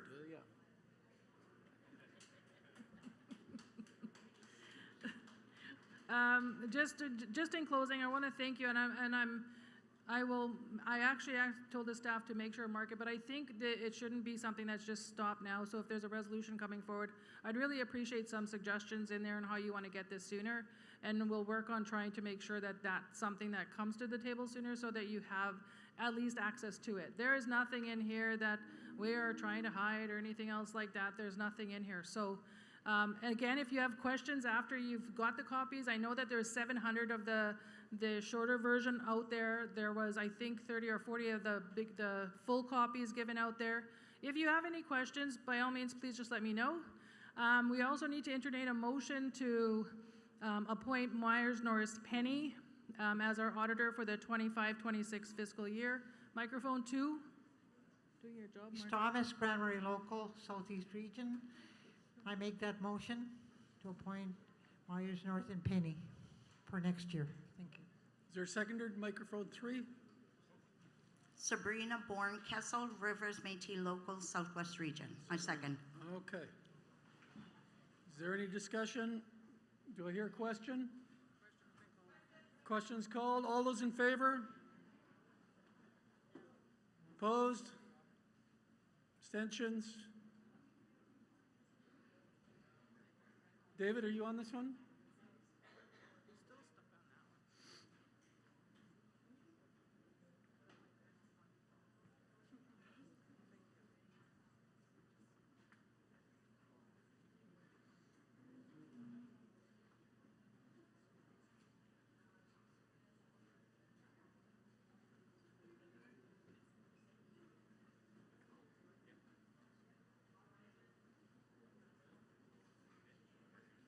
There we go, it's carried. Thank you. So we're going to take a small break. We'll see you back here for some reports afterwards. Thank you, everybody. Let's give ourselves a warm response. It was a very good discussion.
survive silent heart.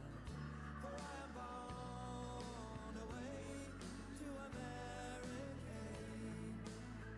No, I can't delay. No, my mind won't change. Let your young man say goodbye before your boy begins to cry. I am leaving on the evening tide. I am leaving on the evening tide.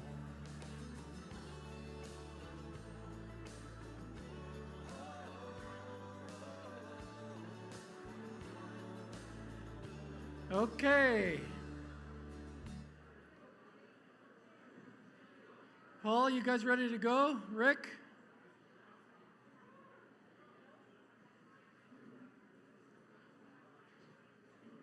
Okay, we're going to start with some reports this afternoon. I'm going to turn it over to my co-chair. And we're going to get going. We just got to make sure it's a little quieter. Alexa?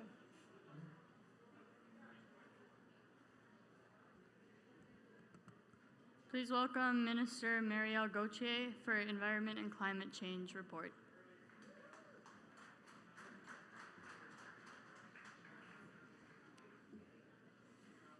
Okay, good afternoon, everyone. I just want to thank Archbishop Murray Châtelain and Linda St. Cyr for the lovely prayers this morning. Can everyone hear me? Yeah. Okay, gang, hey, listen, we want to get this thing, we want to get some progress this afternoon because tomorrow we got all those gifts and we got a lot of stuff we'd like to get done today, so we don't got to do it tomorrow. And we've got that big soiree this evening. And between that, you know, we're going to have dinner here tonight. So what I'd really like to see us do is let's pay attention. Let's give our speakers their due. They work hard in their portfolios all year long. And so Marielle, you see the French Marielle. Oh, my French name here. My name is Marielle Gauthier. I'm the Environment and Climate Change Minister, and I'm newly appointed, and so I'm new at this, so bear with me here. I'll start with reading my notes, if I can see them. Okay. Under the direction of our team has focused on three main goals. I'll go project by project, and protecting Métis harvesting rights and cultural practices, building climate resilience across our homeland, empowering youth and communities to take part of the environment stewardship. Our ancestors were among the first environmental stewards of the prairies. They relied on the land and waters, but they also understood the importance of balance, respect, and sustainability. The same value guides us today. The key part of our work involves protecting Métis harvesting rights and documenting how citizens use and rely on the land. The Métis Knowledge Land Use and Occupancy Studies, or MKLUOS, are one of our most important tools for doing this. Over the past year, we completed 42 desktop interviews and 4 ground truthing interviews. These studies record where citizens hunt, fish, trap, gather plants, and practice traditional activities, building strong and evidence base that helps the MMF advocate for our rights during the environmental assessment, permitting, and consultation processes. These studies ensure that Métis voices are heard when decisions are being made about resource development, forestry, and conservation projects that could affect our homeland. Every interview preserves traditional knowledge for future generations. It's both an act of protection and cultural preservation. Our next project is Métis Environment Leaders of Tomorrow. It's a project called MELT. This project is my favorite project because it involves kids. It involves kids from kindergarten to grade 12, and we try and teach them the environment. So we have a lot of camps going on for them, and we had this fall, we had over 200 kids come to the zoo, and it's quite costly to have these kids go to the zoo, but we try and initiate them so they know what climate change is, and it brings them a lot closer to our next project, which is a steward project, which gets them going from kids to adults. Another cornerstone of our work is the Métis Community-Based Climate Monitoring Program. This program empowers Métis citizens and harvesters to document environmental change they're seeing in their own regions. Things like shifting water levels, changing migration patterns, or the health of wetlands and forests. The program delivered the Wetland Monitoring Program, the Water Quality Monitoring Program, the Winter Monitoring Program, citizens-led activities like the Christmas bird count, the Great Backyard Bird Count, and the Monarch Monitoring Blitz, as well as community bird walk and nature walks across the homeland. Each of these activities blends traditional Métis knowledge with scientific methods. Our citizens contribute real data that feeds into National Climate Database, giving MMF a stronger voice in shaping regional and federal climate policies. The Weather Keeper program is our next program. We're also strengthening our understanding of weather and local climate through the Weather Keeper program. We now have Weather Keeper stations in Saint-Laurent, Lakeshore, and Dawson Bay, each providing real-time local weather data. These stations help us monitor rainfall, temperature, and wind. But more importantly, they help connect modern climate data with the lived experience of our harvesters. This information is critical. It supports emergency planning, informs water management decisions, and helps our fishers, trappers, and farmers adapt to changing conditions. Our next program is the Red River Métis Steward of the Homeland program. Our Red River Métis Stewards of the Homeland program is about reconnecting citizens to the land and strengthening our cultural relationships that divide who we are. In 2024-2025, this program delivered Turtle Mountain Days, harvesting property tours, medicinal walks, participation in St. Madeleine Days programming, Kettle Hills Field Days, and multiple hands-on workshops. Like, these workshops are really great. If you can attend some of them, you will love it, because you get to meet people, you get to go on the land, you get to see all kinds of work that our climate change staff. They're very hardworking, so if you can see these events, sign up for them, register for them. These gatherings create space for knowledge sharing between elders, youth, and families. Citizens learn about sustainability, harvesting practices, traditional medicines, and the cultural teaching that guide Métis stewardship. Our next program is the Environment Disaster Mitigation Adaptation. As climate change intensifies, preparing our communities for emergencies has become one of our top priorities. Through our environmental disaster mitigation and adaptation work, we're continued to develop emergency response and disaster management plans for our regions. We've advanced hazard identification and risk assessment, identifying local vulnerabilities from wildfires and floods to storms and droughts, and planning appropriate responses. We've also hosted emergency preparedness webinars for Red River Métis citizens, helping communities learn what to do before, during, and after disasters.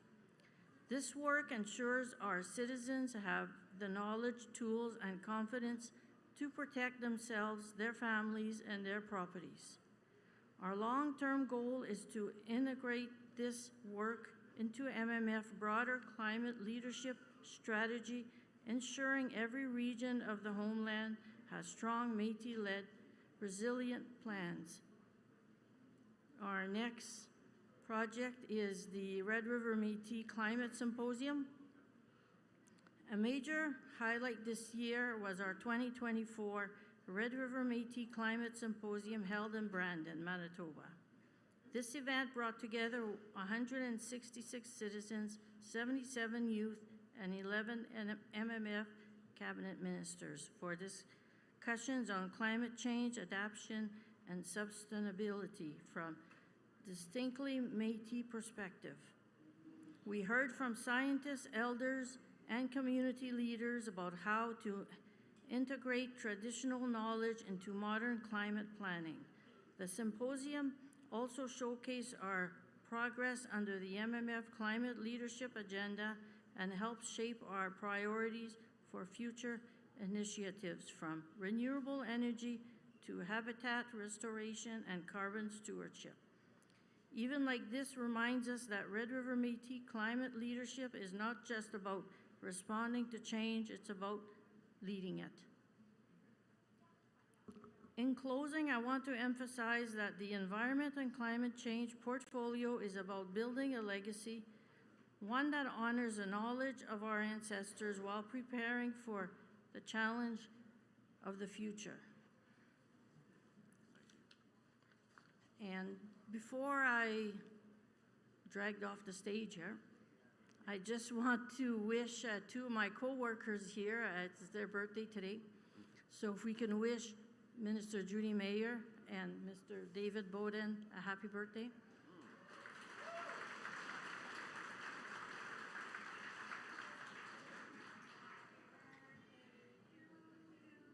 Happy birthday to you. Happy birthday, dear David and Judy. Happy birthday to you. Yay!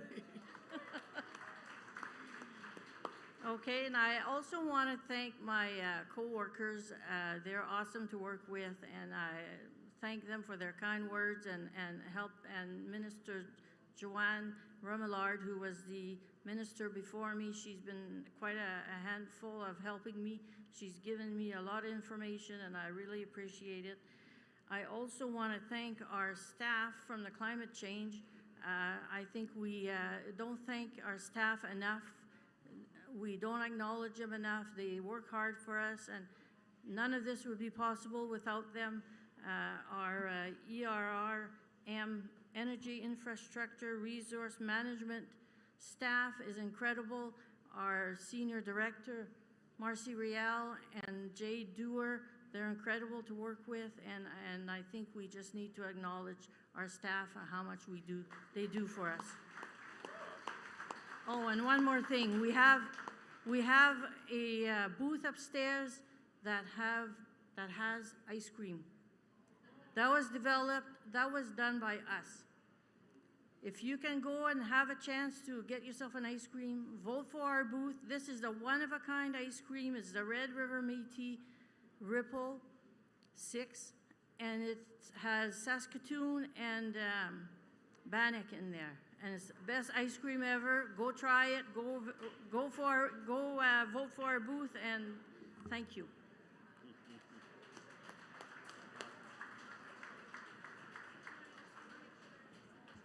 Are there any questions for Minister Gauthier? Mic 3.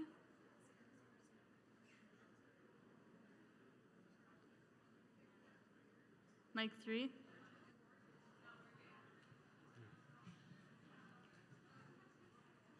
this 3? Yeah. Bob Small, Rockton Local, Northwest Region. You put up a beautiful picture of me standing in front of a weather station that was installed in my yard 2 years ago. Unfortunately, the control unit burned out the day it was installed, so it's been sitting there for 2 years doing nothing. I was just wondering if anything's going to happen.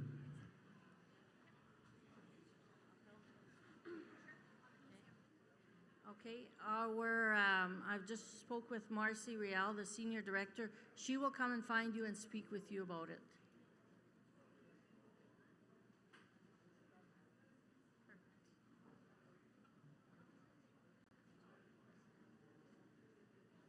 Is there any more questions?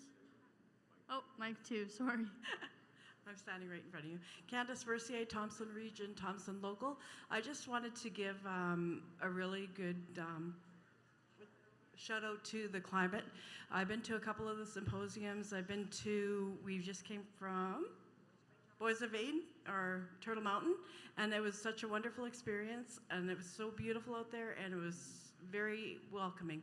I just wanted to give you guys a shout out because it was excellent.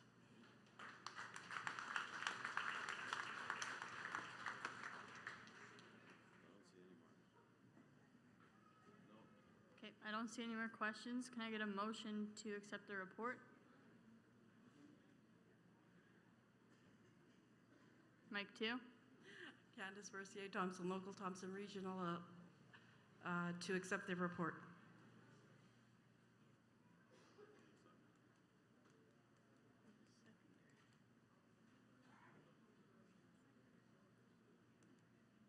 Mic 2 again.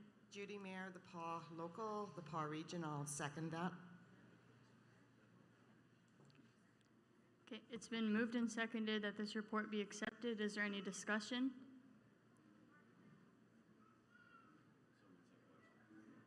What?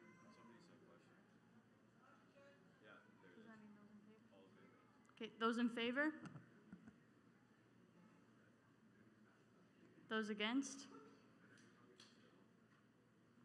Just waiting on the green light.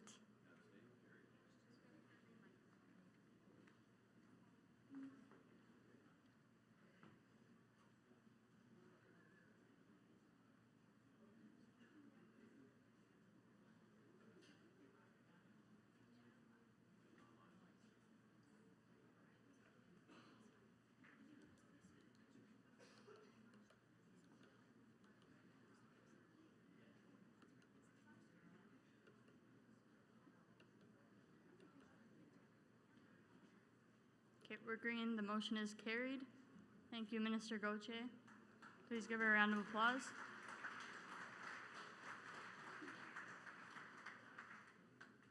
Next up, we have Minister Will Godon to talk about the First Homeowners Enhancement Loan Program and Beyond Borders. Please give him a round of applause.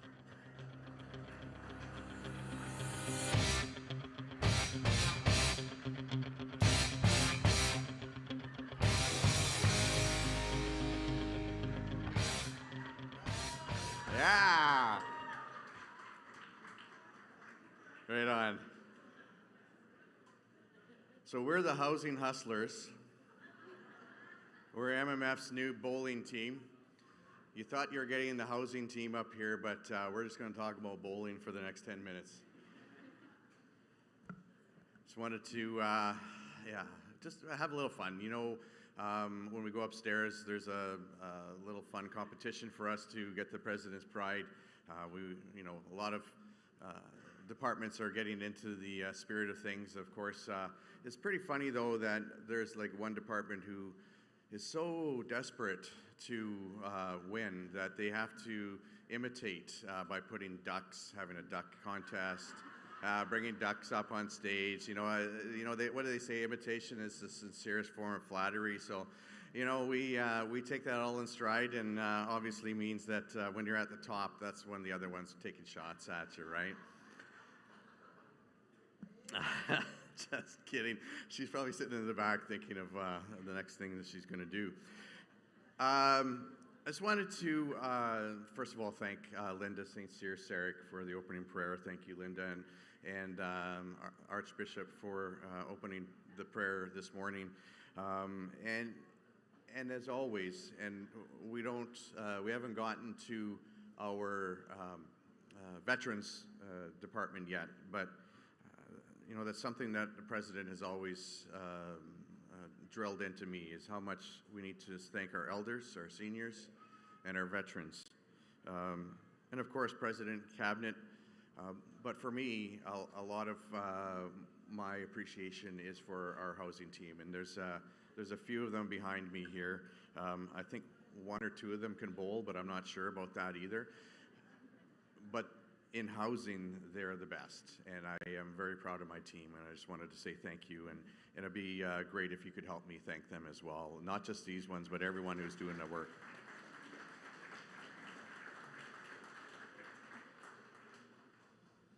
I want to start off real quickly. For those of you who don't know, my name is Will Goodon. I'm the Minister of Housing and Property Management. I'm going to be doing housing, property management, and then I'm also going to be doing about 5 minutes of my newest portfolio on identity protection, and I'll talk about that a little bit more. But I wanted to just jump off with one of our very successful programs, the First Time Home Purchase Program. It's one of the most successful programs that we've done in housing, and I have to say that it's likely one of the best across the country. I know President Chartrand used to tease former Prime Minister Justin Trudeau, because Trudeau started a first-time home buyers program, a few years ago, 2 or 3 years ago, and it didn't get very far, and it kind of wrapped up after a couple of years. I think they helped a few people, but ours is absolutely amazing. I'm going to give you a few numbers to kind of help explain that. So what we do is we provide 5% of the home purchase, up to a maximum of $18,000 that would go towards the down payment. And of course, those of you who have partaken in this program know that Louis Riel Capital Corporation manages this program on our behalf, and they are doing a fantastic job. And maybe at some point, maybe a little bit later, we can give them a big round of applause as well, because they are taking the funding, running it properly, and doing an excellent job in reaching out. So we also provide up to 1.5%, up to a maximum of $2,500 towards closing costs. That's legal costs, real estate fees, etc. And that is a big help as well. So you're looking at over $20,000 to go towards your new home. And I can't tell you how many times I'm walking at Home Depot or some other location where I'm just, getting my groceries, and people will come up to me and say, my son got a house. My daughter bought a house, and people will explain how much that means to them. And that is I think the real success of this, and is, not the hundreds of millions of dollars, and it is hundreds of millions of dollars in mortgages. I think over $300 million now in mortgages. We've expended over just under $20 million and $277 million in mortgages. And the other thing that we need to remember is that people also buy. When you buy a house, you need to buy a lawnmower. You need to buy, garbage cans. You need to buy things for your kitchen. And those economic spin-offs is another $62 million. So we're looking well over $300 million in spin-offs in this one program from $20 million. As of April, we've had 1,950 applications received with 1,718 approved. So that means, and my understanding is that there's some of those folks that haven't bought their house yet. They've been approved, but over 1,400 have bought their house. Over 1,400 families with a total of more than 650 children have been in these new homes, and that's going to make a difference to their lives today, tomorrow, in the future. How great is it? Yes, I agree. That deserves how great is it that they're going to be able to go to school and they've had a good night's sleep. It was warm and dry and safe in their home. Those kinds of things you can't put dollar figures to. So it's a really super, just a good feeling when we're able to do that. And I can't imagine the feeling it is for young families who are in their first home. The next slide, slide 3. The Home Enhancement Loan Program is another popular program, very, very high demand. This is designed for low to moderate income households. It's a one-time forgivable loan of up to $18,000 for emergency home repairs. In the north, we provide up to $25,000 because we all know the cost of labor, the cost of transportation, the cost of goods. It's all higher in the north, and so it was necessary for us to find that balance. Emergency repairs and accessibility, they receive priority. And I know there's a lot of people, and I've talked to you yesterday and today already, who you've been waiting for a while, and I appreciate your patience. It is a very we are snowed under a little bit, but we're working extremely hard to find ways to make the program better, easier to get to. One of the biggest things, of course, is access to trades, whether it's close to your community, in the north, in rural areas, sometimes trades aren't as easy to find, whether it's a plumber, contractor, carpenter, electrician, those kinds of things are, we want to also have as much Métis employment as possible. So we try to hire Métis first, but sometimes we need to go beyond that. But it is a bit of a challenge for us to find folks to be able to do these things. We are, on the help program, just some numbers again, we're getting very close to our 1,000th completion. So we'll have 1,000 homes repaired in, I think it's about 4 years now that we've had this program. So we're super, super excited. As I said, we are looking for new recruits. So if you know somebody who is in the trades, we're interested. So just go upstairs to the housing booth, give them the name and number. If you know somebody who wants to get into the trades as well, we want to know those things so that we can plan for the future. I'm going to go on to Rapid Services. So Rapid Services is our homelessness program. One of the buildings that we operate is called Frey Machi. Our Rapid Services team, they provide services for Red River Métis citizens who are homeless or who are at risk of homelessness.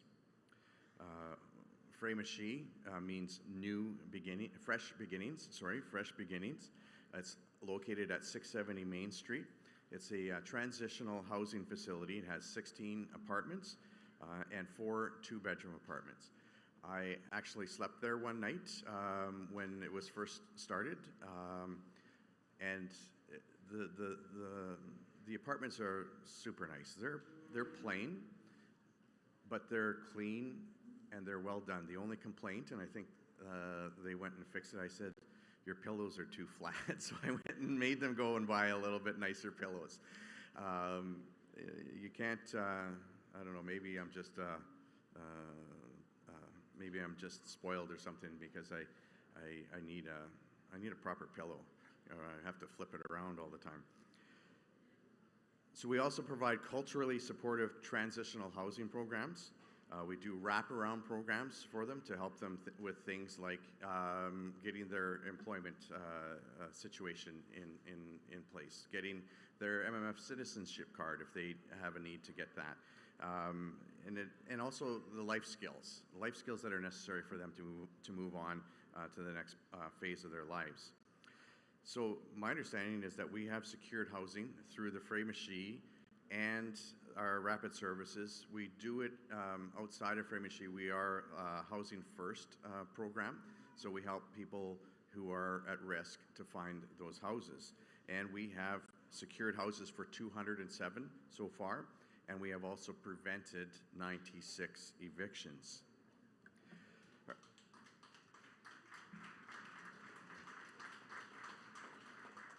Yeah, sometimes we look at the folks who are in the tents, who are homeless, the ones who are standing at the stoplights, and they're easy to ignore. And that's not our way. That's not something that we do.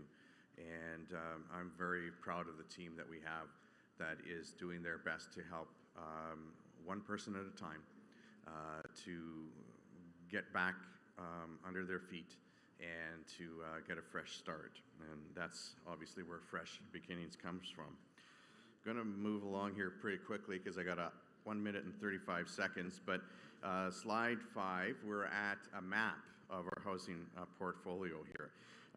MMF Housing, along with the assistance of LRCC, Louis Rel Capital Corporation, oversee 58 residential properties across 17 locations in Manitoba.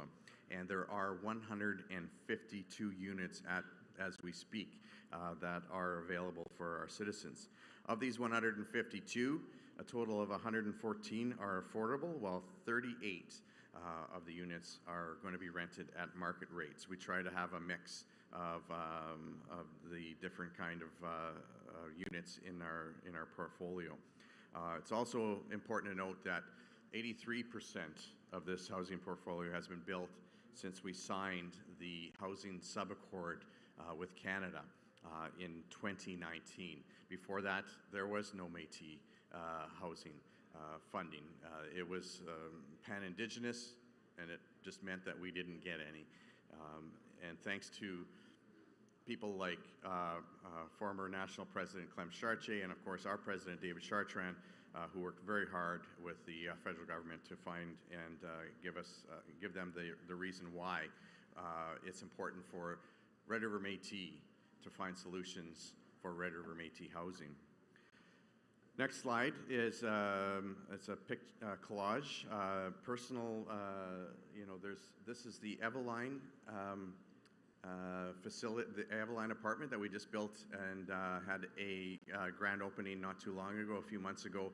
It's located in Selkirk, right on the Red River. So some of our citizens who are in the on this side have a great view of the Red River. And then when you're driving across the bridge from East Selkirk, it's just an amazing piece of property to look at. It has the SAS design on the outside, and if you do ever get a time to go out there, please do. We're going to be following up with 385 Henderson. It is currently Roxy Lanes, and that's why you see us here today with our bowling gear on. Henderson Highway Roxy Lanes is an old bowling facility, and we thought it would be fun to get out here and do a little bowling. And if you haven't tried bowling upstairs, my understanding is that there's a long lineup to do our bowling game, and I think there's prizes, right? There's prizes up there. No staff, but all of you citizens can definitely go in there. And I had a couple of young people come up to me and said that they were doing really good, getting pretty high marks on the bowling game.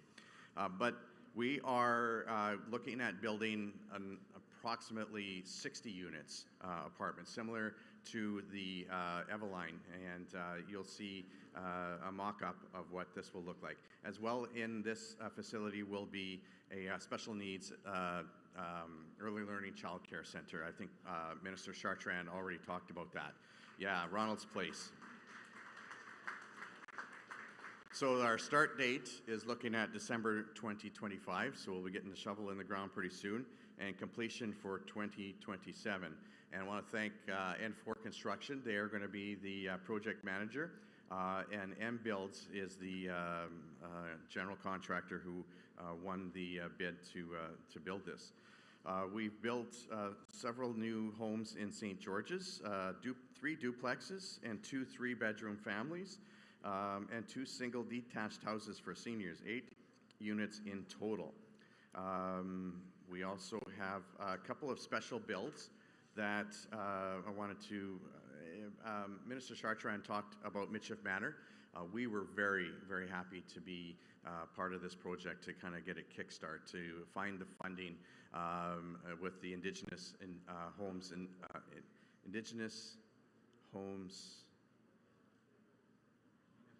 Innovation Initiative. Yeah, sorry, I was trying to think. I sat on the committee for like 4 years, and I can't remember the name of this committee I sat on. But we found some money there. We found other monies with the city in order to get this facility up and running. And it's, you know, it's been explained before. I think I've announced it before. It's kind of like a Ronald McDonald House, where families who need to come into town for medical reasons, they have a safe, warm place that feels like home for them, rather than, as we know, hotels in town can be quite expensive, and especially if you're here for more than a couple of days.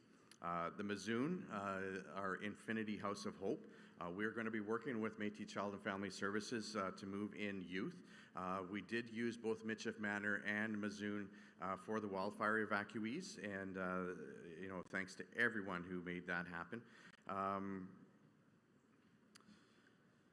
I'm going to jump ahead here because I think my 10 minutes was up a couple of minutes ago. So let's get to the last slide, 11. Yeah, so looking forward. One of the things that the President has talked about in his speeches in the past is that head start that we were not allowed to have when we joined Confederation. That's what we wanted. That's what Louis Riel envisioned. That's what his government saw as what was necessary. That we knew there was going to be a lot of people move in here, and that was fine. But we wanted just to protect our children's heritage and legacy, our ancestors' hopes and dreams, and to be able to say, like, we can still live at home. Obviously, that didn't happen. We were chased off the land. We were forced to live on road allowances. Canada went to war with us when some of our families moved up to northwest Saskatchewan. You know, lots of things happened, and it's you know, important to remember though what that promise was, that head start, that our families would be able to grow and prosper in the, you know, in what was now going to be a new country called Canada. And this is part of that head start. It's 150 years late, and it's a head start that we had to you know, build ourselves. And of course, President Chartrand's vision with our first-time home buyers is we're building equity in families so that the next generations are going to have the ability to buy houses, to go to school, to go to university, to do all the things that every other Manitoban takes for granted. So I just wanted to just say that we're continuing to do that hard work. Cabinet is always behind us on all of the things that we're doing in this regard, and I just wanted to say thanks and thank you all for the privilege of being your Minister of Housing. It's an honor. There was no money in the department when I started. Now we have access to a good amount, but it's not enough. I talk to people every day about housing needs, and there's some things that we can help out on and some things we can't yet. But we're working towards all of that, and I just wanted to, but again, express my appreciation to you for you know, working with us, working with the team. Best team in the MMF, just going to say. We might not win President's Pride, but we're still the best team at the MMF. And again, let's give them a round of applause.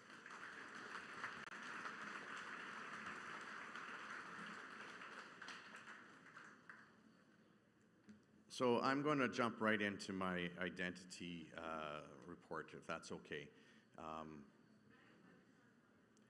So I think the way that we've been doing it in the past is that the questions will come at the end, or we can, if you can, just you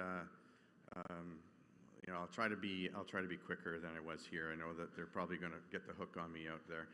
So as we know, Indigenous identity theft, specifically Red River Métis identity theft, has been an issue now for a few years. We saw it several years ago. I believe it was there was an author, Joseph Boyden, who was caught. He was, you know, caught with his hand in the cookie jar. He said he was Indigenous. He said he was this, and then always at the end they say they're Métis because they have a little bit of of blood that goes to a long lost ancestor, and these things are slowly starting to come out.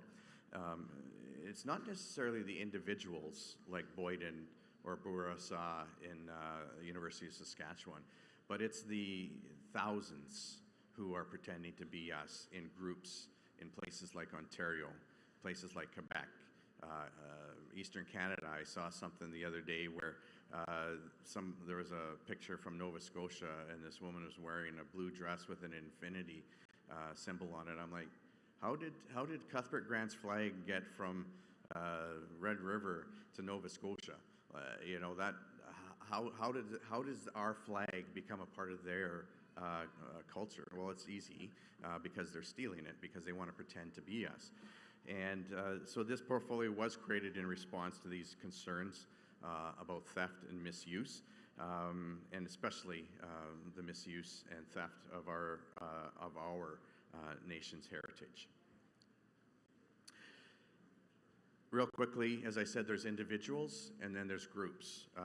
One of the reasons why we left the Métis National Council was because the Métis Nation of Ontario, so-called Métis Nation of Ontario, has a huge number of people who are not connected to the historic nation.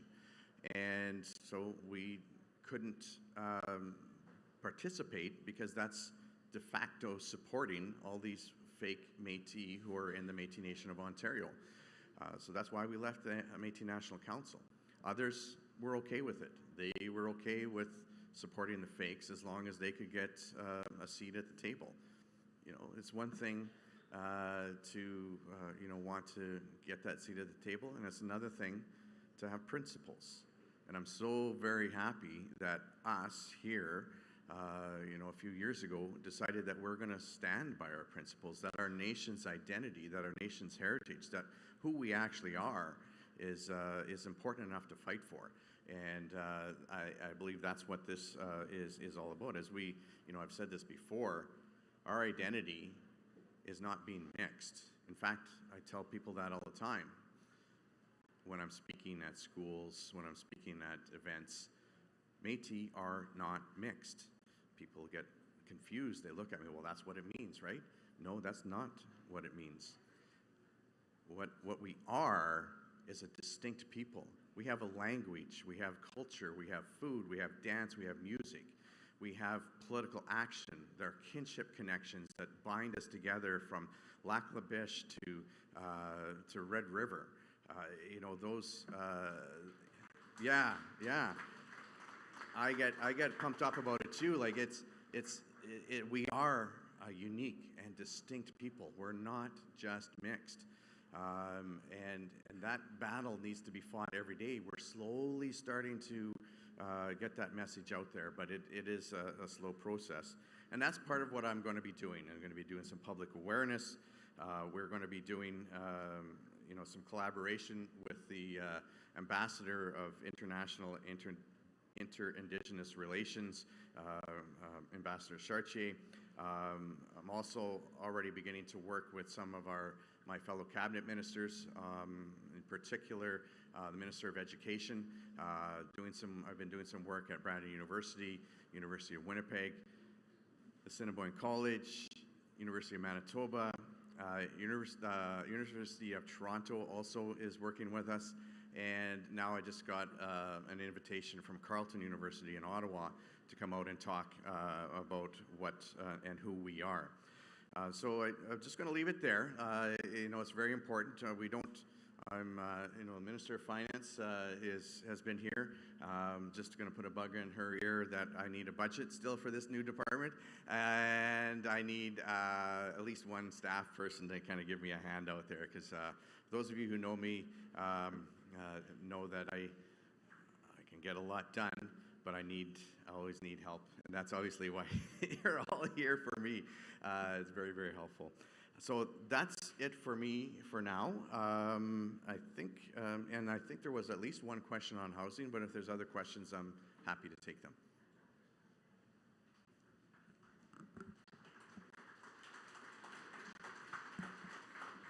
So I understand there's someone waiting to give a motion in the pavilion, so we could take questions right now.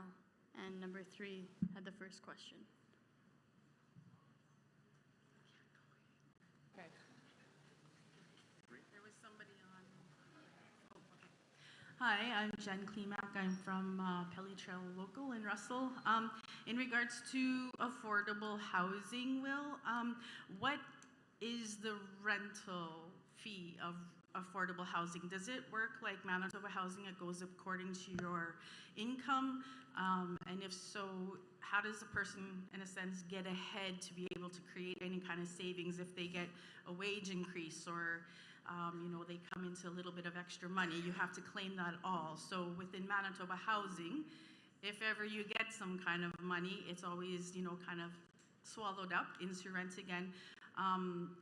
Does affordable housing truly mean affordable housing for Métis people in order to be able to save up for a holiday or just save up in general? How is that working? Yeah, no, great question, Jen, and thanks for bringing it up. But also, just because I forgot to mention that we're building 2 duplexes in Russell as we speak. We had a groundbreaking the other day. Oh yeah, there must be Russell and Binscarth and those guys back there. Southeast. We'll get there. I'm just kidding. But the question about affordability. So there are provincial definitions on things like affordable and social housing. So social housing is the housing that's geared towards income. And we don't run those at the moment. It's not that we don't want to, but it's just that we are trying to catch up on some things like our seniors housing, like some of the apartments that we're doing, some of the other family builds that we're building. So affordable housing, we don't follow the definition that the province has. We don't have, first of all, on the social side, our rent is not geared towards income. For our seniors units, our 55 plus units, we have I can't remember the exact number, it was 800, and then I think we haven't raised the rent in about 4 or 5 years, so we just went to the tenancy branch, and I think it was raised by 1.7% or something like that. And that is either being done right now or has been done just not too long ago. So it'll be another $10 or something. But those apply to the seniors and elders housing in all of our communities that we've got, including the one on Eveline. So that $800 and some dollars, your grass is cut, that's included. Your snow is removed, that's included. Your utilities are included in that. We don't pay for your Wi-Fi. You have to do that yourself, but everything is included in that. So that is more affordable in dollar-wise as compared to what the province defines as affordable. Their affordable rates are higher than ours at the 800 plus. I think 810 or 812. So that's something to recognize. Now, do we need more family housing? Absolutely, totally get it. Do we need student housing in some locations in the urban areas? Absolutely, something we're going to be talking about, and we are talking about. But that is how we're working on the affordable side, and I hope that makes sense.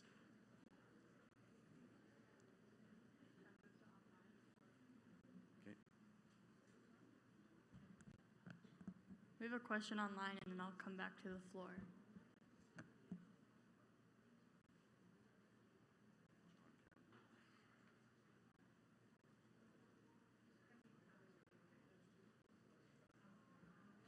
Do we have John Campbell online?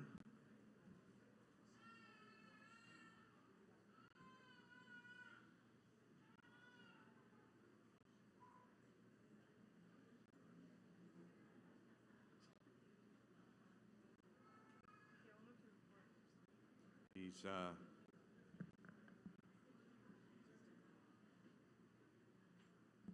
you want to do another? Somebody else from? Sorry about that. Can you hear me now? Yeah, we can hear you. Okay, great. Sorry. John Campbell, Seven Oaks, local, out in British Columbia.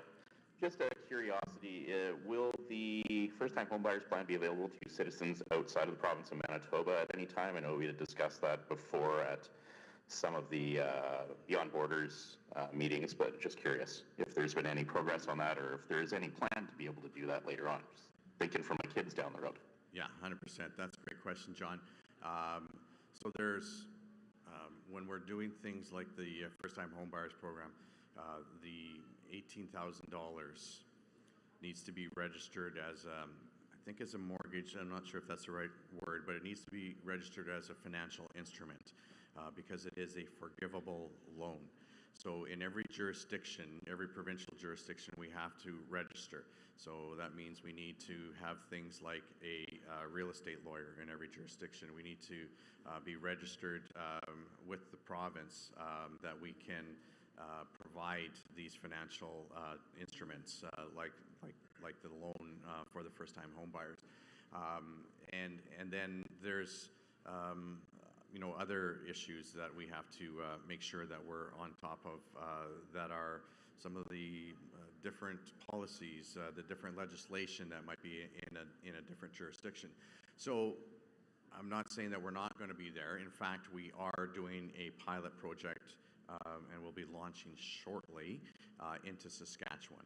Saskatchewan, we thought would be a good first step for us to kind of stretch our legs, learn the lay of the land on how to manage this when it's and the geography is a little bit further away from all of our capacity here in Winnipeg. So we're taking these steps. We want to make sure we do them properly, but there's no doubt in my mind that we will be expanding. So once we have our feet under us in Saskatchewan, then we will know what to do in the next steps when we go to Alberta, British Columbia, other jurisdictions. Who knows? We have Red River Métis citizens who live in the United States.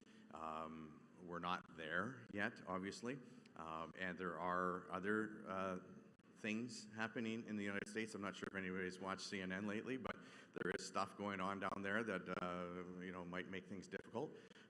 But we are moving towards that, and clearly we want to help out our citizens anywhere they live, so that they can receive the same services as any Red River Métis citizen who is a part of the government here.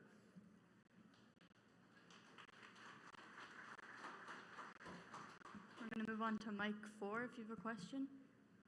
Hi. Yes, Tiffany Evans, Winnipeg West Local. Minister Goodon, so last year I raised a question in regards to identity, and I'm just wondering, have we made any progress with any of the universities that you mentioned in ensuring the individuals who are acquired in those roles are in fact verified citizens with the Manitoba Métis Federation? Yeah, that's an excellent question. I'm going to say that there's progress and that there's a lot of work to do yet. There are some institutions who are more proactive. I would say University of Manitoba was, because they started a process, got to be 2-3 years ago when they started their process, and it was very well put together. Barbara Bruce, one of our elders, was one of the 3 on the advisory council for U of M. And it wasn't perfect. They came up with a policy, but before they had no policy. It was self-identification. So, one of the things I kept telling them, and I told U of W, I told Brandon, if you want to know who's Métis, I don't know, ask the Métis. I don't know, it's crazy, sounds a little bit crazy, but there are institutions out there who, I don't know how to frame it. Sometimes I think academic institutions, they get in their little bubble and they don't need people outside telling them what to do or what to think, even to the point where if it's the Red River Métis telling them who is the Red River Métis, they still feel that they need to second guess that, and that's a problem. I ran into a bit of a problem at Brandon, to be honest. I think we're working things out and we're moving towards something positive. But I was very frustrated in Brandon at one point where they would not even, they had a committee that was all internal. I actually have contacts inside that university, those of you who know. But I did find out that this was going on, and I had to intrude upon a Zoom meeting, and I was insulted. I was asked why I was there, and I had to stand the ground to make sure that they understood that I wasn't going away, and that, again, it's very easy. If you want to know who's Métis, ask the Métis. It's a much better place now, and I'm looking forward to having some good dialogue with them. Working, figuring out exactly how this new portfolio is going to be rolling out. I don't have a super clear picture on it, but I think a public education program, public education strategy would be extremely good at all levels, because once you start educating the general public of who we are, and that's what drove me crazy about Brandon University. This is Brandon University. We're right in the middle of the homeland. You guys don't know who we are, then there's a huge problem, right?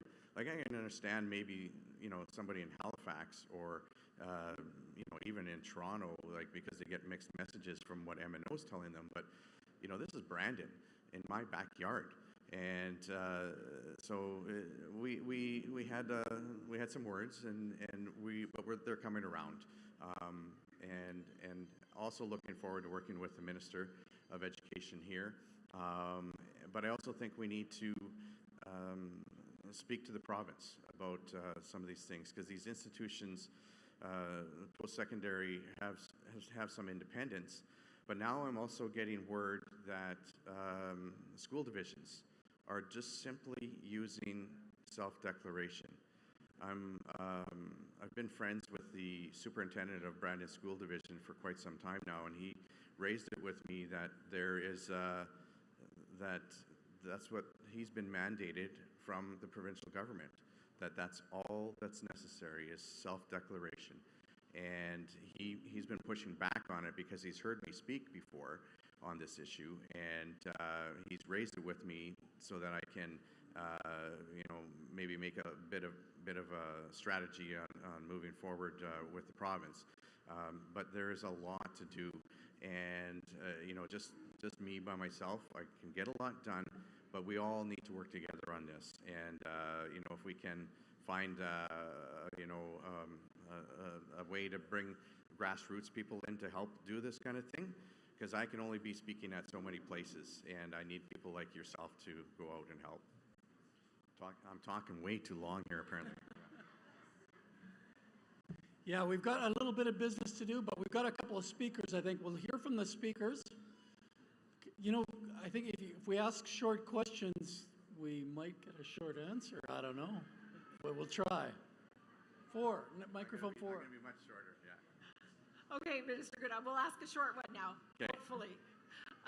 Okay, my other question is in regards to the housing portfolio. So with that, I am a substitute decision maker for my cousin. He has intellectual disabilities. And part of that is he cannot be in the home. Now, when I look at it right now, he is in a position where we are bouncing him from place to place to place to place. And I'm looking at, we have individuals within our community who have intellectual, physical disabilities, and we don't have housing, nor do we have educated support workers to assist these individuals who are integral to our society, Yep. right? Are we eventually, and I know you said that we don't have any social housing at the moment, but is there a potential plan to perhaps have housing available for these individuals so that they have a place to call home, so that they're not bounced say from a hospital into Shalom Mission, into somebody else's home, into here, into there. Because I think it's important and integral for them to be aware of their culture, their heritage, and be surrounded by our people. Yeah, no, that's a great question. I'm going to try to be a little short here because what I'm going to say is that this is going to cross a couple of departments Most here. definitely. So we're looking at the Minister of Health. We're looking at Minister of Justice, maybe, a couple of others that we can put together. And but also our rapid services might be able to, because we've got some wraparound work that's already being done there. So what I'm going to suggest is that someone from housing, or if you want to go up, tell them that go up to our booth. You can bowl and vote for us at the same time, but you can ask. I'll get a strike. You can ask the question there and say that that we'll get some of our team to meet with you, figure out some of the logistics around it, and see what is possible. I don't know at the moment. I remember a few years ago that there was the possibility of us purchasing a place in Selkirk to that effect. It fell through, and it never became a reality. But there's obviously needs out there, and I hear you, not just from yourself, from lots of other people I've spoken to over the years. So that's something we'll put on the agenda as to review at our next strategic planning session. Thank you.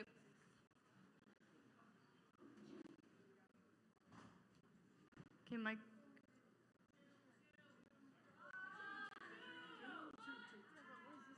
Okay, Mike 2. Okay, Agnes Bonafoy, Thompson Region. I only have a simple question, Crum. All I want to know is the Midship Manor. When is it going to be open? Oh yeah, that's a great question. Something that we've been wanting to do for a while. Minister Chartrand is going to be running the programming out of there, but we housing still feel a little bit of ownership there. My understanding, and I just talked to the minister at cabinet a couple of days ago, and the things, there's some small things that need to be finished in there, but for all intents and purposes, it's done. So they're looking at, I think it was early December. I'm going to probably get my hand slapped from Minister Chartrand for saying something, but it's my understanding that before the end of the year, we are going to be having Midship Manor up and running.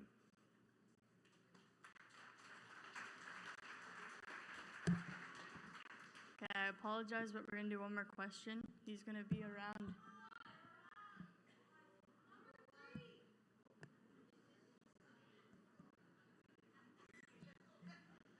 Pushy. Okay, we're going to do 1 and 3, and then we've got a tribute to John Fleury, and I want everybody to see that before they leave. So I mean it. 1 and 3, and then if you've got any other questions, because I hate to cut off questions, Minister Goodon's going to be around here all the time. He's going to be up here at the front, and if your question takes too long, then I'll chair the meeting, and you can chew on his ear there. So 1 and then 3, but let's make them quick.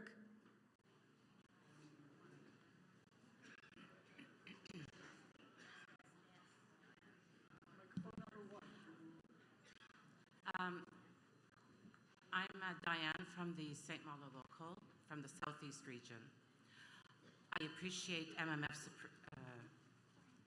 approach towards affordable housing, but do you foresee anything coming in the Southeast region soon? Yes. Because we're in a critical situation.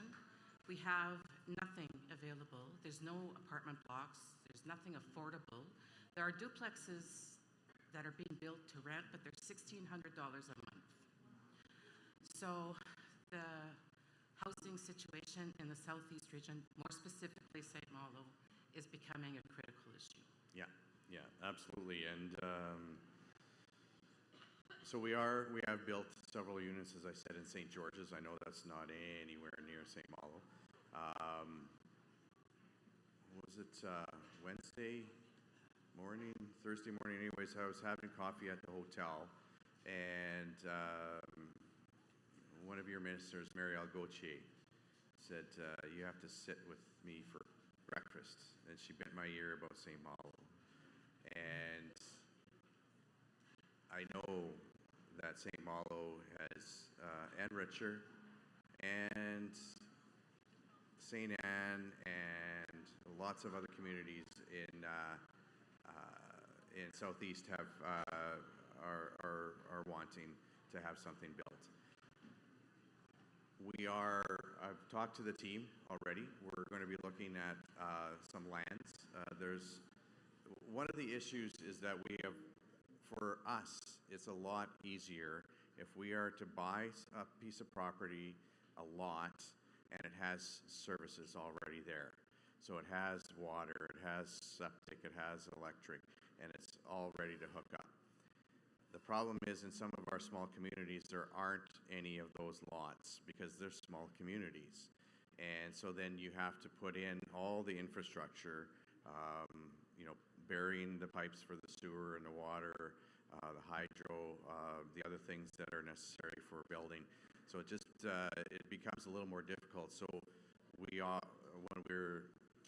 when it's easier for us to build, then it is easier for us to build, and that's why we're in some of the other locations.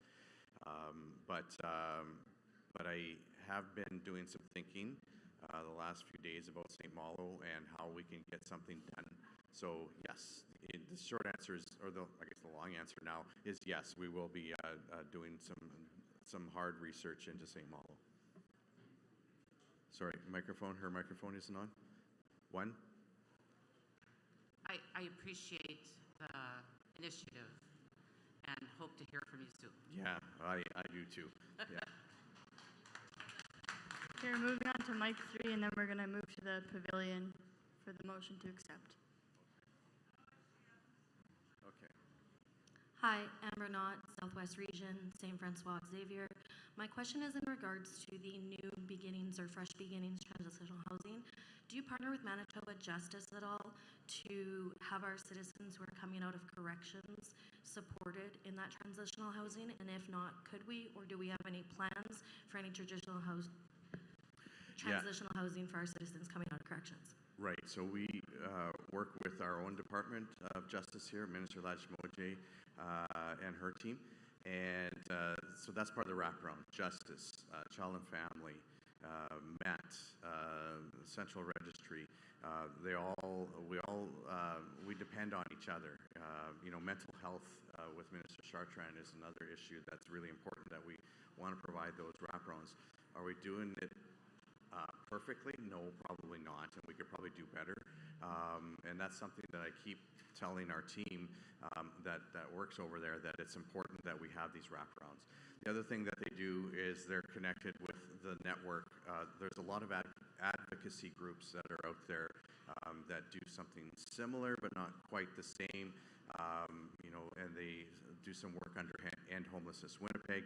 We are, our team over at Framashi is very plugged in to all of the work that's going on out there. So specifically Manitoba Justice, I'm going to say likely, but for our own Department of Justice, who does work with people who are coming out of incarceration, absolutely we're working with them at all different levels, and they are doing some amazing work as well. And the minister, I think, is going to be presenting later on, so I'm sure she can provide some clarity on that a little bit more than me. So just to clarify, do we have any transitional housing currently for our citizens coming out of custody that we could recommend for them? I'm asking as somebody who works within the system. Yeah, so Framashi does do that. That's not all they do, but there are some that are in there that we're working with who come out of the justice system, who have likely come out of the child and family system as well. All these things are intertwined with each other. So Framashi is the only transitional housing for people currently. for that. Okay, So thank you very much. there is a you probably heard Minister Campbell speak about the transitional housing that's going to be built at Breezy Point. That's mostly for women fleeing domestic violence. In our region, in the Southwest, it's not an MMF program. We run it ourselves, but we also have 2 transitional houses in Brandon for women who are fleeing violence as well. Thank you very much. I appreciate that. Thank you, Minister Goodon. I'm just going to just check. I know we said we're finished here. We're going to go to the vote. But Minister Chartrand, do you have a point of order, or can I just? I was just going to say, oh my God, really, when they ask you a question, answer it, Minister Goodon. But anyway, I want to thank you for your report, all the work you're doing, everything that's happening. And I was honoring the duck stories. That's why we were doing duck in ELCC. So we're partners. We all work at the same team. Thank you very much for all the work you do. Thank you, Minister Chartrand. That wasn't quite a point of order, but remember Minister Chartrand, he's got a full day up here tomorrow, so I would, anyway, we're going to the pavilion. Do we have a motion? Yes, a motion is passed. And Heather Johnston, Winnipeg North, Winnipeg Region. It's a mover. Do we have a seconder? Ben Parker, Northwest Region. I second this motion. Okay. It's been moved and seconded now that this report be accepted. And is there any discussion?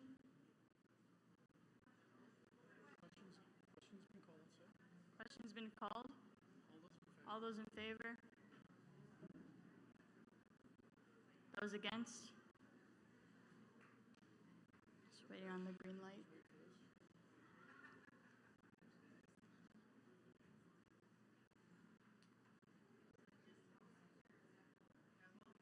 Both.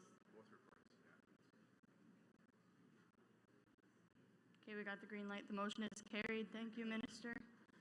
Let's give housing a round of applause. Not for the presentation, but for these great outfits. And now is our last bit of business. I just want to invite President Chartrand to come up. He was going to do his HRD report, but I think we're kind of running tight on time. But we have a video that I'll let the President introduce. And then we're great at 4:30. We have to quit early, like on time today, because we got to get set up for the performance tonight, and there's dinner being served soon. And so, President Chartrand? So I hope you enjoyed the housing report. Give them a round of applause again. The work they're doing is fantabulous. I hope you didn't mix them up as a bowling team or something, like the way they're dressed.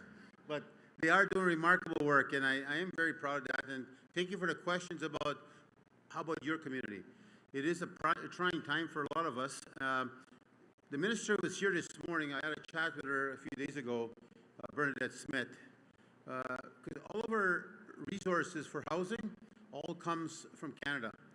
And so we're pushing Manitoba to get into the action of a partnership. And Bernadette Smith did not announce it, but there is a new announcement that's coming from our negotiation with the province under Minister Goodon, the additional $9 million for housing, for affordable housing. And that's going to be good. It's going to help out the shortfall we see. How do we address these higher costs? Another thing that Will did not mention, but what's essential, what she's been doing, is working with municipalities. Because the mayors play a very, very important role. For example, in DePaul, we got from the mayor of DePaul, they haven't had construction in that city going at least over 20 years, over 2 decades. So they gave us nearly one entire major block area. And now you see affordable housing, daycare, and more housing being built in that area. So same thing is happening in other villages. So when you have a chance as local leaders, when you go home and you see your mayor saying, is there a way you can make land available for our Métis government to come build houses here and sell it to us for $1? Because the infrastructure is very expensive. We have to do it. So it takes away building us more houses. We build less houses because we're busy putting in pipes in the water, underground for the water, and then the entire electrical systems underneath the ground. So anyways, just be cautious of making sure you get your message to your mayor and council. Give us the land, the Métis will be showing up to build some houses. Now, on this part here, I'm doing a presentation on behalf of the late John Furry. John, of course, was leading the department forever. He is one of my ministers I first appointed, and I kept him on throughout because his leadership on this file was extraordinary. He achieved so much success in this file. It is one of the biggest files that we started with many moons ago. And this particular program has taken us so far. In fact, talking to the two ladies behind me, both Carrie and Tracy, they've been running this department now, going over a decade, probably 2 decades. So when you look at it, it's quite amazing the achievement they've been able to put together under the leadership of John Furry. So what I want to do first, I want to show a video for all of us to remember, because a lot of your family was touched by John's actions and by the staff's actions in giving your loved one, son, daughter, cousin, friend, opportunity to get training, an opportunity to go to school, opportunity to get graduate, an opportunity, as you say today, to buy a home. So let's show our gratitude to the previous minister and show thank you before I give my report. So if somebody can cue in John Furry, please.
I said, can you do me a favor? Let's stand up and give this man a round of applause. He's given us all of his life. He's given us his leadership. His wife is here today, Barb, his sister, brother-in-law, and to his children out there. So,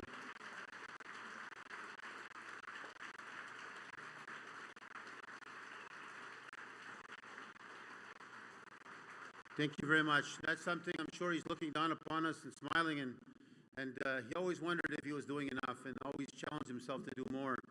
And so proof is in the pudding.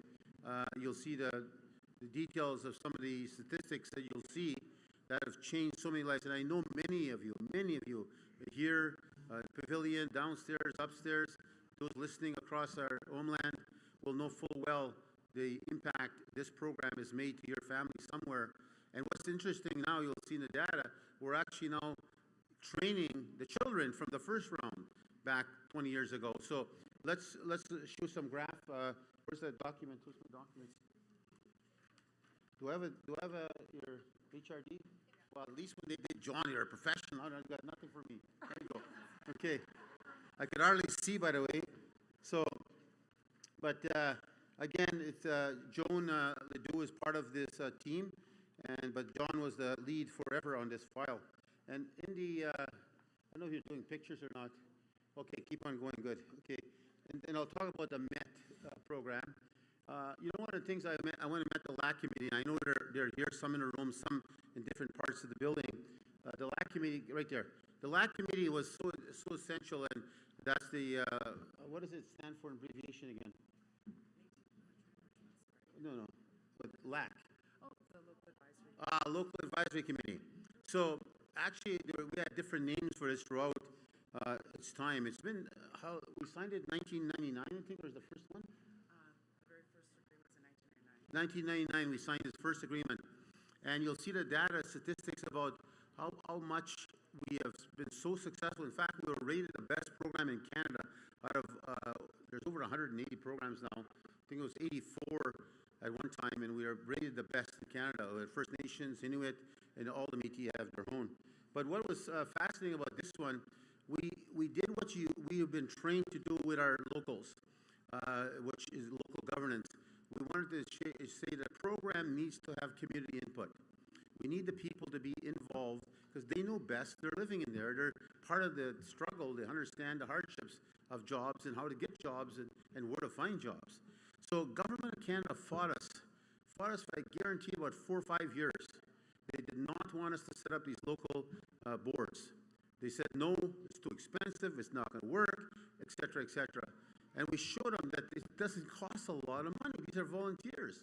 So at the end of the day, guess this, show you the wisdom of the Métis people that guided us in this direction. Following that, Rick Magus, who is now passed, he used to work for HRD, when following all of this, fighting us for years and years to stop us from getting local people involved, they took our model to the model, and everybody should have a local board. Isn't that crazy, right? They fight us for all these years and say, wow, it turned out to be very successful. Well, we knew what we were doing. John knew what he was doing, and John knew where he wanted to take us. So when you look about the program itself today, it is actually trained, where's the next, there it is. In totality, 51,636, since 1999, people have been served. Since 1999, 51,636 people have been supported, served, met with, or talked about. And the data shows you that the success, 11,000 of those people served went back to school. 16,000, well, close to 17,000, 16,978 got jobs. Now, think about that for a second. That's 17,000 jobs that this program has created itself. And these are the people today that are buying first-time homebuyer programs. These are the ones today that are buying vehicles, taking care of their children, their future. It's because of this particular program. And again, that's why I was so proud of the work that John had done. And it was such a powerful success. I don't think the money was always there. The monies that you'll see now on the screen are much lower. Now we see a budget. There it is, $15,600,000. That's the budget right now. But the cost of putting a student to school through college is very expensive. The last year, for example, for a university student, it's estimated $14,000 to $20,000 per student for the last year. And through college, and the beauty about the program is this: through college, we fund you throughout your entire certification. It could take you 18 months, it could take you longer, but usually about 18-month scenario. And that alone is ranging in the $20,000, $21,000 range. So it does show you the cost of doing business. But what we do see is the end result and the success of that result. And one of the things about the department that John instituted years ago was to ensure we capture data. We capture the essence of who it is we are serving. And you've heard me say this, I think last year, you hear me say it again. Because of the collection of data, we've been able to see how and where our children are going. You heard me talk about economic challenges we face in rural Manitoba. We're seeing a great dropout ratio of our kids in rural Manitoba. But what we're also seeing, but over the success of students going to university and college. I think we have over 2,300 kids in university that are getting $5,000 each. Not from this program, but this program funds the last year, which usually would spend $14,000 to $20,000. So we're trying to shift that around to make sure it's affordable, because we're getting so much people. I think it's increased in by 42%. That how many more new students have come to apply for money. So it's showing you that there's a lot more Métis people coming to ask for money to get lower the cost of the university. The sad part is First Nations get funding. That's why I said to the gentleman earlier, don't compare us to First Nation, because First Nation get their funding paid for completely. I'm talking completely from beginning to end. We only give right now $5,000. Our goal, of course, is to give more. But $5,000 at least brings down some of the costs associated with the cost of school. But the data showed us something so fascinating for women. Unbelievable. Because you look at the data, which we all knew, that women were scoring heavier in the post-secondary side. Well, that means going to nursing, law school, that university. That's called, they call professional side. That's where the women were just dominating versus the men. The men now are on the trade side, the colleges. That's changed, my friends. The data shows us today women have caught up to the men also in trades now. They're still beating them in university, but now the women are caught up to the men in trades. There's more women going into trades. So that's a fascinating story. So the data we've been collecting and trying to keep a tab on is very essential. We're also looking at the resumes we're attracting. We're getting, of course, we get information from the person that comes to ask for help. And then what we're doing is also trying to capture the essence of when these people are graduating from their trade, when are they graduating from university. Then our department here, Carrie and Tracy and the team get together with our education side, and they try to team up these departments to find when are they graduating and what opportunities exist. Well, say, for example, they're going to go become an auditor, finance, get their financial bachelor degree. Then we try to look at different companies that would be looking to hire somebody like them, including the MMF government. So these are ways of capturing, helping the student when they graduate, that they walk into a job. We don't want a student walking out, graduating, then working at 7-Eleven. Not that I'm criticizing 7-Eleven people that work there, but if you get a degree, your expectation is you're going to have a damn good job. So our team now is trying to figure out how do we match those two positions together. And then another part that we're looking at is that, and we're truly looking at this strongly, because I remember Pierre Poilievre, he's the leader now of the Conservatives. But when he was the Minister of Employment Services and Harper was the Prime Minister, the election, the year before the election was to take place, that same year, he looked into our eyes at the Federation and looked into MNC at the time we were part of that. And he said, I want to tell you something. I swear to God, I thought he was going to congratulate us because, as I said, we are the top. We were the top deliverers. By statistical numbers, we beat everybody in Canada. We just had more jobs, more back to school, and we trained and treated and served more people than anybody else per capita. So that's thanks to Carrie and Tracy and their team of, I think you have about 50 staff in your department now. So those two ladies deserve a round of applause, I'll tell you that.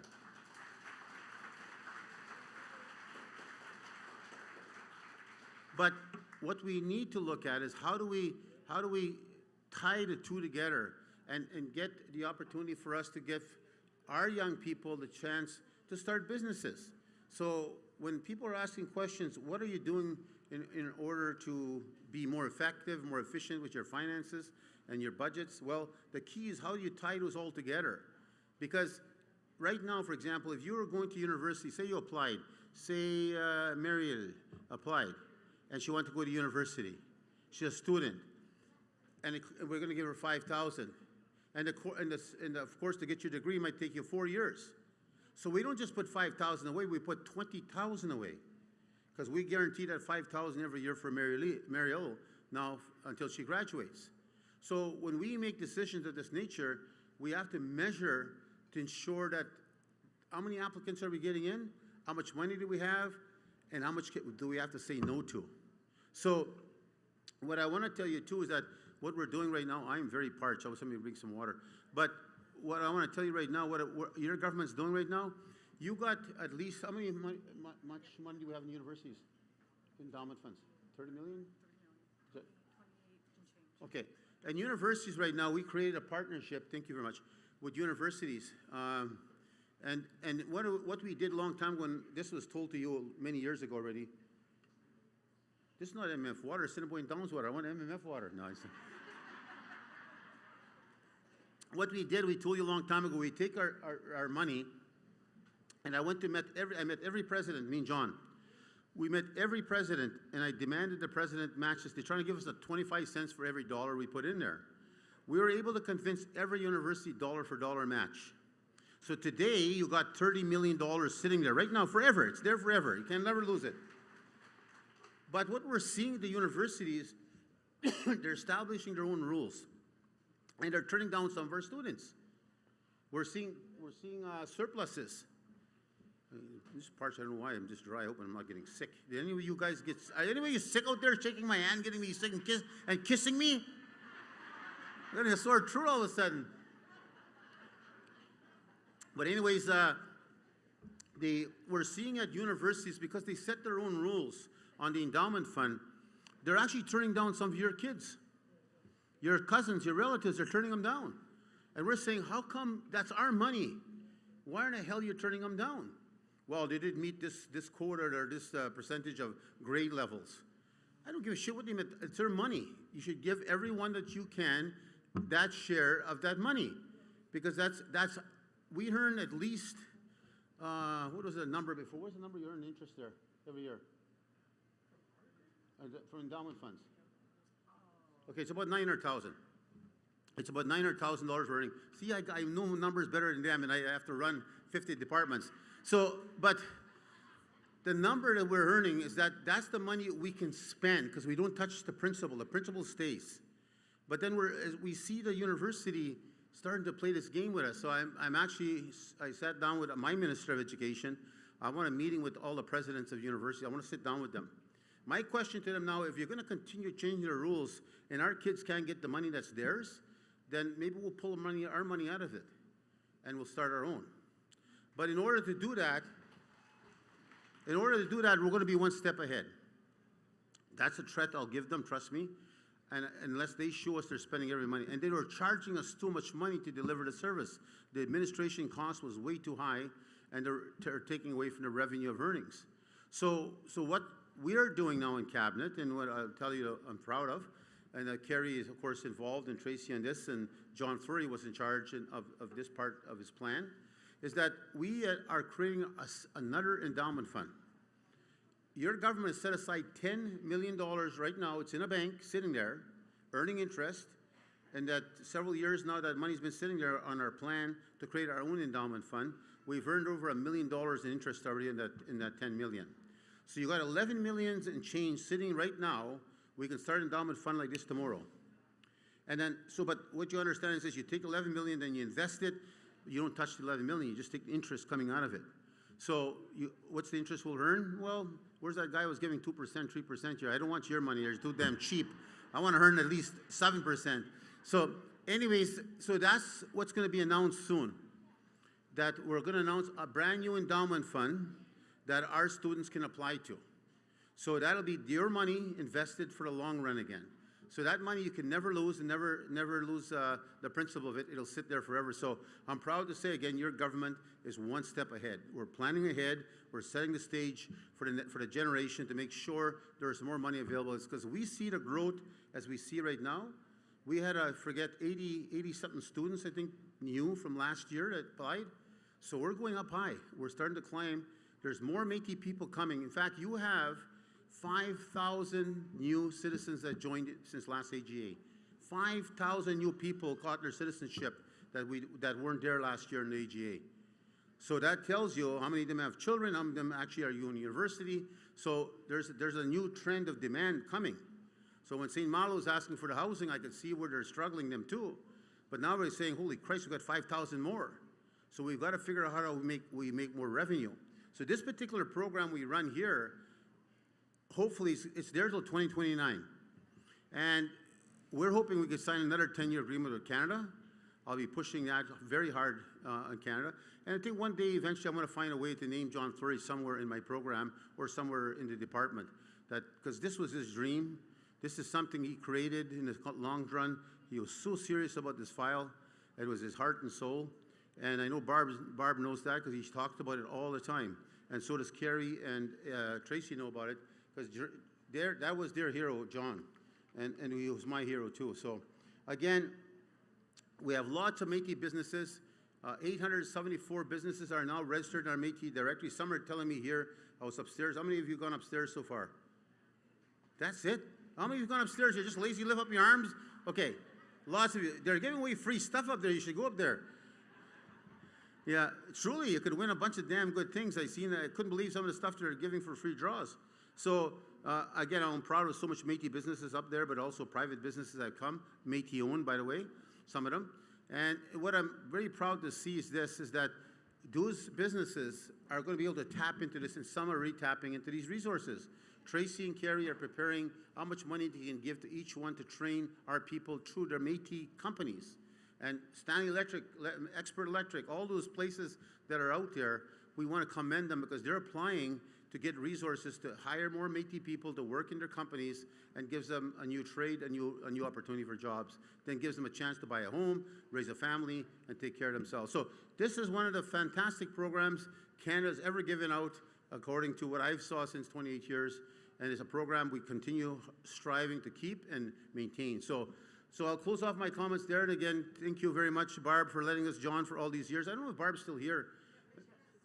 Where? I'm blind. Oh, there she is. There she is, Barb. Thank you for letting John come with us and be with us and being there. Barb still talks to John. As you know, I tell you my stories. I talk to my mom every day and every night. I go to bed and every morning I say, good morning, Mom. And Barb has been talking to John and trying to get direction, what she should do with the rest of her life and how she move forward. So John's still out there in my view, and I definitely have. He was one of my close friends, and we traveled so much together, me and him, and traveled all the way to Edmonton. He loved to drive, and at the time, the olden days, we couldn't. Air tickets were so expensive. We used to drive to Edmonton, and now plane tickets are a lot cheaper. But at that time, they were very expensive. And I thank John for just being there all the time for our people and believing so much in this program, because it's changed so many people's lives. So with that being said, I'll close off my comments. If there's any questions, any advice you want to give me, now's your chance. I am the minister right now. I will be giving up this portfolio to another cabinet member because I got economic development, I got this, I got land claims, plus I'm president. So I can only, my head is big. It can only go so far. My brain will soon crash. But I will be moving this to another minister eventually around the table. And well, by the way, I said to you this morning, this is the last assembly before our election. Our election will happen before August. So you will see definitely new people, and maybe, as I said, a potentially new minister for sure coming in a short term, but a long term, it might be a longer term minister coming under this file. I do take it very vigorously. I plan to win this election, and I plan to damn well make sure I nominate the proper people to run our government. So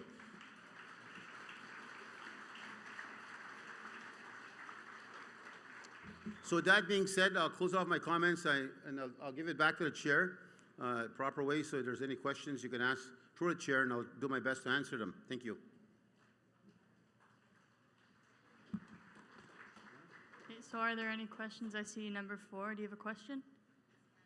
Hi, Tiffany Evans, Winnipeg West Local. President Chartrand, thank you very much for your portfolio report. I just want to acknowledge and actually say thank you to Cabinet, to the MMF for making this year's AGA inclusive. I have brought it to the mic for the past, I want to say 3-4 years by having ASL interpreters, and this year we finally have that available for our individuals who are of the deaf community. So thank you very much. You're welcome. Part of that, though, is let's move forward. And it is my understanding that we had to second that service out through a third-party provider. Is it possible that we can look at creating a program or partnering with an external company so that we can train our community, our citizens in ASL so that we do not have to put that out to tender? Okay, I get your question. The issue with that is that to train somebody is not that difficult thing. That's the easy part. To employ them with longevity of a position is the challenging part. I'll give you a perfect example. In some of our Saint Malo, Saint Laurent, Saint Pierre, Saint Anne, we still have Métis French-speaking people out there, like we have Soto and Cree and Michif. But what's happening is by law, by virtue of the law, the Constitution of Canada, we're supposed to be translating things into French at the same time. We don't get no money from Canada, no money from the province on that issue, and we're still fighting that. I've been fighting that for so many years now, and it is shameful to be at the end of the day, given that we as Métis people, we had a very high population of French-speaking people. So for this particular purpose, if I can't even get money for French to give full-time employment, how in the hell am I going to get it for this other smaller need that exists? So, but don't get me wrong, I will look into it. And if we're fortunate to get Canada or the province or even the CNL, there's different institutions that exist out there to get support from, then we'll move forward on that. But it's a good idea, but let's look into it, but I can't promise you that for sure. Okay? Thank you.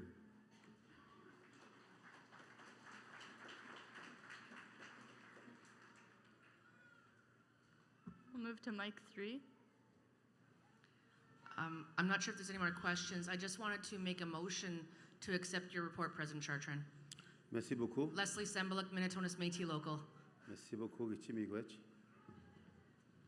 See, I show you 2 languages, huh? It's as far as I can go, but. Okay, we need a seconder. You have a mic? Mic 2. Shayla Thompson Region, I would like to second this motion. Okay. And a question on mic 4. Good afternoon.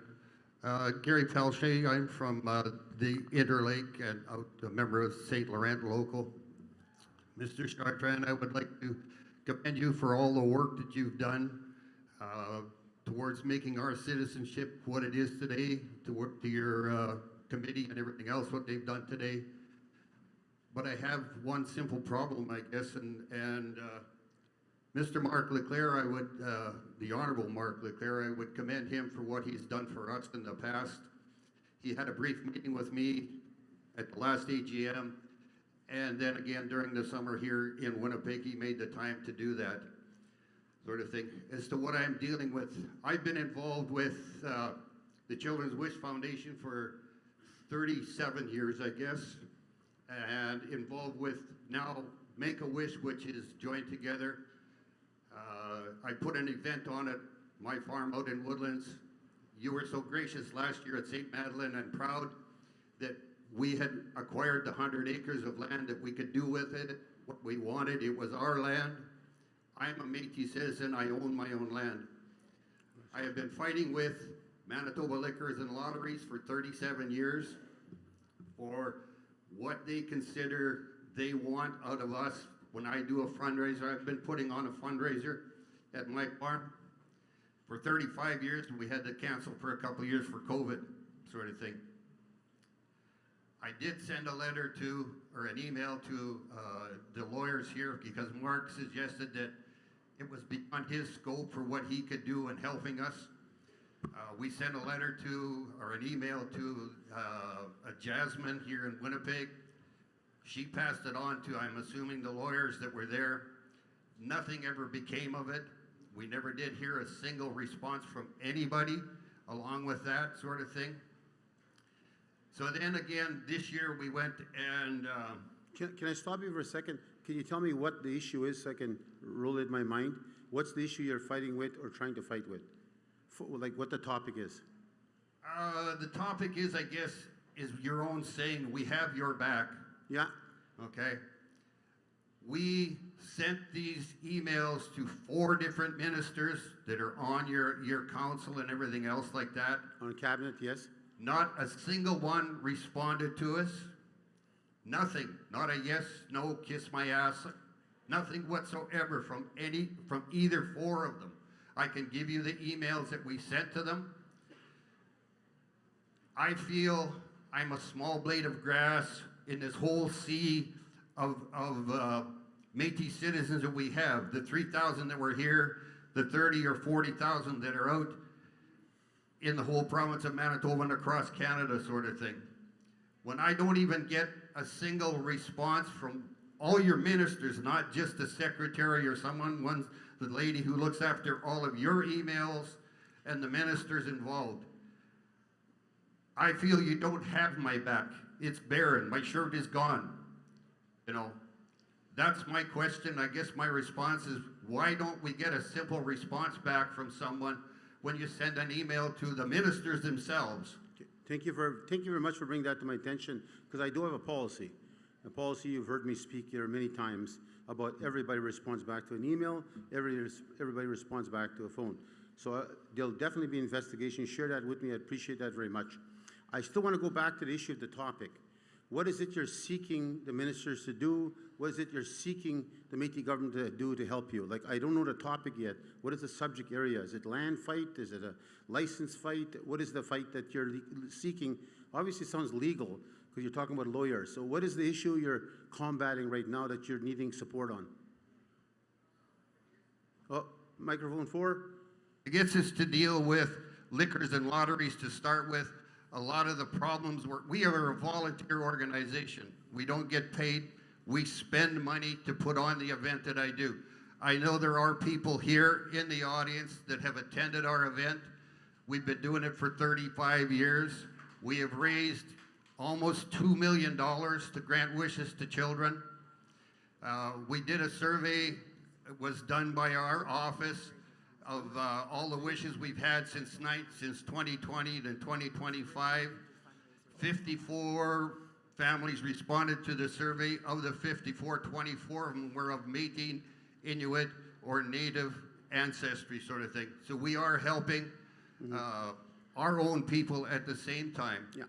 No, you know, let me say this. First, I want to commend you, because anybody who helps children anywhere in the world, no matter who they are, should be commended. I'll guarantee you that. From me personally, I commend you for the work you're doing. But I still got to bring you back. What is it you're seeking? You're fighting with lotteries and liquor for doing something or not allowing you to do something. What is that something they're not allowing you to do? So I can really begin to resonate what that is. Because when I go back, trust me, I'm going to deal with every minister and ask an answer to me, which you'll get a response. I'm very strict about that in my government. If there's something that goes into my office, they damn well better answer it. If not, my staff will be called in. If there's a phone call, it better be returned. But we record every phone call. Every email is recorded. So people can't say, well, I phoned you. Yeah, okay, I'll check. What day did you phone? Everyone is recorded. But I still want to know the subject area. What is it that you're fighting with liquor and lotteries about? So I can understand it just a little bit more.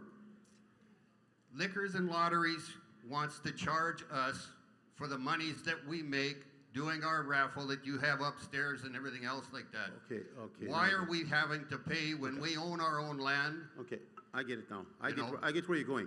Okay, let me look into it. I'll personally tell you I'll look into it. I'll write a letter to lotteries. First of all, I need more detail after you and I will have to chat, or my office, and if I need lawyers, I got lawyers. But it's going to be more political than lawyers, I think. So let us look into this issue a little bit deeper. If people are trying to raise money to help somebody else, then they damn well they should be supportive. But I know there's a lot of rules that they apply to this stuff, so we've got to be careful with that. We'll see what that is. But definitely, one thing for sure, you will get a response from these people. If you wrote an email, nobody responded, you'll be getting an apology, I'll tell you that. But more importantly, we'll figure out what it is you're trying to do, and we'll see if there's a way we could address it. If not, at least let's take a shot at seeing if there's a way to correct it. Okay? Okay, keep up the good work. Okay. Thank you. Okay. And I guess the response from your ministers is that when we send an email to them asking for help to support our event in looking to pay for some of the expenses we have, We had a Métis band last year that cost us $1,800. Takes away from a wish that we grant. I commend the St. Laurent local for donating something to our auction, and that's how we raise a lot of our money. But when we have to pay 1.1% of what we make overall, when we've made it close to $2 million, that would grant a number of wishes that we shouldn't have to do with liquor and lotteries. And when we asked for help, is what we were doing when I sent these emails to all your ministers. Not one of them responded with the help that we wanted to put on our event. Like I said, you'll be getting a response to that, trust me. Okay, thank you very much. Okay. And let me tell you this, I'm going to put a shirt back on you because I do have your back. Okay. Okay. If there's no more, I'll turn it back to the chair, and I'm going to end off with something. Go ahead. I don't see any more questions, so those in favor, raise your hand. Those against? Just waiting on the green light.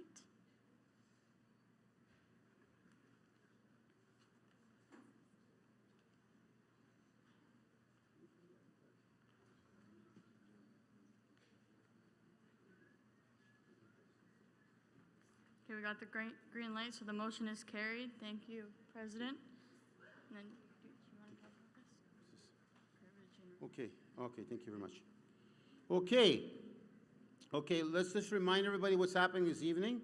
I know a lot of people look forward to some of this. Some of you don't give a shit, but you're going to go shopping, but some of you do care. I know Dave Boudon is waiting for this. He's been begging for this. There's going to be registration for the crib tournament.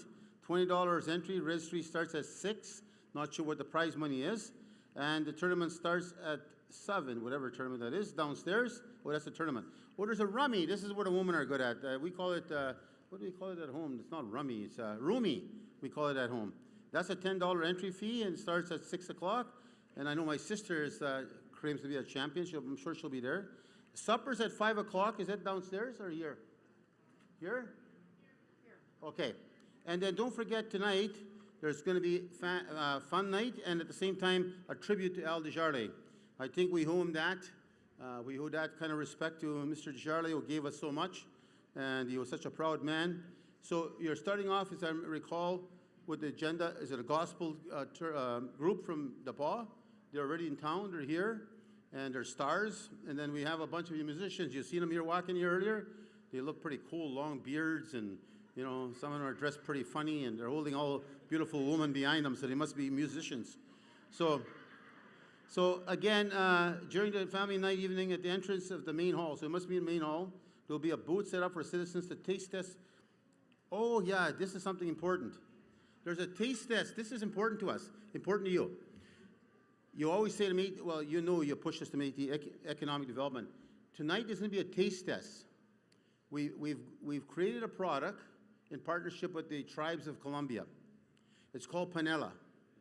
Panela is a sugar, not like a refined white sugar, not like a brown sugar. It's its own sugar cane. We did a test with the River College for several years. It showed it was better than white sugar and brown sugar when it comes to diabetes, but not that far apart, not so great that it should be a world changer. But there definitely is a difference. It's better to have panela. But what we also did and found in a study at the Red River College, this is important, this is why I want to see every one of you in the future buying your own product. The college came across with the potential of testing panela with other ingredients. And they found tests, not just from AT, with just Manitobans and in malls and different places, they put tests out for tasting. Everyone in all locations choose, there's no name, like, you know, that Coke and Pepsi test, there's no name. Everyone, in the majority-wise, choose the panela sauce. So we got something here, you guys. We got a damn product that's obviously being really liked and really potential strength of energy, of resources. So there's going to be 3 barbecue sauces. We want you to test them, and they're made with indigenous product. And there's a coffee extract. We're already starting to buy coffee for Colombia. You'll start, I hope you're going to buy your coffee later, you're going to own. It's being branded right now. It's being actually made refined by Métis coffee grinders, just in the Interlake region, I believe. And so that's happening right now, but there's a coffee extract you're going to be also seeing tonight. And that coffee extract, you can smell it. You can make it in your, with your ice cream or different things. It's like a vanilla. And so that's going to be available for you to see tonight. Then there's a contest coming. You're going to name these products. You might be famous. We're going to ask you to name what you would call that sauce, and that coffee product. We're going to ask you to be creative in your mind and brand it. What did you call it as a brand? Because then you're the one selected. After all of that, that's going to be the brand that's going to be stamped on there, and that's the brand I hope to put in Safeways and Sobeys and Walmarts everywhere across Canada. And you may become a very famous person because you named that particular sauce. So this is happening here, and I want to thank the Colombians again for our partnership. I am planning to go back to Colombia very soon and finish off some of the deals I'm making out there. But there's a great opportunity for us, and I expect our people to buy the coffee, just like I expect you to use our pharmacy. And it's important because we're going to open, the more pharmacies we open, the more money I have, the more glasses I can buy, the more supports I can give for the hearing aids, on and on and on. So, but again, because we're doing it on our own, trust me, government's not giving us money. So don't miss out tonight's tribute. Some great music, country singers that are going to sing Al's music, and then the gospel to show respect to the family, and then enjoy yourself and have a damn good evening. And then before I ask for a prayer, one more thing. I need you to all join me. People, don't leave yet. I'm giving you some prizes. Look at them stop quickly. I'm just lying. I don't have nothing to give.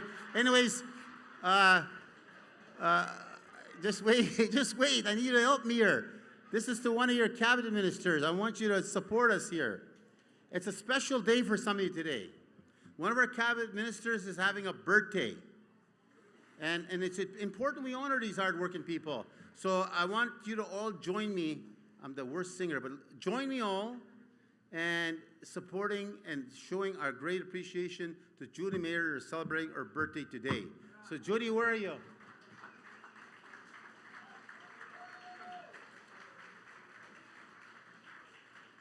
She's turning 84. Nah, she's 48. I know her age.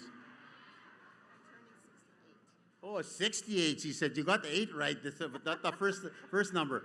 Okay, so let's all get together and 3. 1, 2, 3. Happy birthday to you. Happy birthday to you. Happy birthday, dear Judy. Happy birthday to you, and many, many more.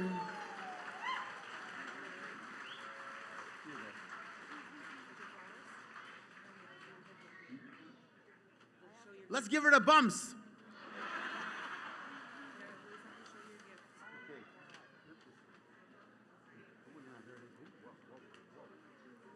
Look at her gifts. Where's the camera?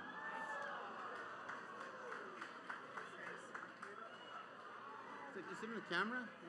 Come here, Jude. Yeah. Go, just remove. Look at the TV right there. I want your shoe here. Keep there. This is blocked. I'll take it. So we pull the shoe better. Here, let's go there. Who made the shoe so I know? Oh, it's your boy? Okay. And this comes from a Métis business entrepreneur. So these boots are made for walking, and this is what these boots will do. Look out, DePaul. Okay, see you tonight, you guys. Thank you. Now, closing prayer. Please, closing prayer for the day. No? Yeah, we're going to bless the food. Meal, We're eating at 5 o'clock. Meal prayer. Meal prayer. Meal prayer. The meal prayer, yeah. Wasn't this a fun day? Heavenly Father, we thank you for the food before us, the hands that prepared it, and the many ways you provide for all our needs. Bless this meal to nourish our bodies and strengthen us for your services. May our hearts be filled with gratitude, and may we always remember those in need, sharing your love and provision with others. In Jesus' name I pray. Amen.